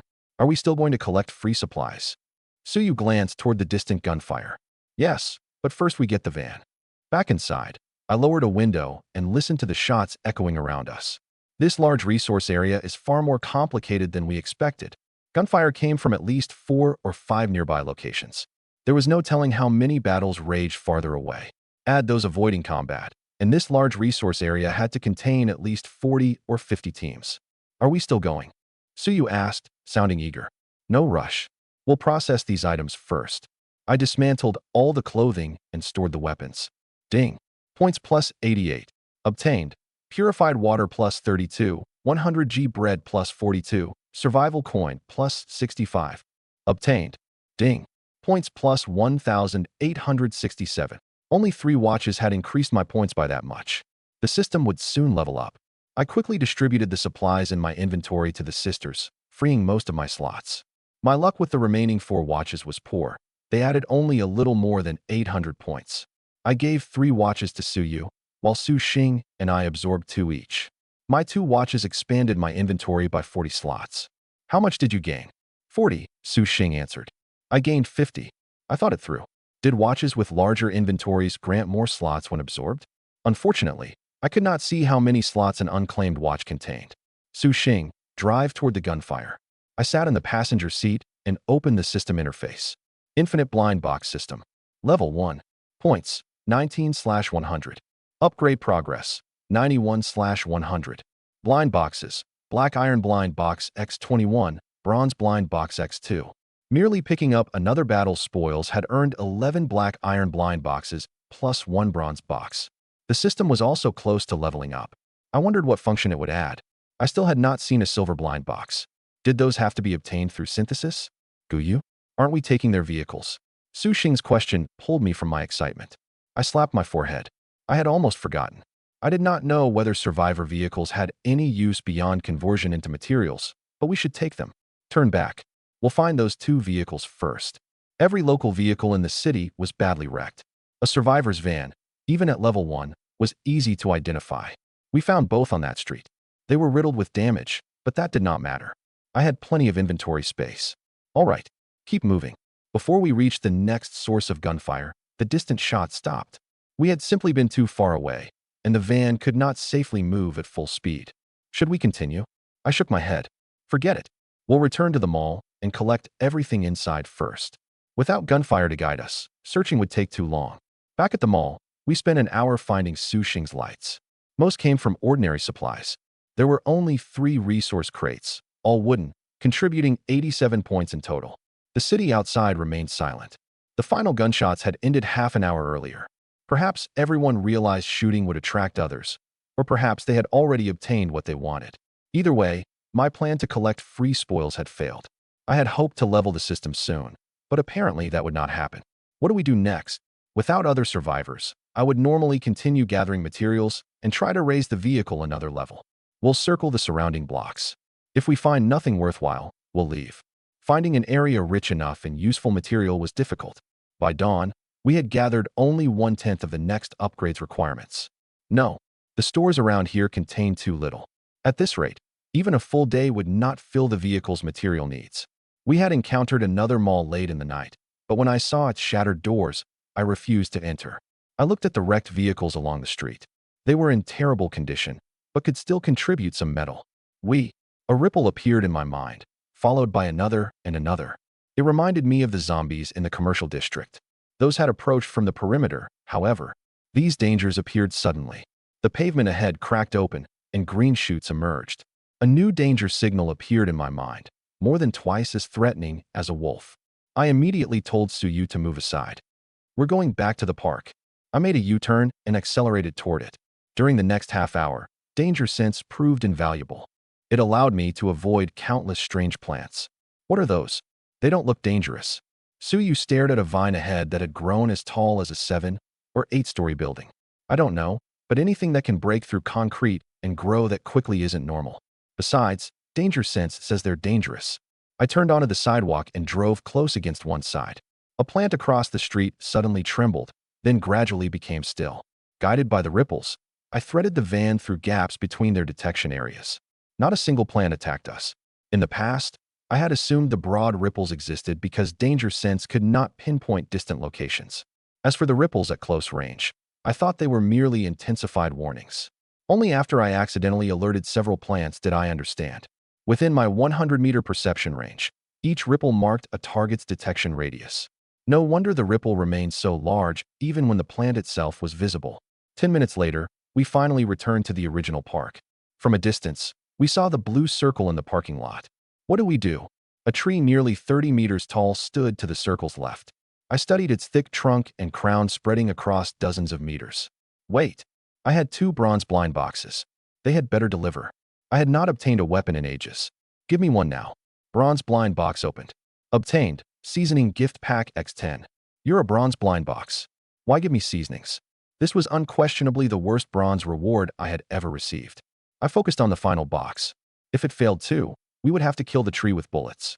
It was only a little more than twice as dangerous as a wolf, so defeating it should not be difficult.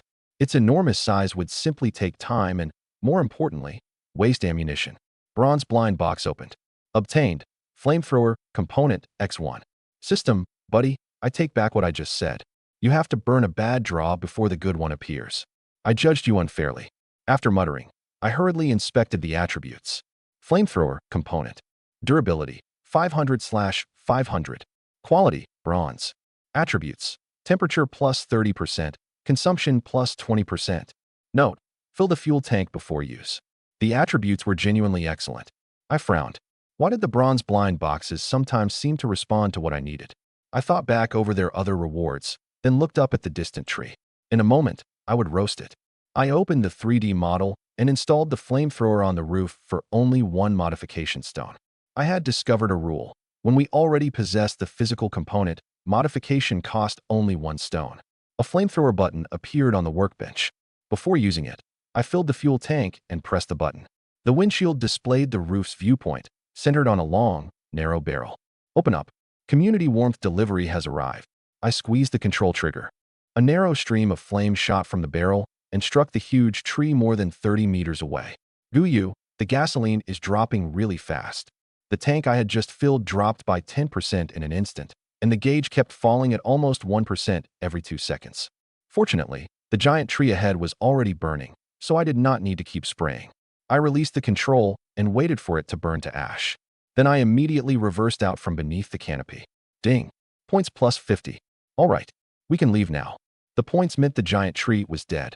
I drove straight onto the blue circle beneath it and stopped. Leave the large resource area. Light flashed, and my vehicle returned to the narrow road. I let out a long breath and sank against the seat back. It was finally over.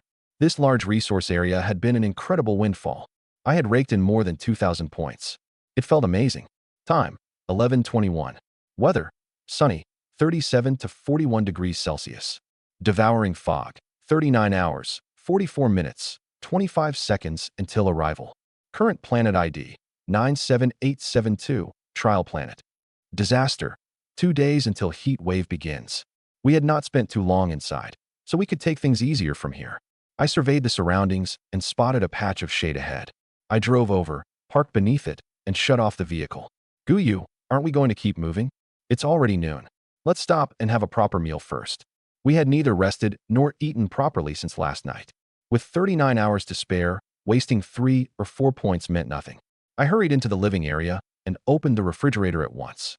12 cans of cola lined the top shelf, with purified water below them. But when I opened the freezer, the first shelf surprised me. I had expected more ice cream, only to find 2 boxes of frozen shrimp. The second shelf held something that looked like beef from its marbling. I brought the food outside and handed it to the 2 women. "We're cooking this today." Then I suddenly remembered the seasoning gift packs from the bronze blind box, and my irritation returned. How could such a valuable blind box give me nothing but 10 seasoning packs? What a joke. Oh right, these are the seasonings. An elegant wooden cabinet appeared before us. I stared pensively at the dark red cabinet, nearly 2 meters tall and more than a meter wide. "Guyu, what did you just say this was?" I answered helplessly, "Seasonings. Just open it and see." Su Xing gripped the handles in the middle and pulled both doors open. Aged vinegar, rice vinegar, white vinegar, regular soy sauce, light soy sauce, dark soy sauce, white sugar, rock sugar, brown sugar, star anise, cinnamon, bay leaves. The sisters stared blankly at the cabinet. There was far too much inside.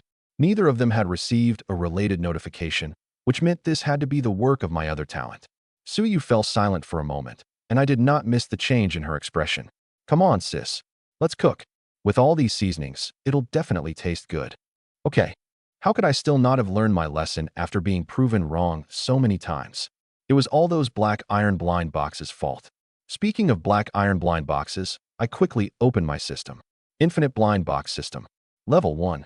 Points, 76/100. Upgrade progress, 92/100. Blind boxes. Black iron blind box times 25. I narrowed my eyes at the upgrade progress. Even if I never encountered another area like this, it would take me at most one more day to upgrade the system. No, one of the remaining requirements was a bronze blind box. I needed 1,000 points to get those final 5 progress points. I estimated that I would not finish until the last day, perhaps not until the disaster began. My gaze moved down to the 25 black iron blind boxes. The things from a bronze blind box were always excellent. Synthesis failed. Success rate plus 5%. Success rate, 35%. The success rate made me hesitate. 4 black iron blind boxes had raised it by only 25%. But now that I had started, I could not stop. If I quit here, would all those boxes I had already invested not go to waste? Synthesis failed. Success rate plus 7%. Synthesis failed. Success rate plus 10%. At last, after I fed in the 11th box, a bronze blind box was successfully synthesized. Counting the initial one, it had cost me 12 black iron blind boxes in total. I stared at the bronze blind box displayed in my system and sighed deeply.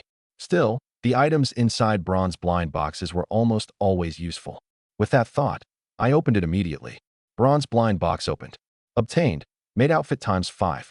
Remembering how many times I had spoken too soon, I decided to inspect the outfit's attributes before complaining. The so-called outfit consisted of a dress and a headpiece. When I unfolded one, I found a pink, Lolita-style made dress. Made outfit. Durability, 100/100. Quality, bronze. Attributes. Cooking plus 30%, medical skill plus 5%, riding plus 5%, combat plus 5%. Set bonus. Once activated, learning efficiency plus 30%. As the outfit is worn over time, learned skills will become permanent. Constitution plus 10. Ultimately, you will become a qualified maid. Note: only someone with exceptional stamina and recovery can be considered a qualified maid. I could hardly call it useless when it boosted so many attributes. The cooking bonus in particular could improve our quality of life. There were 2 ways to prepare food. The first was the lazy method. Set it up and let the system cook it automatically.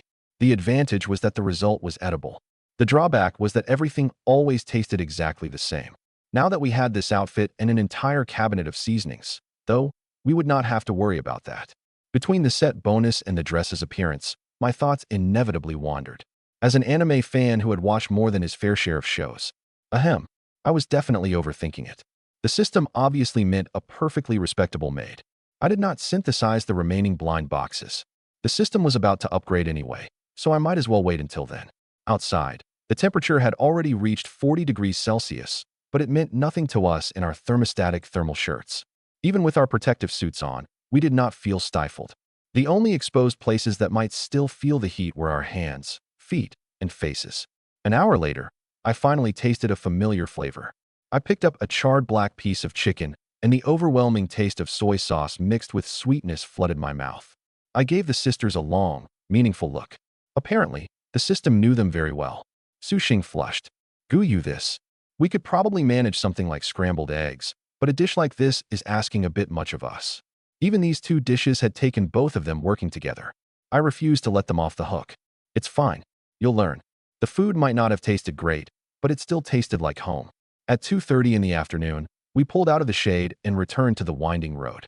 Leaning against the seat back, I opened the regional channel for the first time in ages. I had not had a moment to check it since taking over the wheel last night, much less after entering the large resource area.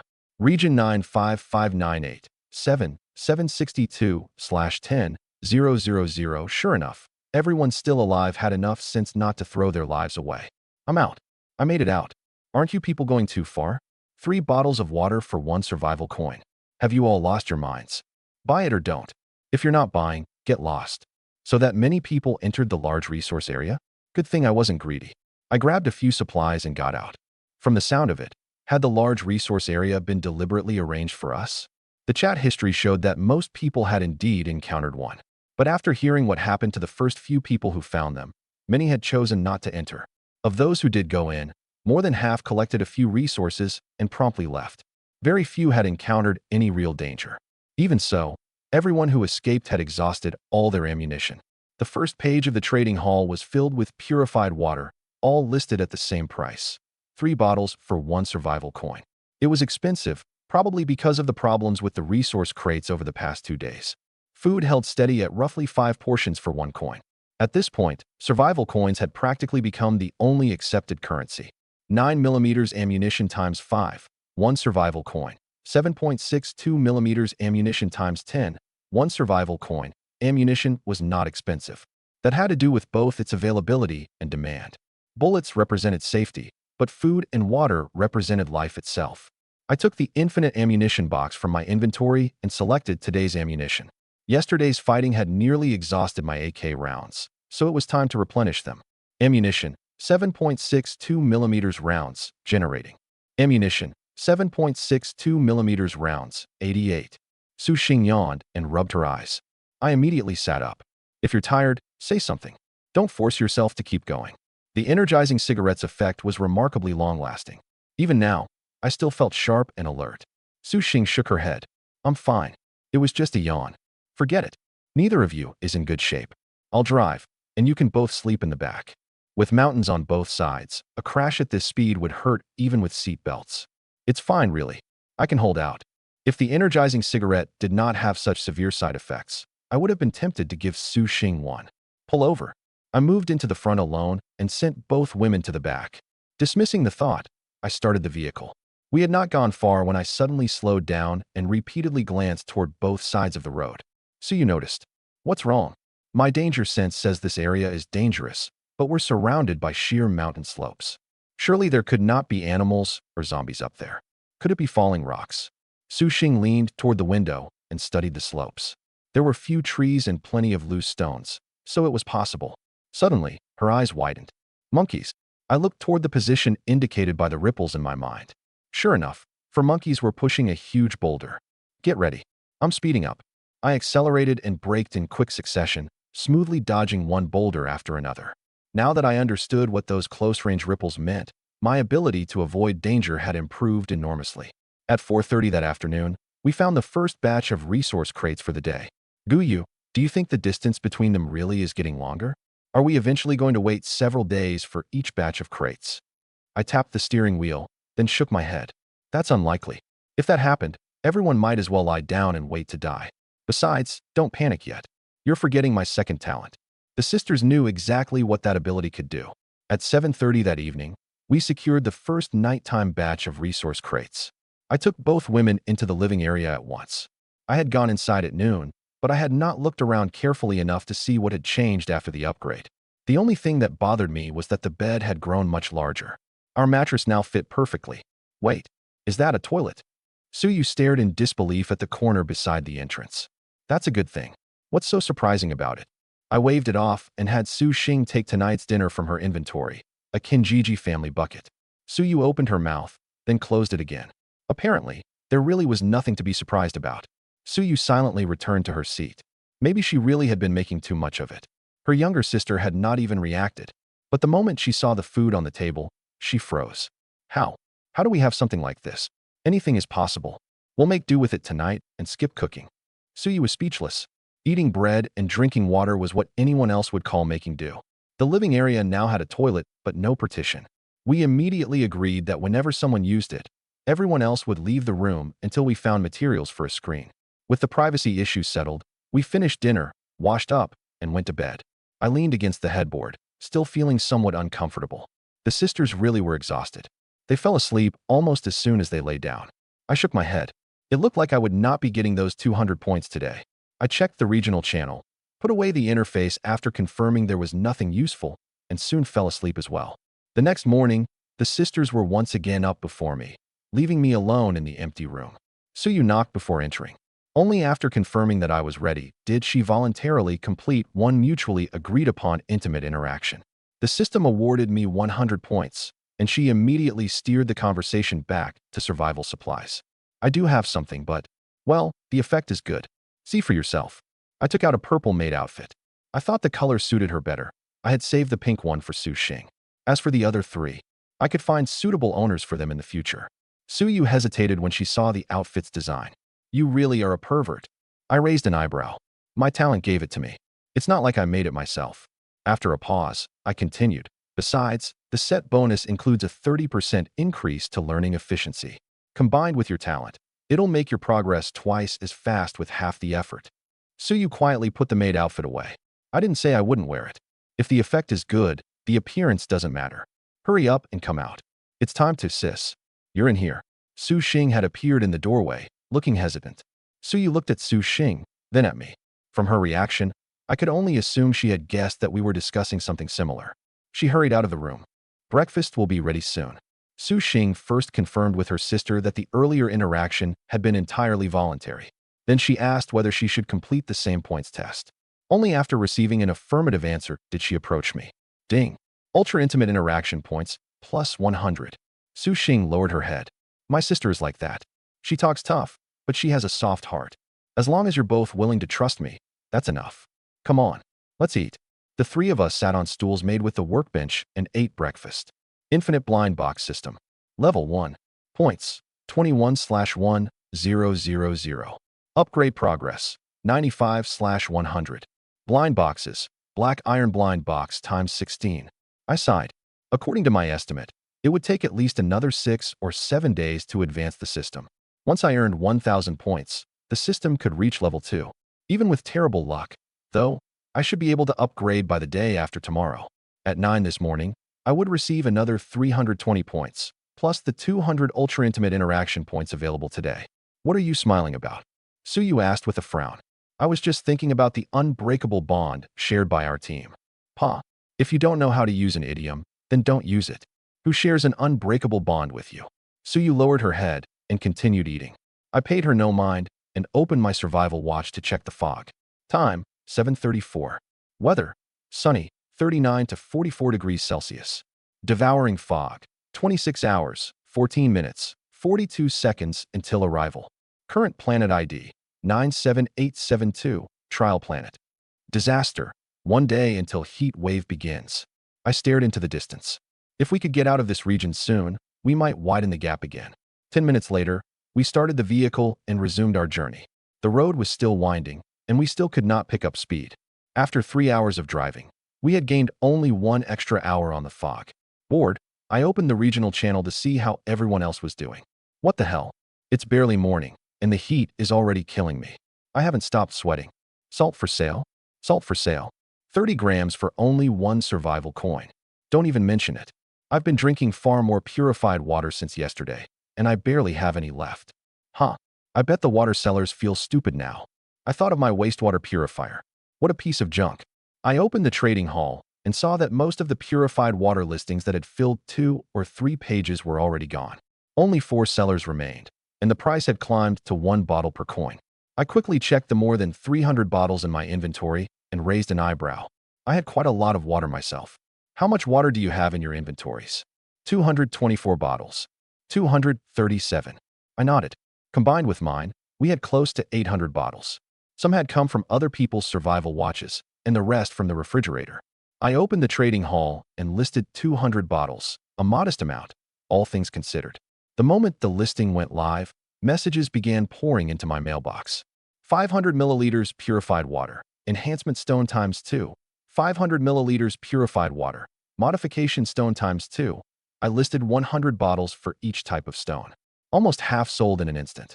Just as I had expected, people might hesitate to spend survival coins, since those also represented gasoline and driving distance. After all my recent gains, I already had more than 500 survival coins. Enhancement stones and modification stones were different. They were genuinely difficult to obtain. Even after looting so many other people's survival watches, I still had very few. Before long, every bottle I had listed in the trading hall was gone. Boss, list some more. I still have more than a dozen stones. Yeah, I have some too. You there, buddy? Are you people stupid? Modification stones are extremely useful. Nothing is more useful than staying alive. Too bad I was not reading any of it. I had already closed every interface and turned my attention to the road. Close to noon, resource crates finally appeared in the distance. How many kilometers? 285, Su Xing answered quickly. I had reminded her to watch the odometer when we set out. Today, the resource crates were between 250 and 350 kilometers apart. Not a serious problem. The mountains ahead looked as if they were about to end, so we might collect more crates this afternoon. The vehicle stopped, and all three of us got out. Under the blazing sunlight, waves of heat assaulted my face. Fortunately, only my head and feet felt truly miserable. My hands were a little better. I turned to the crates, which were sitting in plain view. Wooden resource crate opened. Obtained. Lightly salted water times 5, 100g lightly salted crackers times 5, iron ingot times 2.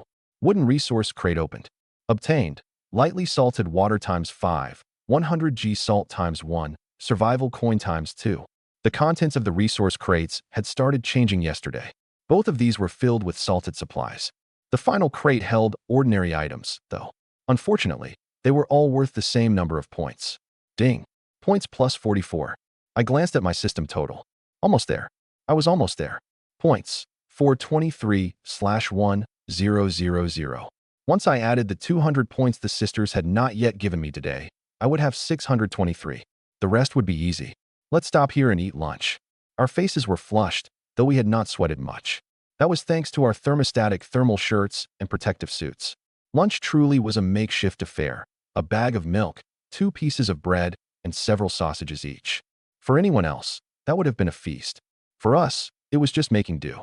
I opened the regional channel to pass the time. Is that guy still not back? Stop whining. I heard he sold 200 bottles. That's already a lot for one team. Exactly. Instead of wasting time here, go find a resource crate. Find my ass.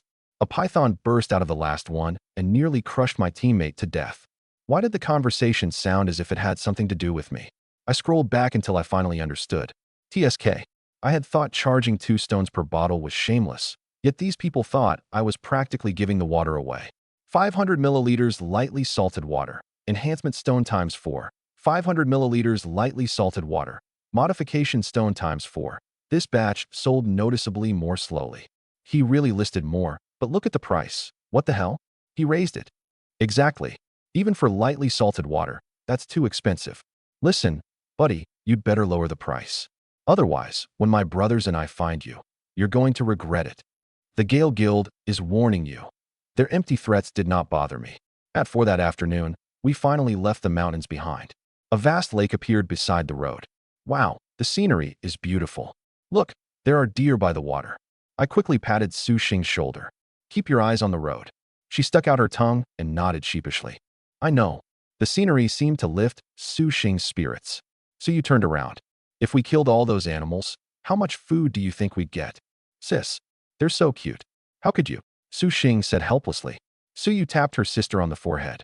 We're in a survival world. What good is cute? They only become useful to us once they become food. Even if we don't eat them, we can trade them for other supplies. I looked at Suyu. That was the right mindset. The lake was only 50 or 60 meters from the road, and deer and other small animals were everywhere. No matter how I looked at it, this was a natural food reserve. Guyu, are we going? Suyu asked again. I raised a hand. Let me sense the area. There truly was no danger within 300 meters. Should we go take a look? As Suyu had said, even if we did not eat the meat, we could sell it. More importantly, every animal meant points. Stop the vehicle. I'll drive. If anything unexpected happened, I would be able to get us out immediately. Su Xing and I switched places.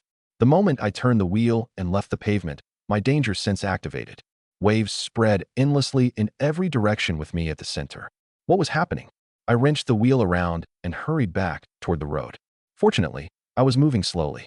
In less than 10 seconds, the vehicle was back on the pavement. The waves in my mind remained, though they were gradually fading. Guyu, look at the ground we just crossed.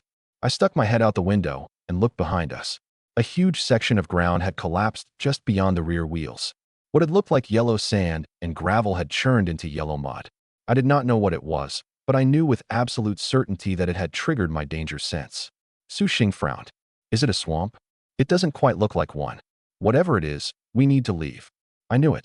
There really was no such thing as a free lunch. As for those points, I kept the vehicle moving forward. Su Xing sat in the back with her chin propped in one hand, admiring the scenery outside. It would be so nice to eat here. At her words, I checked the time. It was nearly 5 o'clock, so it really was time for dinner. What? Did you see resource crates? Suyu scanned our surroundings. There was not a single resource crate in sight.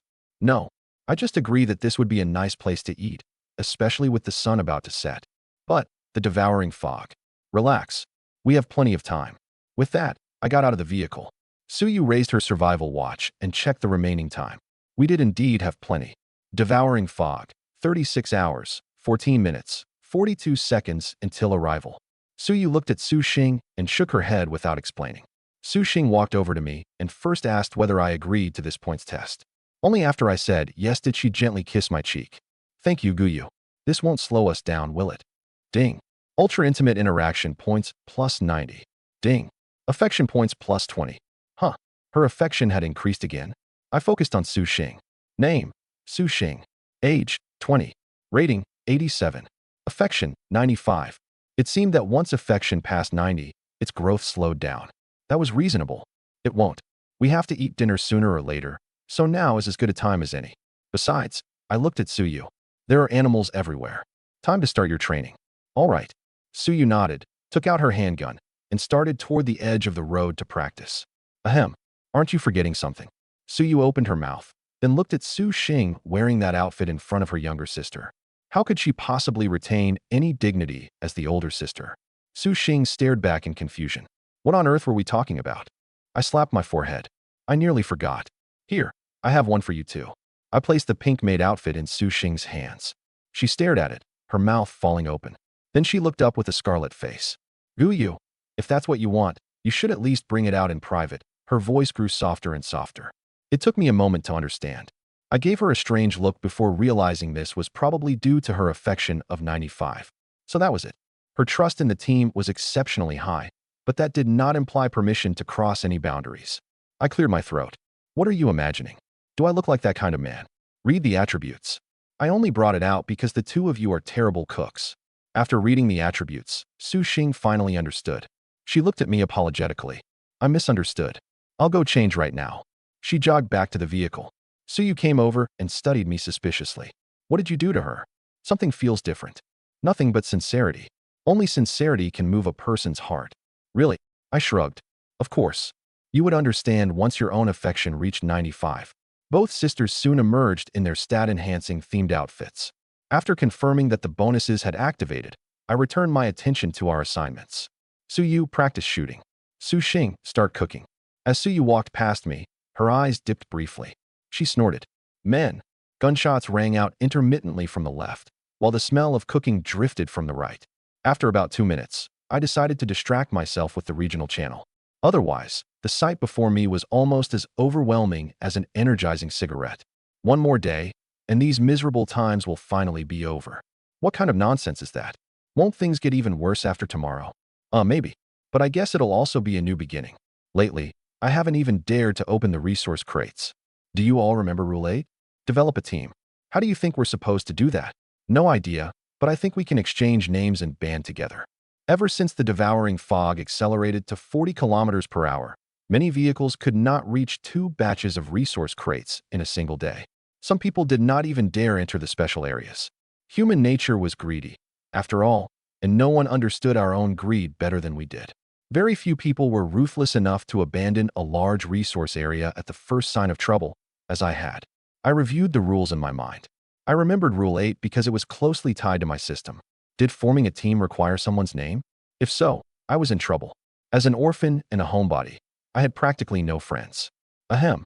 What I meant was that points earned from women were important, and if they happened to be attractive, so much the better. An hour later, Suyu ended her practice and came over looking tired. The maid outfit really did accelerate her understanding of firearms, and it even enhanced her talent. Without her protective equipment, however, her strength was much lower. How did it go?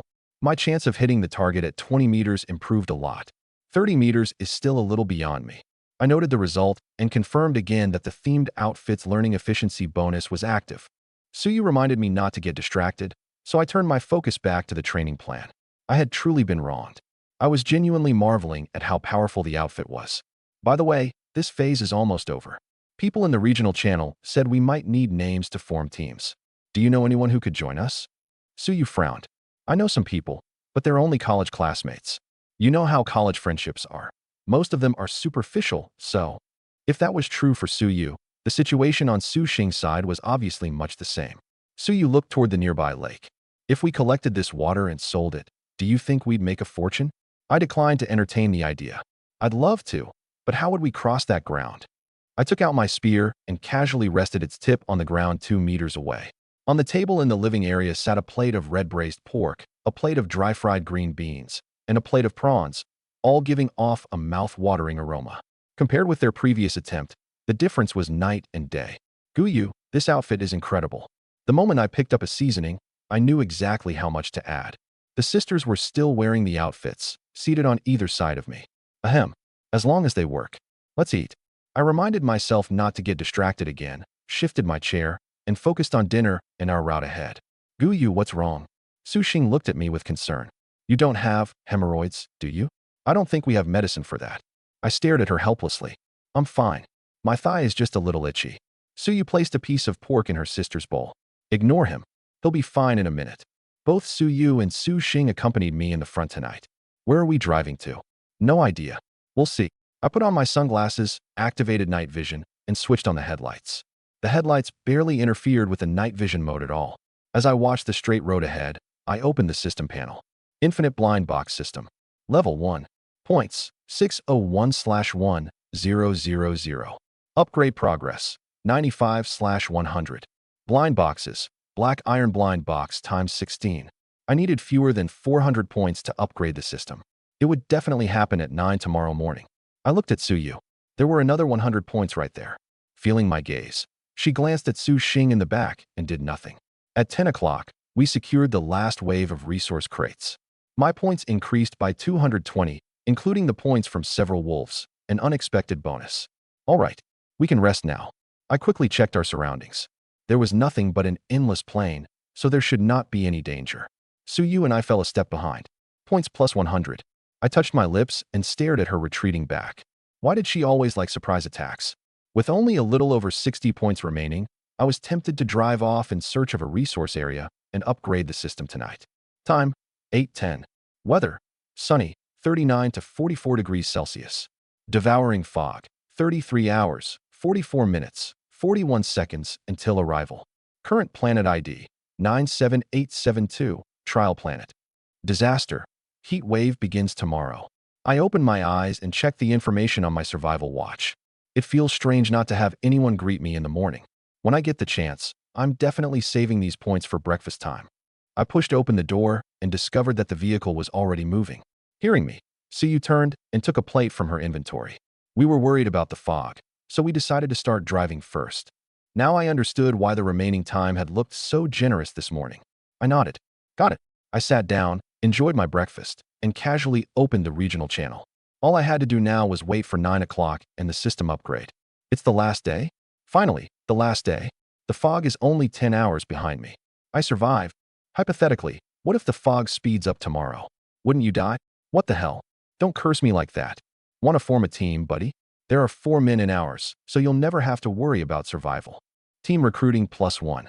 Send your name by private message. Join now. Teams. I silently ate while reading the messages. If teammates were assigned randomly, problems were inevitable. Thinking back to the game's opening rules, I did not remember any penalty for killing a teammate. At most, you would lose access to 1 resource crate. Ding. Bronze blind box times 1 obtained. Ding. System upgraded to level 2. Beginning at level 2, the host may exchange points for blind boxes directly. Current maximum exchange tier, silver blind box. Blind box synthesis enhanced. Current maximum synthesis tier, gold blind box. Being able to exchange for silver blind boxes directly was good news. I had never obtained one before. Infinite blind box system. Level 2. Points, 303. Upgrade progress, 0/1,000. Blind boxes. Black iron blind box times 16. Bronze blind box times 1. An exclamation mark appeared beside the points total. Current maximum exchange tier, silver. Black iron blind box, 100 points. Bronze blind box, 1,000 points. Silver blind box, 10,000 points. I exhaled slowly. In that case, I could focus on exchanging for bronze blind boxes from now on. As good as bronze blind boxes were, though, earning them was still too difficult at the moment. More importantly, 10 black iron blind boxes and 1 bronze blind box both cost 1,000 points. But for upgrade progress, the 10 black iron boxes added 10 points in total, while 1 bronze box added only 5. I leaned back in my seat and finally relaxed. At last, I had completed something major, something that directly affected our survival. In celebration, I had to synthesize a bronze blind box today. Synthesis failed. Success rate plus 12%. Synthesis failed. Success rate plus 10%. In the end, it took only 7 blind boxes to synthesize a bronze blind box. Bronze blind box opened. Obtained. FIM, 92 times 1, includes 5 missiles. I had wanted something good, but was this not a little too good? What was I supposed to use it on? Wolves? Zombies? FIM, 92. Durability, 100/100. Quality, silver. Attributes, accuracy plus 30%, power plus 50%. The icon in my inventory looked strangely familiar. A metal object almost 2 meters long dropped across my lap. The instant I saw it, I knew what it was. I could never have identified it from the model number, but the real thing was unmistakable. It showed up all the time in AAA games. The thought of everyone else carrying handguns and rifles almost made me laugh. I turned to the final bronze blind box. I might as well open that one too. Bronze blind box opened. Obtained, bulletproof glass, accessory, times 10. Modification time. This vehicle was absolutely getting an upgrade. Pull over for a moment. I'm modifying the vehicle. Su Xing stepped on the brake. I opened vehicle information and selected modify. As before, I already had the required part, so the procedure needed only 1 modification stone. The windshield, however, required 2 panes and therefore 2 stones. The vehicle had 5 windows in all, and modifying them consumed 6 panes of bulletproof glass. All right, keep going. Suyu rapped on the passenger side window. The sound was noticeably duller. What did you modify? Bulletproof glass. It can easily stop rifle rounds. I answered without looking up. Suyu's mouth fell open. Then if we run into other people, can't we just hide in the vehicle? No. If they attack us, we eliminate them. There was no way I would hide in the vehicle. They would be carrying resources. At 6 that evening, we stopped beside the road. The ground across the grassland was cracked. Plants lay wilted against the earth, and some had already turned yellow and dry. Suyu practiced shooting while Su Xing cooked. I sat beside the road in a chair, wearing my sunglasses. Beneath the lenses, my eyes kept drifting first to the left, then to the right. Huh, Suyu exclaimed. What is it? Beaming, she shared her talent interface with me. This suddenly appeared. Weapon mastery. All weapons become easier to wield as your experience with them increases. Handgun. Beginner handgun accuracy plus 10%. If the talent had been A or S rank, perhaps that bonus would have applied to an entire weapon category, with practice on one weapon improving all weapons of the same type. Was that why Suyu's talent was only B rank? It did not matter. No one else could provide her with training conditions this good. In my team, a B rank talent could perform like an S rank talent, or perhaps even surpass it. After a moment's thought, I took out the M1911. Use this. Then I picked up a plastic water bottle. Get ready. 1 second after I throw it, fire. Suyu nodded seriously and focused all her attention on me. The result shook me. Was a 10% accuracy bonus really that powerful? Even with the handgun's own accuracy attribute, this was absurd. How are you that accurate? I muttered in confusion. Maybe it's because of this outfit, Suyu said, blushing. Right, the set also boosted combat. It was a shame the outfit offered no defense. Then again, even if it did, I still would not have sent the sisters into battle dressed like that. Equipment like this had to be worn by choice. and there was no reason to display it to outsiders. Keep practicing with the handgun. We'll add rifles afterward. I could hardly imagine what Suyu would become once she mastered every type of firearm. By now, our dinners came entirely from food produced by the refrigerator. It did not generate much, but there was enough for all three of us to eat our fill with some leftover. Based on the distance to the crates we just collected, the next wave should appear around 9 tonight. Are we going after them? Su Xing swallowed her food before asking. I nodded. Of course. Those are free resources. Why wouldn't we take them? Come to think of it, we haven't found a resource area for 2 days. Do you think they stopped appearing during the final 2 days? I honestly don't know, I admitted. Someone in the regional channel found one today, but they didn't enter because the devouring fog was too close. Devouring fog. 42 hours, 12 minutes, 31 seconds until arrival. The road had straightened again, with wilted grass lying flat on both sides. We had widened the gap between us and the fog once more. What a pity we had not encountered a resource area. Otherwise, we could have gone inside. Suyu sighed. It seems our luck really is terrible. I did not care in the slightest. Relax. We'll find a resource area sooner or later. Missing 1 or 2 means nothing. After dinner, we returned to the road. We would not rest until we secured the final wave of resource crates. At 9:30 that night, I scanned the left side of the road. Ready your weapons. For little creatures are stalking us. From the threat level, they're probably wolves. The resource crates should have been close too. Sure enough, 6 of them stood on both sides of the road 2 or 300 meters ahead. Get ready. Suyu, you'll take the lead. Her eyes lit up, then tightened with nerves. Can I really do it? Relax. We're right here. Don't hold back. I did not give her the sunglasses. I wanted to see how well her talent performed at night, though I pointed her toward the targets. In the silence, the sound of animals' paws striking the ground was especially distinct. Suyu stared sharply into the darkness. I quietly took out the Winchester. If she failed to finish them, I would blast them myself. For beasts entered my field of view. Judging from their build, they were not wolves, but hyenas. The charging hyenas tumbled to the ground one after another, and 3 of them howled in pain. From what I could see, 1 had died instantly. The other 3 had been hit, but not fatally. Finish them off, harvest the bodies, and then we'll sell the meat. Meanwhile, I approached the resource crates. Black iron resource crate opened. Obtained. 500 G salt times 1, survival coin times 5, full 7.62 millimeters magazine times 1, basic heat insulation suit times 1. A thick leather suit dropped onto the ground, kicking up a cloud of dust. Good grief. Was this thing not far too thick and cumbersome? Basic heat insulation suit. Quality, black iron. Effect, provides limited protection against thermal radiation. Extended wear is not recommended. Duration remaining, 2 hours. I turned the one-piece suit over and found a small metal canister on its back. That was probably what provided the insulation, or rather, the resistance to thermal radiation. I considered the implications carefully. Apparently, the heat wave was more than mere heat. We're finished. Guyu, what's wrong? Nothing, I said. I'm almost done. Once we had collected all the resources, we returned to the living area.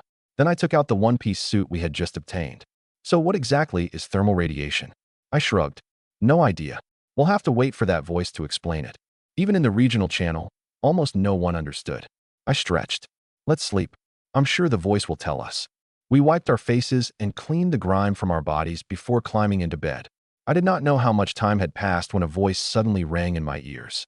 I awoke instantly, and 2 guns appeared in my hands. To my surprise, Danger Sense had not warned me. Even when I was asleep, the slightest reaction from Danger Sense would wake me immediately. Congratulations. You have passed the beginner protection period and are now qualified survivors. It was that voice. My mind sharpened as I listened carefully. Several changes will now take effect. Remember them. 1. All creatures will return to normal strength. 2. The distance between resource crates will be adjusted. 3. Resource areas, danger zones, and special zones will appear less frequently. My nerves relaxed. Those changes were still within an acceptable range. Guyu, before the sisters could finish, the voice continued. Team mode will now be enabled for convoys. You may form teams freely. Team formation closes tomorrow at 9 o'clock. Choose carefully. A team interface appeared simultaneously on all 3 of our survival watches.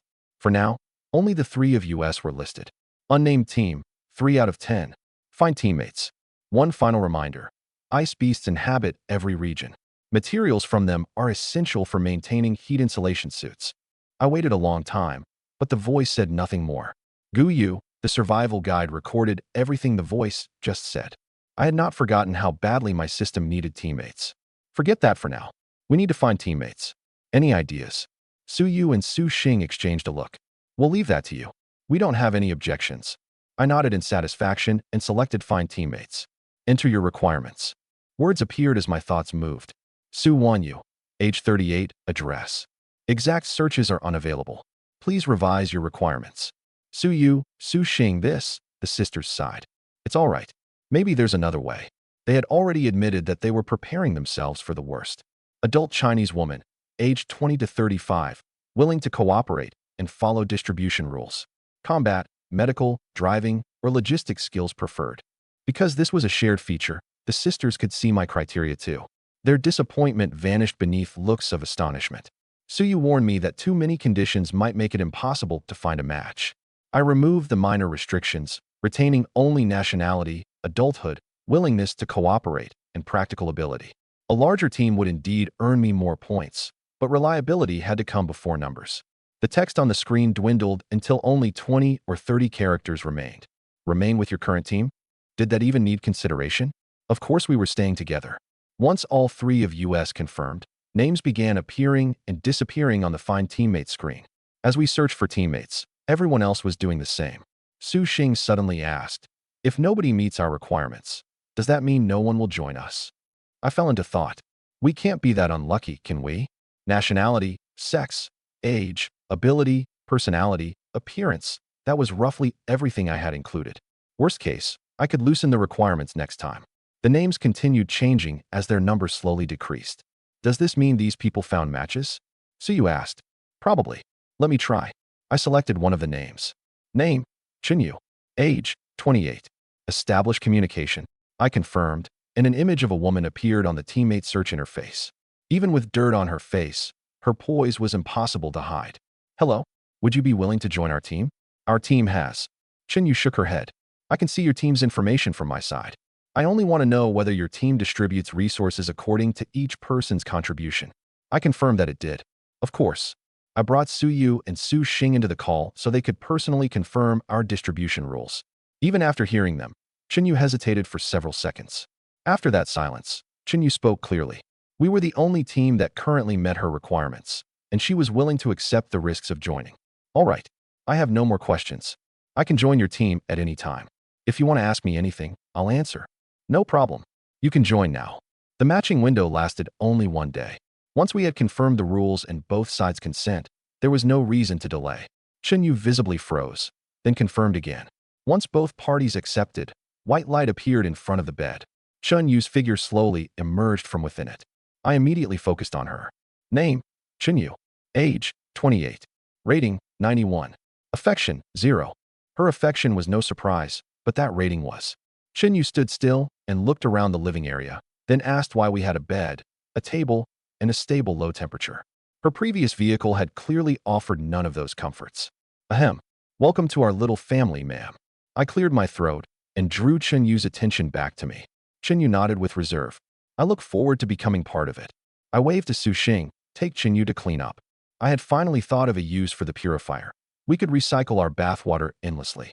I had been unbelievably slow not to realize it sooner, leaving us filthy for days. Su Xing nodded at once, straightened her outer protective clothing, and took Chinyu to the screened-off washing area. I called out, Suyu, make us a late-night snack. We need to welcome our new teammate. Affection could not be won with empty promises.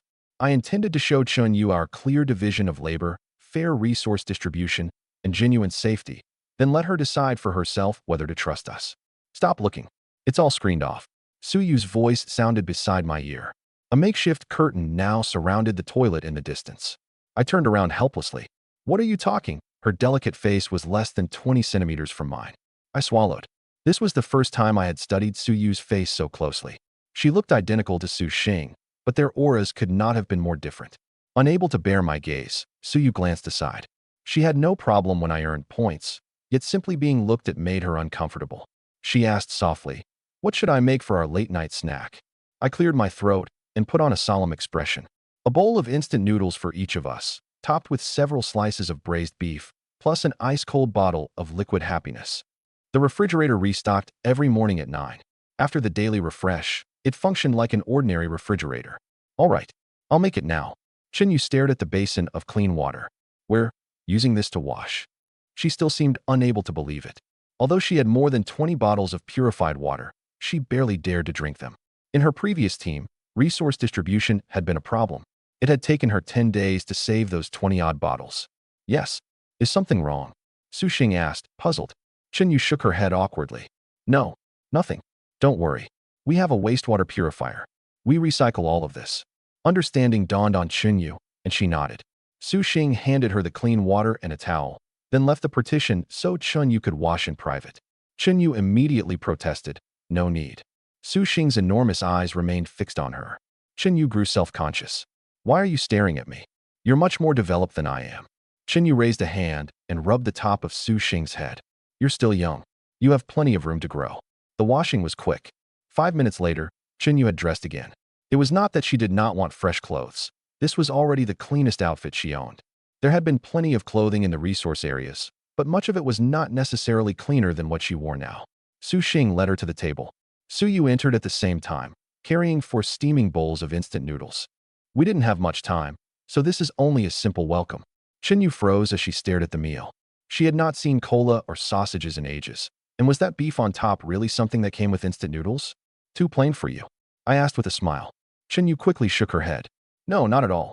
This is incredibly generous. She had only just arrived and did not yet understand how we lived. Eat first. We can talk afterward. The 3 of us ate calmly. Aside from those first few difficult days, we had enjoyed delicious meals almost every day. Once Su Xing put on the maid outfit, the food improved another level. For Chinyu, it was entirely different. The flavor of instant noodles, the texture of braised beef, the sharp fizz of cold cola. None of it brought her to tears, but it was enough to summon countless memories of the past. Name: Chinyu. Age: 28. Rating: 91. Affection: 25. What had I said? Those points would be mine tomorrow. Now that we're on the same team, what is your talent? A talent's importance to the team went without saying. If Chinyu had a powerful talent, our team would become even stronger. In return, she could contribute resources. Without hesitation, Chinyu shared her talent. The 3 of us reacted identically when we saw it. I stared at Chinyu's talent in shock. I had never imagined that a tier existed outside F through SSS. Talent Enhancer. Unique: receive 1 enhancement crystal whenever you complete a stage. Crystals may be used only to enhance a teammate's talent, raising its rank. Talents of different ranks require different numbers of crystals. Note: from today onward, you are the queen. After all, if you die, your teammates' talents will fall back to their original ranks. This talent was purely supportive, but its owner was someone every team would protect at all costs. Anyone else could fight. Chinyu alone could not be risked. The catch was that a team needed enough resources to support a member like her. Her old team obviously had not. Before I could ask, Su Xing blurted, Chinyu, your talent is so powerful. How could they let you leave? Not enough resources. What other answer could there be? Chinyu smiled bitterly. There were 5 people in my team, the maximum at the time, but every one of us was a woman. From that single sentence, I could roughly guess what had happened. Of course, it might not have had anything to do with them all being women. A team of men could have suffered the same problems. Chinyu's account soon confirmed my guess. One woman in her team had an SS-rank talent and naturally made herself captain. Everyone had to obey her. Then came unequal resource distribution and other conflicts, until Chinyu ultimately left. According to Chinyu, that SS-rank teammate had explicitly called her talent a threat. If someone surpassed the captain, how could she remain in charge? Now I understood why Chinyu had asked about contribution-based distribution. The 3 women started chatting, so I quickly cut in. All right, we know what we need to know. Let's get some sleep. Tomorrow is the first day of the heat wave. By the way, do you have an enhancement crystal yet? Chinyu nodded. One appeared in my inventory at midnight. I acknowledged that. Apparently, one stage meant this milestone, not surviving an entire disaster as I had assumed. Got it. Then let's sleep. Suyu pointed toward the bed. How? The bed was only 2 meters wide. 3 people could fit, but 4. It's fine. I can sleep in the vehicle, Chinyu offered quickly. No need. With a broad wave, I placed a sofa in the open space. You can sleep here. We had collected it from the large resource area, but the room had been too small to set it up until now. Everyone settled into their places, and I switched off the light. But that voice had driven away all my sleepiness. More than 2 hours passed before I finally drifted off. At 8 the next morning, the vehicle sped along a straight highway. Su Xing was still driving, with Su Yu in the passenger seat. Chen Yu rubbed her overfull stomach and admitted that she could no longer remember the last time she had eaten until she was full. She looked from me to the supplies inside the vehicle several times, hesitated, then asked, "What is my job?" I turned away from the regional channel and looked at Chen Yu. After clearing my throat, I said, "Because of the heat wave, you can stay inside the vehicle for now." Chen Yu froze. "You don't need me to gamble on whether crates are safe? You don't need me to fight." I shook my head. "Not for the moment." After some consideration, I shared my talent with her. Then I had Su Xing and Su Yu share theirs as well. Try upgrading Su Xing's talent first. A detection range of 300 meters. No, with Chen Yu joining us, the range had grown to 400 meters. That was more than enough for now. There was no need to rush Su Yu's talent either. Su Xing's ability was currently more useful. My system provided resources too, but this was still a survival world. A few seconds later, Chen Yu shook her head. Enhancing an A-rank talent requires 2 enhancement crystals. What about mine? 2 as well? Chen Yu answered. She had already tried it. Once the heat wave ended, we would be able to enhance Su Xing's talent. So you could wait. Speaking of the heat wave, then we'll wait until it ends. Time, 8:37. Weather, sunny, 41 to 45 degrees Celsius. Devouring fog, 41 hours, 32 minutes, 33 seconds until arrival. Current planet ID, 97872, Trial Planet. Disaster, heat wave, 1 out of 10. The duration was roughly the same as the protection period. I still did not know what the voice meant by an unfixed schedule. I studied the devouring fog timer in confusion. It was increasing faster than it should have. Had the fog stopped because this was the first day of the heat wave? The voice last night had caused many people to wake late. You won't believe this. I stepped outside for 1 minute, and my arm turned red. Image. Wait, we can send pictures now. Pictures? We can send videos too. Video? Buddy, can you really handle 4 women? Cut the crap. Does anyone have a heat insulation suit? A camera icon had indeed appeared beneath the chat box. In the image, 1 minute outside had turned the man's arm a pale red, almost pink. I wondered whether our protective suits could withstand it. We owned only 1 heat insulation suit, and the thing was ridiculously heavy. Ding. Female teammate points plus 50, rating points plus 50, affection points plus 60, intimate interaction plus 0, times 2. Ding. Congratulations on completing the beginner period. Reward, silver blind box times 1. Resource crates. Just as I was about to inspect the silver blind box, Su Yu called out. 4 wooden resource crates sat in the middle of the road. Distance. Exactly 50 kilometers, Su Xing answered quickly. So what had the voice meant when it said the distance between resource crates would be adjusted? Put on your helmets. If you feel any discomfort, say so immediately. Let's go. The 3 of us put on our helmets, pushed open the doors, and jumped out. Chen Yu opened her mouth but remained seated, at a loss. In her previous team, even when there was nothing for her to do, she had been required to get out with everyone else. I would not have minded taking her, but we had only 3 protective suits. I could give her the heat insulation suit, but what use was it to our duration? The instant I stepped outside, heat began seeping into my helmet through every gap. Even my hands and feet felt the waves rolling over them. Apparently, these protective suits could not completely resist the heat wave either, though they were certainly better than nothing. I hurried to the wooden resource crates. Wooden resource crate opened. Obtained, lightly salted water times 4, purified water times 4. Only 2 types of supplies in an entire wooden resource crate. I hurriedly opened the 2nd, 3rd, and 4th. Didn't the voice say it was adjusting the distance? So you could not help asking. The game reserves the right to the final interpretation. Back in the vehicle, Chen Yu sat inside, stunned. They had opened 4 resource crates in less than a minute. Were they not worried that some creature might leap out? After I explained danger senses range, Chen Yu repeated the key point to make sure she understood. So you can detect danger inside a crate before opening it? I confirmed, but reminded her that the talent could only reduce risk, never guarantee absolute safety. She nodded, accepting that limitation. Once all 3 of us were back inside, we immediately removed our helmets. We had spent only 2 minutes outside, yet sweat drenched our hair. Thank goodness for the protective suits and the thermostatic thermal shirts beneath them. There doesn't seem to be any way to avoid this thermal radiation, Su Yu said with a long breath. It's still manageable. Besides, those 4 wooden crates gave us 2 heat insulation suits. The game is at least giving us a chance. Su Yu could not resist complaining. That's just a disguised reduction in supplies. Those 4 crates gave us only 2 survival coins in total. I nodded. Let's keep going and see. Su Xing drive. Then I handed 1 heat insulation suit to Chinyu. If you want to get out and help, we're this. The ordinary resource crates don't matter, though. Save it for when we enter a resource area. Chinyu nodded and accepted the suit. Half an hour later, resource crates appeared again. Distance, still 50 kilometers. I began calculating. If the next batch was also 50 kilometers away, then every resource crate today would be spaced at 50-kilometer intervals. So this was the adjustment the voice had mentioned. In that case, the smaller amount of supplies made sense. The number of crates we encountered had increased, after all. Wooden resource crate opened. Obtained. Thermal radiation treatment ×1. Survival coin ×1. Ding. Points +10. I studied the vial and its description. Apparently, this game did have a merciful side, just not much of one. Thermal radiation treatment. Quality none. Note. 1 vial treats 1 square meter of skin. 3 vials are required for a full recovery. 1 square meter might sound like a lot, but for a human body, it was nowhere near enough. All right, let's stop here and eat inside the vehicle. Okay.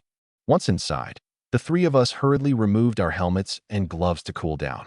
Chinyu, who boarded last, quickly switched off her suit. This heat insulation suit is too heavy, and its duration drains far too quickly. She had accompanied us outside only 3 times, yet more than 20 minutes of its duration were already gone, and we had moved as quickly as possible each time. With another convoy, it might not have lasted more than 4 or 5 outings. I opened the door to the living area. It's a disaster period. Of course, the difficulty increased. Besides, the crates gave us new heat insulation suits and treatments. Even Su Xing could not resist complaining. But these resources are ridiculous. We get crates more often, but the total return is still terrible. After 3 batches, we had confirmed that the crates were now fixed at intervals of 50 kilometers. Yet our earnings for the entire morning were nowhere close to what we had collected on our very first day. Worse, we still had not encountered a resource area. It doesn't actually affect us very much. Chinyu looked bewildered. What did that mean? How could fewer resources not be a problem? I said, the weather outside is too extreme for cooking. Let's just boil some water for instant noodles and add bread. All right. We brought out the bread and noodles and drank plain water. Everything looked perfectly ordinary. Only after lunch did Chinyu realize that something was off. I handed everyone an ice pop. Tell me if one isn't enough. We have more. Chinyu stared at the chocolate-coated ice pop in her hand, her mind filling with questions. Had resource crates contained frozen treats during the first 10 days? Su Xing nudged her. Eat it, Chinyu. It'll melt. Oh, right. She took a tentative bite. Once she confirmed that it was genuinely cold, she looked at us in astonishment. Leaning back on the sofa we had taken out yesterday, I finished mine in several bites and called to Su Xing, bring me a bottle of purified water from the refrigerator. That was a little rich. Chinyu froze and turned her head stiffly. A small refrigerator came into view. What? Why was there a refrigerator too? The corner of my mouth lifted. Would you like a cold drink too, Chinyu? Su Xing, bring her one. Name, Chinyu. Age, 28. Rating, 91. Affection, 35. 2 more moments like that, and those points would be mine. Satisfied, I looked away, took a sip of ice-cold purified water, and opened the system panel. Infinite blind box system. Level 2. Points, 1043. Upgrade progress, 0/1, 000. Blind boxes, black iron blind box ×9, silver blind box ×1. The change to the resource crates had slowed my point gains. As for upgrade progress, based on what I had seen before, only blind boxes purchased with points would convert into upgrade experience. I rubbed my hands together. Please, give me something good. Silver blind box opened. Obtained. Thermal insulation spray ×10. The name alone told me what it did. Thermal insulation spray. Quality, silver. Note, apply to clothing to block 99% of thermal radiation. 1 bottle covers a full outfit. I nodded as I read the label on the white metal can. After another glance at my points, I decided to wait before spending them. I could synthesize the black iron blind boxes into 1 bronze blind box, then open whatever remained. It took 8 black iron blind boxes to synthesize a bronze one, a modest win. Bronze blind box opened. Obtained. Glock 17, Infinite, ×1. A tan handgun appeared in my hand. It was remarkably light. Glock 17. Durability, 1000/1000. Quality, silver. Attributes, accuracy +50%, damage +10%. Special attribute, infinite. Ammunition replenishes automatically every 10 seconds. What an incredible weapon. Even I wanted to keep it. But its ideal owner had to be Suyu. Suyu, this is for you. She looked up and froze at the handgun in my hand. Don't I already have one? Why not give it to Su Xing? She doesn't have one yet. This one is different. Suyu came over, accepted it, and froze again when she saw its attributes. Don't conserve ammunition. With your talent, I'm sure you'll improve incredibly fast. Suyu looked at me, then suddenly threw herself forward and hugged me tightly. Thank you. I paused, then patted her shoulder. Only you can use this weapon to its full potential. Chinyu watched from the table with envy. It was a firearm, and she had yet to touch one since entering this world. This morning had given her a deep understanding of our team. I was the captain, and the two younger women listened closely to me. Yet I had simply given Suyu another handgun, even though she already owned one. Suyu released me and happily stored the weapon. Without caring who was watching, she kissed me on the lips. Thank you again. Ding. Ultra-intimate interaction points, plus 100. Ding. Congratulations. Suyu's affection has reached 100. Assistant feature unlocked. Ding. Affection points plus 40. When an assistant opens resource crates, obtains resources, or kills creatures, the host receives 50% of the corresponding points. Keep up the good work, host. Hey, snap out of it. It's not that serious. Suyu waved a hand in front of my face. I guessed that she was reminding me to be considerate of our teammates, but I did not treat my guess as fact. I shook my head. I'm fine. I'm better than fine. I had never expected a handgun with infinite ammunition to raise Suyu's affection so much. The system had also said far more than usual, which felt strange. Did this mean I would no longer have to do everything personally? I received only 50% of the points, but in a place like a danger zone, everyone could fight together. That would effectively give me an extra 50% from their kills. I checked the system again. A new assistant section had appeared beneath blind boxes. It held only one name, Suyu. I turned towards Su Xing. Come on, Xing, pick up the pace. Time is up. The devouring fog has resumed. Its initial speed is 10 kilometers per hour. Its speed will increase by 10 kilometers per hour each day to a maximum of 60 kilometers per hour. Maintain your distance.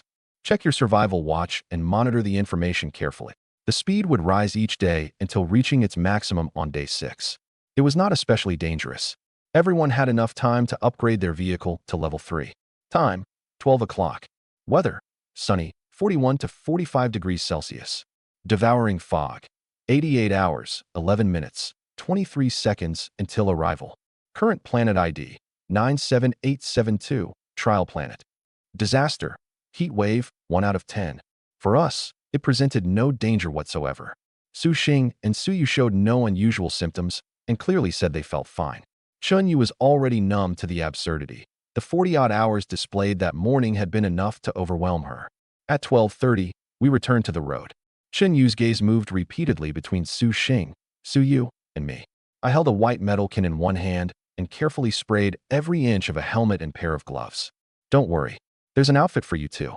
Suyu and Su Xing were wearing their maid outfits while I treated their protective suits. Chunyu's expression stiffened. I don't want one. Are you sure? I tossed a red Lolita-style maid outfit into her hands. Its attribute panel appeared. Chinyu froze when she read it. Do you want it now? Yes. Half an hour later, the vehicle stopped. The protective suits, formerly black, had turned the same white as the heat insulation suits. I stared at the color helplessly. It was far too conspicuous, especially at night. But if the effect was strong enough, we could remain inside a resource area as long as we liked. Out. Suyu, watch the woods on the left. The threat level was slightly higher this time, but still manageable. Suyu raised her handgun and aimed left at once. I went forward to open the crates, while Chunyu and Su Xing stood together at a distance. Chunyu asked curiously, why doesn't he let us help? If he tells us which crates are safe, he wouldn't have to open any himself. Su Xing shrugged. No idea. Just do whatever Guyu says. Chunyu nodded without fully understanding. Gunshots rang out, and a patterned python fell dead. There were 4 pythons in total, and all of them were shot before coming within 10 meters. Several seconds later, a click sounded from the handgun as its magazine refilled. By then, I had finished opening the crates as well. A little heat still seeped inside the suit, but it dissipated within moments. The temperature I sensed was now even lower than it had been during the first 10 days. At 4 that afternoon, a familiar black post and blue sign appeared once more. A resource area? We found a resource area. Su Xing immediately slowed down. Resource area, 15 kilometers. Su Xing and Su Yu, you'll work together. Qin Yu, you're with me. Yes. Ding.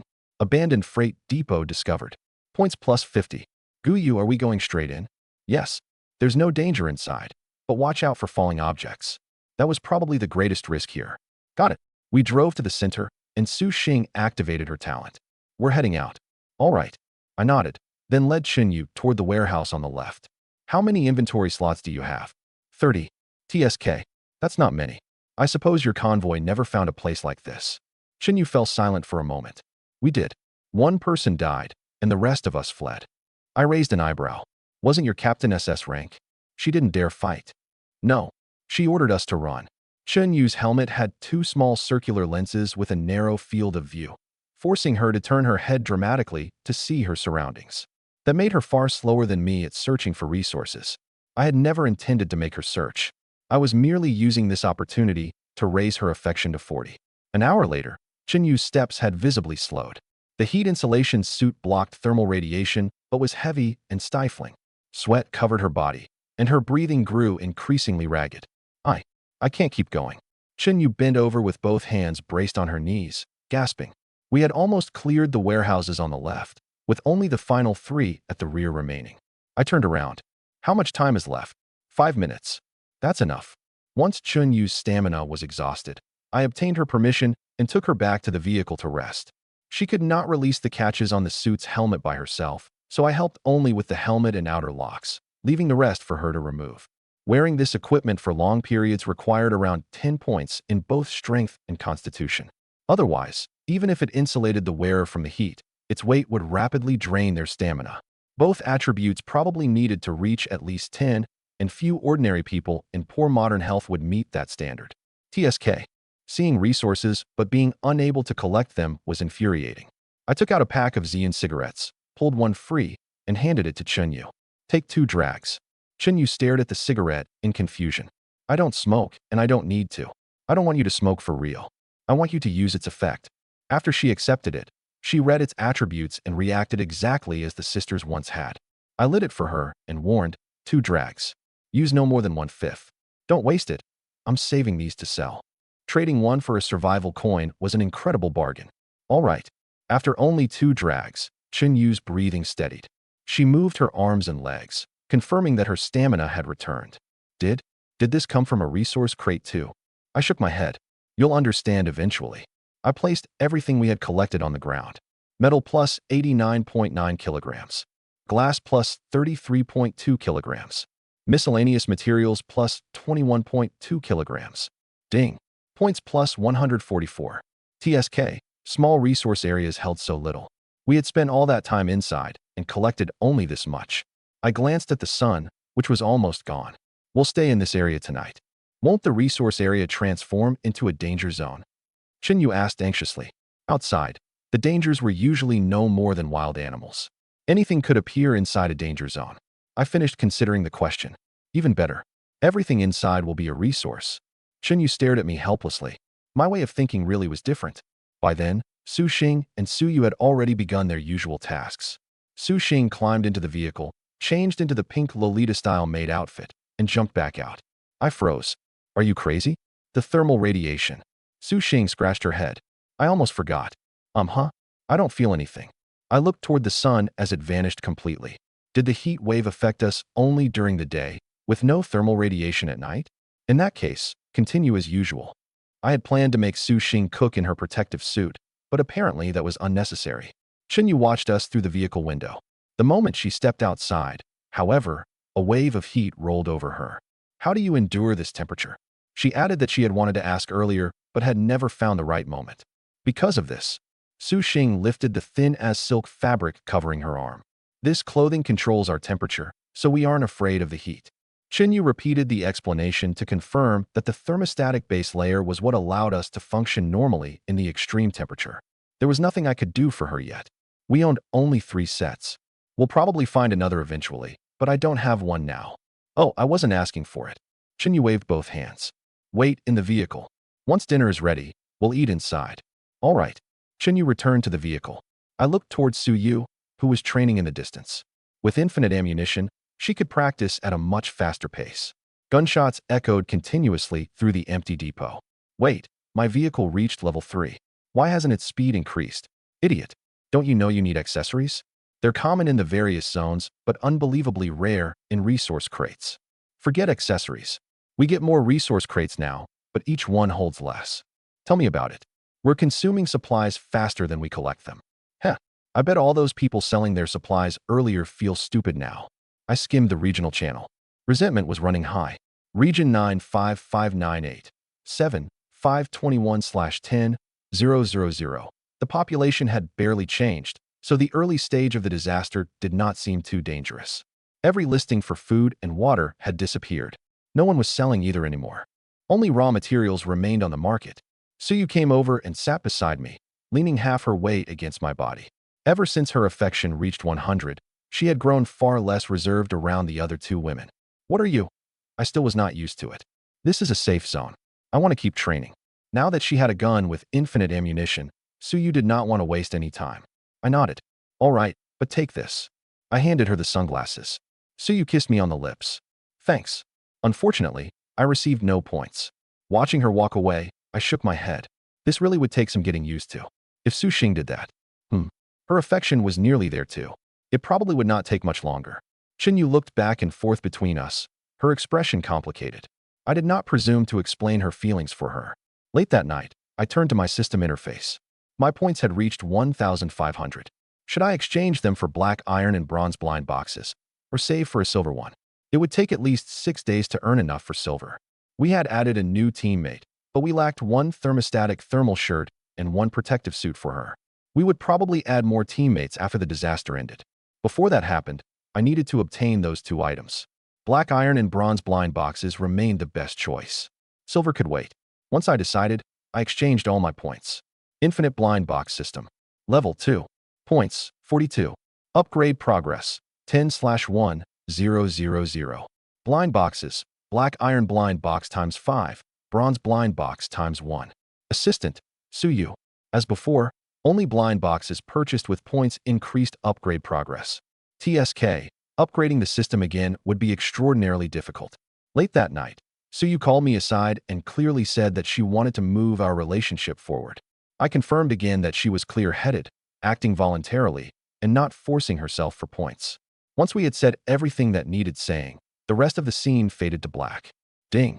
Communication points plus 100. The next morning, both of us felt somewhat awkward about the change in our relationship, but no one made jokes about our private lives, and it did not affect the team's work. After breakfast, everyone returned to the cab, and we continued onward. Time, 7:43. Weather, sunny, 43 to 47 degrees Celsius. Devouring fog, 108 hours, 42 minutes, 23 seconds until arrival. Current planet ID, 97872, trial planet. Disaster, heat wave, 2 out of 10. Although last night's happiness had been short-lived, I had mostly forgotten about it by morning. According to my many years of theoretical experience, that was only because I was a beginner. Besides, my constitution had increased significantly. My stamina was absolutely not a problem. I hurriedly shook my head and discarded those distracting thoughts. It's been a while since I asked for your blessing. Everyone, please let me get exactly what I need. Bronze blind box opened. Obtained, basic strength potion times 5. It reminded me of the constitution potion I had found at the beginning. That one had come from a silver resource crate. I had never expected to find the same kind of potion inside a blind box. I took one out. Its description was almost identical. Basic strength potion. Effect, strength plus 2 to 5 after consumption. Note, each person may consume a maximum of 5. The constitution potion had been pale yellow, while the strength potion was pale red. The moment I poured it into my mouth, a fiery taste burned across my tongue. After I swallowed, a line of fire traveled all the way to my stomach, followed by a hot current that spread through my body. Once the sensation faded, I opened personal information. Name, Guyu. Home planet, Blue Planet. Attributes, Strength, 12. Constitution, 11. Agility, 8. Health, 100%. Death at 0%.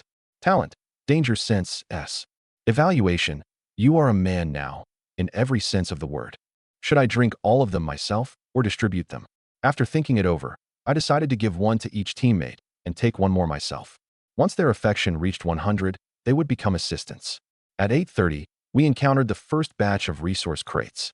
We've driven more than 110 kilometers since setting out. Subtract the distance inside the resource area, and it's exactly 100, Su Xing said, watching the odometer. I nodded. Same pattern as before. The distance increases every day. Su Yu frowned.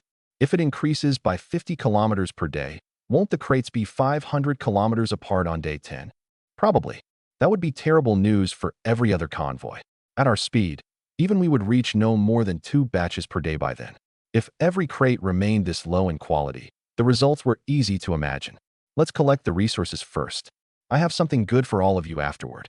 Once outside, I looked over the crates. They were still wooden. I took out the basic strength potions and handed one to each woman. Chinyu stared at hers, then asked in surprise whether she truly received one too. Guyu, you should use these. My talent doesn't require. I cut Su Xing off. Are you never going to fight?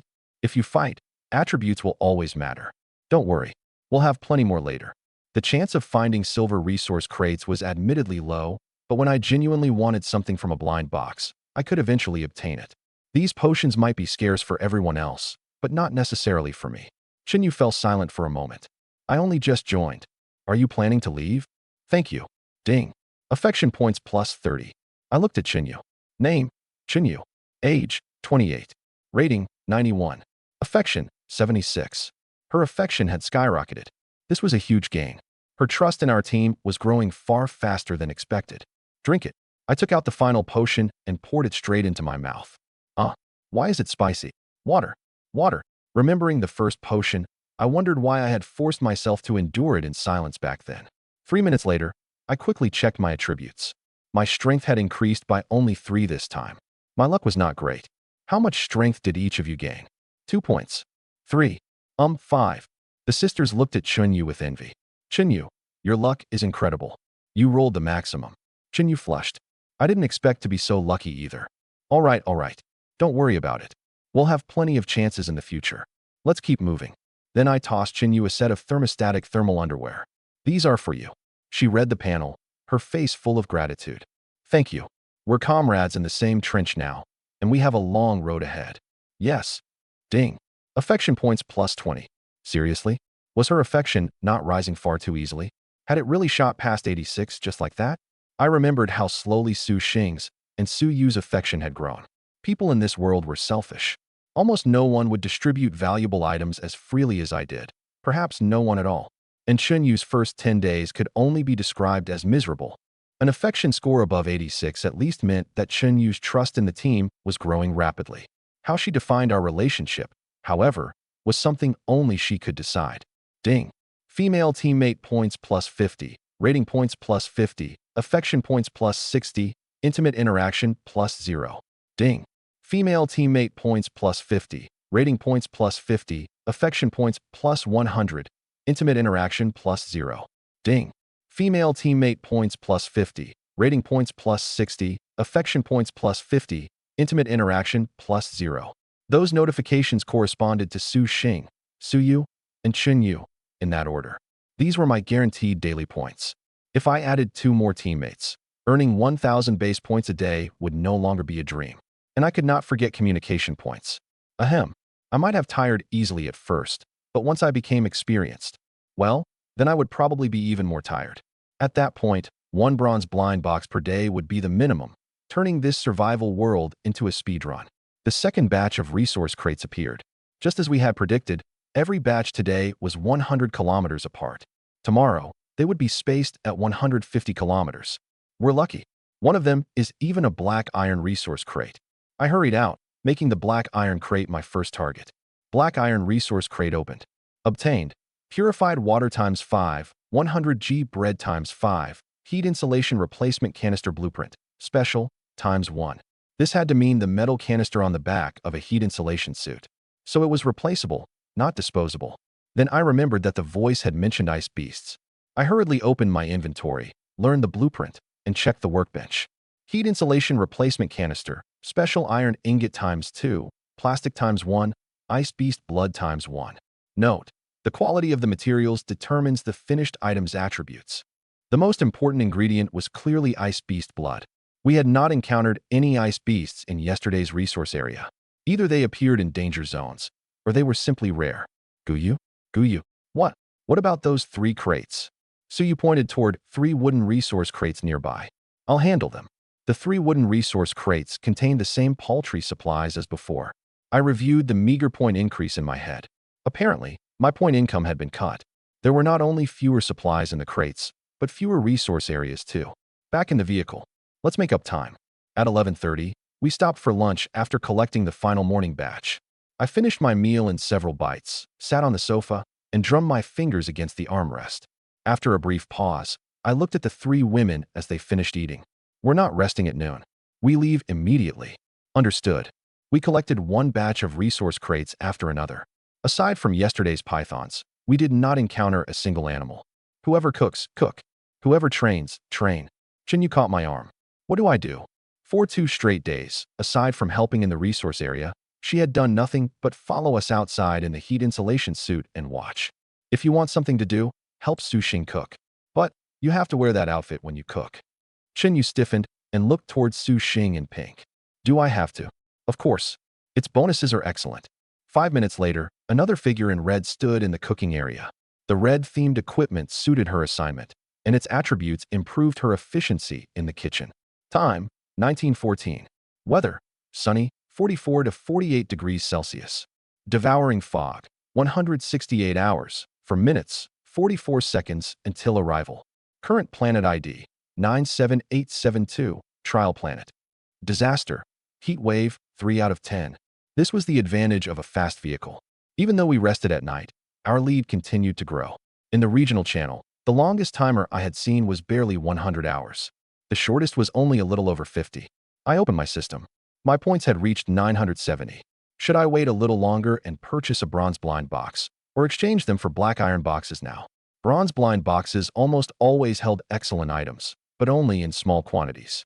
Black iron blind boxes produced more items, but the chance of obtaining something I specifically wanted was low.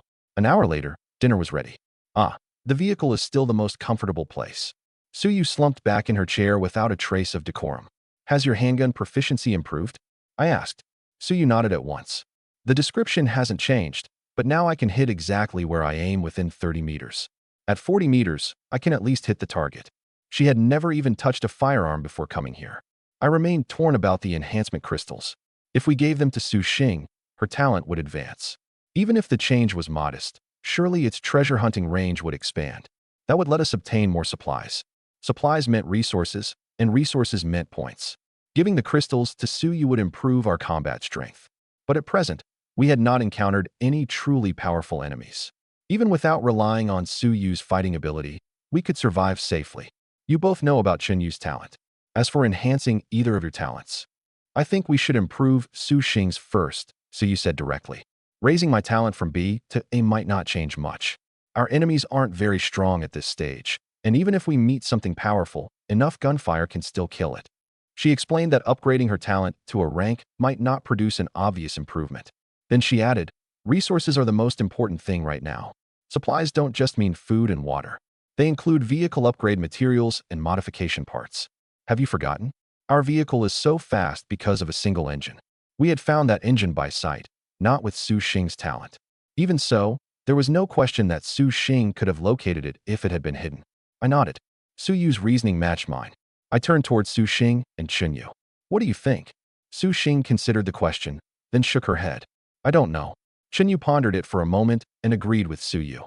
I also don't think combat is our greatest need right now.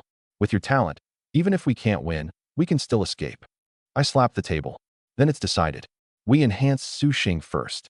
With my talent, we could always run if we could not win.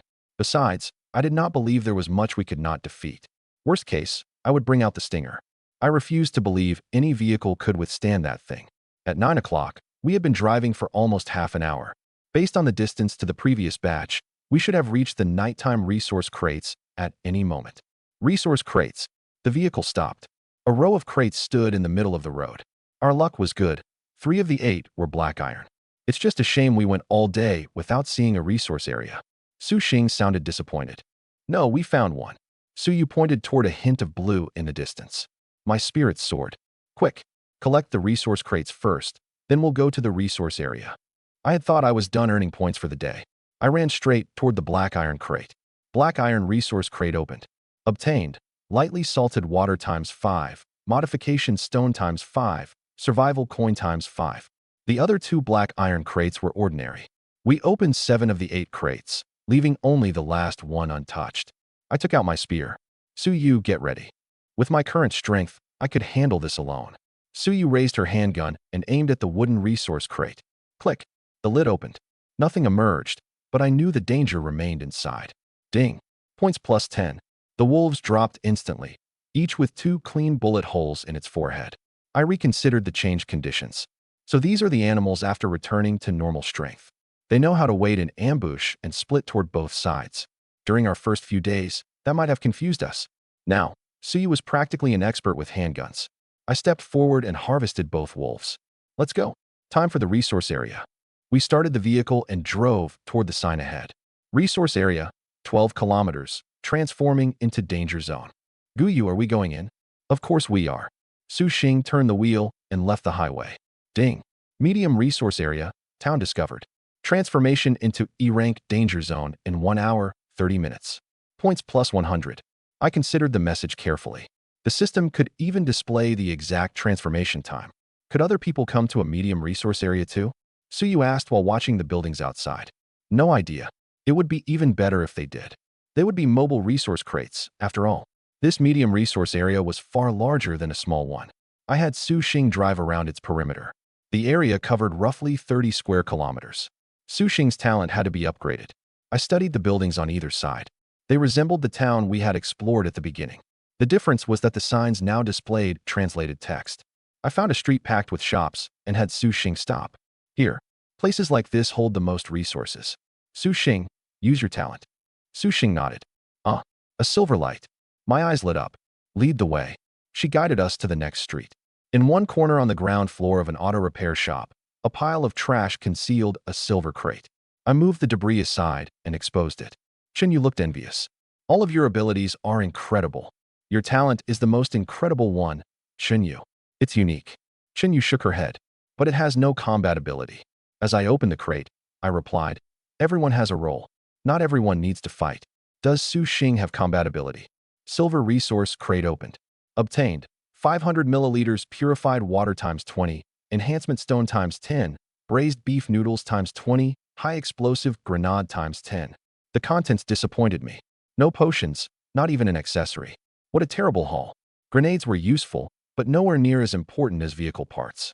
I now had nearly 100 enhancement stones, so it was probably time to use some. I had originally planned to save them because the accessories mounted on the vehicle were not high quality. Even enhancing them would not improve much. Let's go. Wait. There's a white light upstairs. Then let's take a look. The second floor held 2 rooms, 1 living space and 1 storeroom.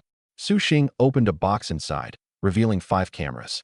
Vehicle 360-degree panoramic surveillance system, accessory. Durability, 100/100. Quality, bronze. Attribute, clarity plus 50%. Note, surveillance radius, 100 m. 1 hour later, after collecting most of the resources, I led everyone into a 3-story building. Using our tools, we climbed directly to its rooftop shelter. Are we spending the night here? I nodded. This place transforms into an E-rank danger zone in 10 minutes. It's a high point, so whatever appears, we'll have enough room to respond. I handed an AK to Chinyu. Use short bursts, not full automatic. After a pause, I asked, you know how, right? Chinyu shook her head. No, but I've seen it in movies. Good enough. Chinese people seem to have a certain instinct for this. Su Xing and I had learned the basics in 3 days. We were simply a little inaccurate. I looked at Chinyu, whose forehead was drenched in sweat, and shook my head. I had told her to wear the heat insulation suit, but she had clearly said that it restricted her movement. Since thermal radiation did not persist at night, she chose not to wear it. With the thermostatic thermal underwear, she felt only mildly warm anyway. I steadied my breathing. We had a little time left, so I might as well gamble. My points had already climbed above 1,400. I began exchanging all of them for black iron blind boxes. Black iron blind box opened. Obtained. Liquid happiness, case, times 2. My luck was excellent from the very first box. The quantity had multiplied many times over. Black iron blind box opened. Obtained. Roast chicken times 5. Black iron blind box opened. Obtained. Adrenaline times 2. Thinking back, it seemed that after my system reached level 2, blind boxes sometimes produced more items of higher quality than before. So this was not luck, but an effect of the system upgrade? The system had failed to mention something that important. In that case, I genuinely might obtain more of our current equipment from black iron blind boxes. I looked at the 11 remaining black iron blind boxes, newly energized. Black iron blind box opened. Obtained. 3-in-1 sunglasses times 1. Black iron blind box opened. Obtained. Camouflage combat protective suit times 1. At last, the 9th box produced a protective suit. I hurriedly checked its attributes. Overall, it was somewhat worse than the suits we wore, but the set bonus was acceptable. I left the remaining blind boxes unopened, took out the thermal insulation spray, and coated the new suit. The current area has transformed into an E-rank danger zone. The message appeared on our survival watches before our eyes. "Look at the sky," Suyu shouted, pointing upward. We all looked. A red moon hung in the sky, radiating an eerie light. "Guyu," Su Xing edged closer to me. The moon was more than a little unnerving. "Relax. This is probably like that hospital. At worst, we'll face a few zombies." I frowned. "This medium resource area?" No, it was a medium danger zone now, covered in enormous area. My danger sense had not detected anything. I took out 2 pairs of sunglasses and gave one to Suyu. She was our primary fighter now, after all. Switch them to night vision mode. Kill anything you see. Suyu nodded, put on the sunglasses, activated night vision, and secured her helmet. About 5 minutes later, lights and waves appeared within my danger sense. That had clearly been a wolf's howl. So why was the threat level so much higher than a wolf's? I looked toward the ripples. Before long, a fast-moving figure rushed toward us. What the hell? A werewolf. I raised my AK and tracked the creature's erratic movements. Just as it entered range, the distant werewolf toppled over and began convulsing. Ding. Points plus 15. I looked sideways at Suyu. Improved marksmanship made all the difference. That first gunshot was like striking a hornet's nest. Points of light and ripples began appearing throughout my detection range. Chinyu and Suyu, cover our rear. Su Xing, watch this side with me. Do not let those things get close. Understood. Everyone shifted positions, and gunfire erupted. Ding. Points plus 15. Ding. Points plus 15. Ding. Points plus 30. My mouth curved upward as the points kept appearing. Danger meant opportunity, and my point total was about to explode. Unfortunately, we were burning through ammunition faster than expected. 3 empty magazines already lay beside me. With another 2 near Su Xing sensing the dense waves in the distance, I put away the AK. Let's see just how tough you are. The Stinger missile launched, and the recoil knocked me onto my backside. What the hell? This thing kicked far harder than it had any right to. Ding. Points plus 30. Ding. Points plus 30. Ding. Points plus 30. An entire section of my danger sense cleared in an instant. More than 1,000 points flooded in. That missile had been worth it. I quickly loaded another and turned toward the targets on Suyu's side. But when I saw how few remained, I put the launcher away. We had only 5 missiles. Every shot was one we could never recover. 2 minutes later, the werewolves retreated and prowled beyond a radius of 300 meters. Huh? Is it over? Su Xing asked. Barely any time had passed. Not yet. They're hiding, but there shouldn't be many left. That hospital didn't have many zombies either. We probably killed between 50 and 70 just now. Counting the ones I can still sense, there were fewer than 100 in total. Chinyu pursed her lips. What do we do next? Wait them out. There aren't many left. We go over and wipe them out. All 4 of us descended from the roof and followed my lead toward the targets. Shouldn't we watch behind us? Chinyu kept glancing back, afraid that something might follow. Relax. I'm monitoring them the entire time. My talent was practically radar. Nothing could escape it. Not one point was getting away. Werewolves behind the buildings on both sides. Get ready. I shouldered the AK and advanced sideways. Suyu and I stood back to back.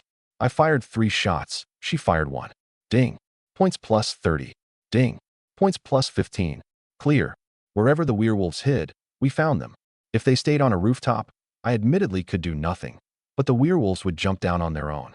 Suyu killed each one before it even hit the ground. 1 hour later, danger zone cleared. Area restored to resource area. I raised my wrist and checked the time. Su Xing, use your talent. At 3 in the morning, I studied vehicle information and nodded in satisfaction. We had spent 4 full hours sweeping the resource area. Every resource that was easy to find was now ours. Continuing would only waste time, or, more precisely, the return would no longer justify the effort. All right, we can rest. There's no need to set out early tomorrow. Suyu rubbed her stomach. Guyu, I'm hungry. Then let's eat something before sleeping. Just as Suyu lay down, I lightly patted the edge of the bed, reminding her that our conversation was not finished. She turned toward me. What? I paused, then nodded. That works too. I scratched my head as I watched the relaxed Suyu, reminding myself not to mistake exaggerated online claims for real relationships. Respect and communication were the bottom line. You're awake. Come eat. Coming. I joined everyone at the table. While eating, I opened my inventory. After confirming the number of enhancement stones, I opened vehicle information and brought up the three-dimensional model. My objective was clear: enhance the engine first. Spend 10 enhancement stones to enhance PT-8 engine accessory. Enhance. Enhancement successful. I hurriedly checked the engine information, then stared in disbelief. Was that not an embarrassingly small improvement? PT-8 engine accessory, +1. Durability, 972/1000. Quality, black iron. Attributes, performance +12%, fuel efficiency +5%. Performance had risen by only 2%. Fuel efficiency had not changed at all. I checked vehicle information and fell speechless. Top speed had increased by 2 kilometers per hour. What good was that? I pursed my lips and reviewed the other enhancement options. At present, I could enhance only the engine, glass, and headlights. In other words, a component had to be modified before it could be enhanced. As for the magnitude of the improvement, it was probably tied to the quality of the original component. I glanced again at the enhancement stones in my inventory. Since I could not find better parts anytime soon, I might as well improve our speed now. PT-8 engine, accessory, +9. Durability, 972/1000. Quality, black iron. Attributes, performance +28%, fuel efficiency +9%. Those attributes were not unacceptable. I opened vehicle information. Vehicle, large van. Quality E. Level 4. Fuel, 77.6 L/100 L. Fuel consumption, 1 L/26 km. Top speed, 136 kilometers per hour. Huh? Why does the vehicle feel so much faster? Su Xing asked. She normally drove at around 100 kilometers per hour and rarely went faster. The van began to feel unstable at high speed, and she had clearly said before that excessive speed impaired its handling. I enhanced the vehicle. No need to be surprised. Once Su Xing heard that I was responsible, her shoulders visibly relaxed. She admitted that she had thought something was wrong with the vehicle. After 150 kilometers, we reached the first resource crates of the day. Am I seeing things? Or is that one black iron? Su Xing pointed toward a crate beside the road. Suyu nodded. You're not imagining it. That really is a black iron resource crate. Guyu, do you think resource crate quality will gradually increase over time? Maybe.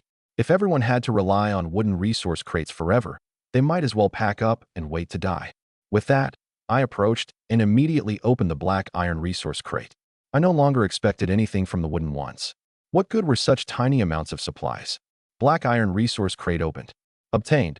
Braised beef noodles ×5, 7.62 millimeters ammunition ×30, purified water generator ×1. The first two items were ordinary, but the last was interesting. A metal cylinder appeared in my hand. It had a decent weight to it. Purified water generator. Durability, 200/200. Quality, black iron. Note, generates 2 L of purified water every 24 hours.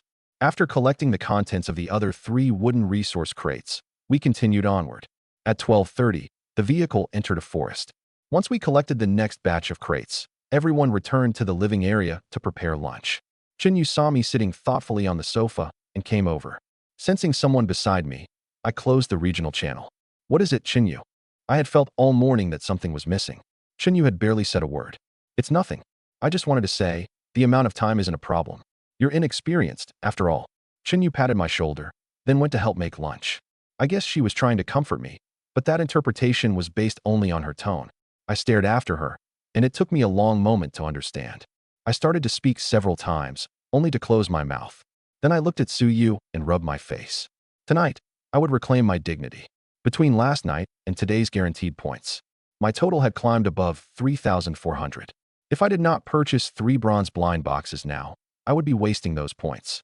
As for silver, forget it. There would be other opportunities. Bronze blind box opened. Obtained.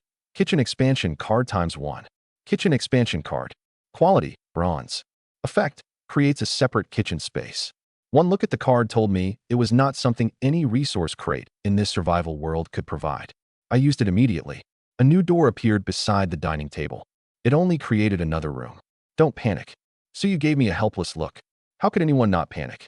She opened the door, and her mouth fell open. This, what is it? How is it this big? I had expected the kitchen expansion card to create a space of 5 or 6 square meters at most. Instead, the new kitchen was nearly as large as our bedroom. It held a gas stove, rice cooker, range hood, dishwasher, and every other kitchen appliance we could need. Suyu approached the stove and turned a knob. The three women exchanged looks. It actually worked. Guyu, did your other ability give you this too? Suyu asked. That's right, I confirmed. Beside her, Shinyu looked baffled and directly asked whether danger sense was my only ability. Seeing her expression, Suyu looked at me. You didn't tell her? Well, not yet. I had planned to wait until Chunyu's affection reached 90. By then, if I made one small request, she would probably agree. Then I'll explain. Guyu has 2 talents. His second talent grants us extra items once our affection for him reaches certain levels. In addition, Suyu explained to Chunyu that interaction points appeared only when both people acted voluntarily and their relationship genuinely changed. They were not an obligation that came with joining the team. After a moment's silence, Chunyu asked whether I would accept a brief trust test. Only after I agreed did she gently kiss my cheek. Ding. Ultra-intimate interaction points, plus 100. I did not know what to say. Why did I feel more like a trigger for the system than a participant? I enjoyed the feeling, admittedly, but there was something strange about always receiving points passively. That's all it takes. Chinyu asked uncertainly. She was an adult and had clearly expressed her choice, so I did not presume to explain her motives for her. That's right. I sighed helplessly. If I had known, why had I waited for more points? Su Xing stared at Chunyu in surprise, then at me, but did not pry into anyone's private affairs. The corner of Chunyu's mouth lifted. You should have told me. If you'd said something earlier, wouldn't we have collected more resources? Yes. I should have told you sooner. But right now, we need to eat and get back on the road. I sounded helpless. The three women reluctantly left the kitchen. Food made in there would surely taste even better. At the table, I opened the other 2 bronze blind boxes while eating. Bronze blind box opened. Obtained. Daily 7.62 millimeters drum magazine times 5. Bronze blind box opened. Obtained. When I saw what came out of the final blind box, I sprayed the water from my mouth. Then I immediately rejected my first guess. The system's description was not enough to support that conclusion. Are you all right? Suyu quickly patted my back. I waved her off. I'm fine. I just obtained something strange. What? I looked at the item's name and immediately shook my head. It's really nothing. I took out the Daily Drum magazines and handed them to the 3 women. Their eyes widened when they read the attributes. Did this mean we would never have to panic about running out of ammunition again? Daily 7.62 millimeters drum magazine. Durability, 300/300. Quality, bronze. Attributes, rate of fire plus 10%, accuracy plus 20%. Note, automatically refreshes every day at 9 o'clock. Ammunition cannot be removed. Ammunition, 100/100. Without the second sentence in the note, this drum magazine would absolutely qualify as silver. I turned toward the item from the other bronze blind box. Bronze blind box opened. Obtained. Supreme tonic pill times 10. My teeth ached. Why did this thing feel like a personal insult? Supreme tonic pill. Quality, bronze. Note, comprehensively improves physical condition. Strengthens a man's body. Preserves a woman's beauty. The description was simple. I pursed my lips as I read it. It sounded perfectly respectable. Surely it probably was not what I imagined. I hurriedly shook my head. Strengthening the body would improve our chance of survival. This was a valuable item. I secretly took one out and tossed it into my mouth. The pill was no larger than my little fingernail, and I swallowed it in several motions. A gentle warmth flowed throughout my body, similar to the feeling of a constitution potion. When the effect ended, I did not feel any different. I opened personal information, but none of my attributes had changed. That made no sense. Was this not a bronze item? Was that all it did? I looked at Suyu. Should we test it tonight? At 1:30, after lunch, we resumed driving. Sitting in the rear, I looked at my remaining 400 points and exchanged them for black iron blind boxes. Black iron blind box opened. Obtained. Potato chips, case, times 5. Opening. Black iron blind box opened. Obtained. Person Finder card times 1. Person Finder card. Quality, black iron. Note: use detailed information to locate a person's exact position and establish contact. Uses 3/3. Suyu, take this and search for your mother. Su Xing, pull over first. I sent the sisters to the back while Chun Yu and I moved to the front. I had tried searching during the team matching period, but the system allowed only broad criteria, not exact names. Even so, I was not optimistic about their mother. Suyu accepted the card, froze when she read its description, then looked at me in disbelief. This, try it. I don't know whether it'll work. Suyu nodded and immediately activated the card.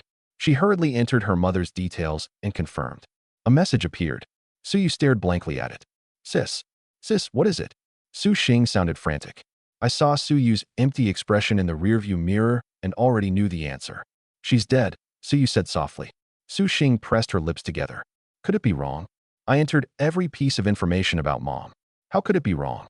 Suyu shook her head. Chinyu asked quietly. They were searching for? After I explained, Chinyu nodded. Things like this happened easily. I once knew a team that lost someone to an accident on the very first day. Within 3 days, only 3 of the original 5 were left. The early death rate had been extremely high. Most people who refused to face reality eventually died. Chinyu drove steadily and somewhat faster than Su Xing, holding the vehicle at 120 kilometers per hour. In less than 2 hours, we reached another batch of resource crates. I looked at the dejected sisters behind us and shook my head. Chinyu, the 2 of us will handle this one. All right. Once we were outside, I quickly collected everything. Is there anyone you need to find? The card had 3 uses in total, so Chinyu could use it once. She fell silent for a moment, then shook her head. No. I noted the change in her demeanor. Are you sure? We have no idea when we'll obtain another item like this. Chinyu was 28. Judging by the age at which the previous generation usually had children, her parents could not be older than 55. They had to be somewhere in this world. My parents divorced. Afterward, I lived alone for 6 years. They started new families. Each of them has a life of their own. Her tone was calm, as if she were talking about someone else. I fell silent for a long moment, then nodded. Understood. Let's go back. Once inside, Chinyu started the vehicle and continued forward. I turned toward the sisters. Maybe the card located the wrong person. I used her national ID number. There are 2 uses left. Do you have any other relatives? You can try. Su Xing hesitated. Would it be fair to use all of them on us, Guyu? She stopped after glancing at me. We had discussed my background before, so she did not ask again. Instead, she turned to Chinyu for confirmation. Chinyu clearly stated that she did not need the card, so only then did we leave the remaining uses to the sisters. That's right. I don't need it either. Chinyu kept her eyes on the road. Su Xing looked at the card in Suyu's hand. What about Andy? All right. Let's try. Suyu quickly entered their aunt's information. She watched the card nervously as light flashed across it. Her face brightened. Auntie is alive. I nodded at the result. Why didn't you mention her during team matching? Exact searches weren't possible then. Searching for Auntie would have been the same, Suyu explained. Then contact her. Suyu soon reached their aunt through the mailbox. Seeing the sisters' mood improve, some of my tension eased. I leaned back in my seat and opened the regional channel. Region 95598. 6-823/10-000. Ice beasts. Has anyone encountered an ice beast? I want to buy ice beast blood. I was about to ask the same thing. We don't have many heat insulation suits left, so we barely dare use them. Everyone, be careful. The sunlight itself can kill you. Someone on our team already died. According to the voice, ice beasts existed in every type of zone, yet we had not encountered a single one. As far as I could tell, they were most likely found in danger zones. Why had we not seen any in yesterday's danger zone? We had probably frightened them away. A special zone. Chinyu's shout drew all 3 of our gazes. Special zone, 20 kilometers. Go in. My eyes lit up. I hoped several other teams would appear so my points could surge. I looked at the sisters through the rearview mirror. Is your aunt doing all right? We could discuss bringing her into the team later. She seems okay for now. I looked at both women. We almost never eat the bread and crackers anymore. They'll only sit there, so you can give your aunt some. But remember, send a little at a time. Not too much. The same goes for water. We have a machine producing water now, so you can share some of that. Even if I did not give the water to their aunt, I would probably sell it for survival coins. Besides, I had met their aunt before and knew that she had a reliable relationship with the sisters. Sending basic supplies now would keep her alive until we could truly reunite. Another thought occurred to me. Give your Ann an AK so she can defend herself. I did not want to hear that she had died a few days from now. Thank you, Guyu. Su Xing's face filled with gratitude. You're welcome. We're all. Ding. Congratulations. Su Xing's affection has reached 100. Ding. Affection points plus 40. Family here. I stared in surprise at the unexpected bonus. Su Xing must have been very close to her aunt. It made sense. Their aunt was not much older than the sisters, 29 or 30, if I remembered correctly, so they could relate easily. And now that Su Xing had reached 100 affection, I could. Ding. Medium game zone discovered. Points plus 100. A broad gate stood ahead, with a brightly lit amusement park beyond it. Guyu, was that zombie paradise connected to a game zone too? Suyu asked. Yes. It was probably this kind of game zone. Then should we? I raised a hand. Don't worry. Worst case, a failure pulls everyone into the game. That's not a major problem. Chinyu, drive inside. Right now, I only hoped this medium game zone would attract several more convoys. The moment our vehicle passed through the gate, it slammed shut behind us. Welcome to the game zone. Complete any one game. Victory grants a special reward. Failure incurs a penalty. Choose carefully. Please note, this game zone has only one rule. Complete one game.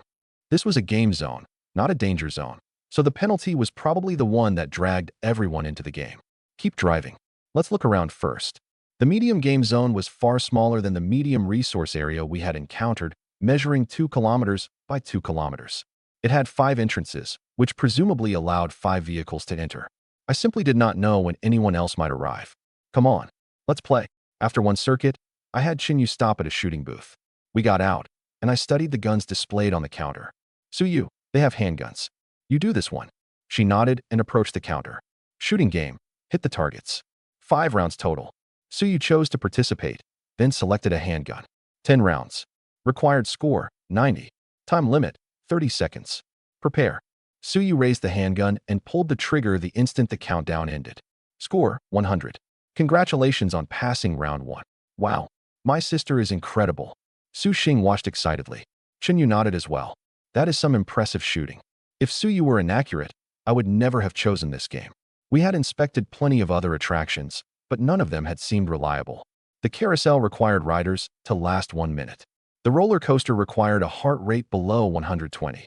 The pendulum ride required an expressionless face. The haunted house imposed a maximum speed of 2 meters per second. None of those requirements sounded unreasonable, yet every one of them felt wrong. This shooting game seemed far more reliable because it matched Suyu's talent. Round 2. Prevent all targets from coming within 5 meters. Time limit, 30 seconds. Light flashed in the distance, and a wolf appeared, charging towards Suyu. Then came 2, 3, 4, 10 wolves in total. Congratulations on passing 4 rounds. Complete round 5 to receive a special reward. 100 rounds. Required hit rate, 90%. Time limit, 30 seconds. Ray begin. 4 clay targets flew in from both sides, and Suyu immediately raised the handgun and fired. The distance gradually increased from 10 meters to 30. I watched the challenge and rapidly considered our options. Perhaps we should enhance Suyu's talent first. As for resources, all 3 women's affection was now high enough. Even without bronze or silver blind boxes, black iron ones alone could provide everything we needed. After improving Suyu's talent, we could enhance Su Xing's next. Hit rate, 99%. Congratulations on passing round 5. Perfect clear. Special reward obtained. Please collect it. Suyu hurried over and handed me the item she had just received. Look at the reward. Game reward orb. Open. Congratulations. Disaster duration reduced by 1 day. All 4 of us froze. Could it really mean what we thought it meant? Time, 15:15.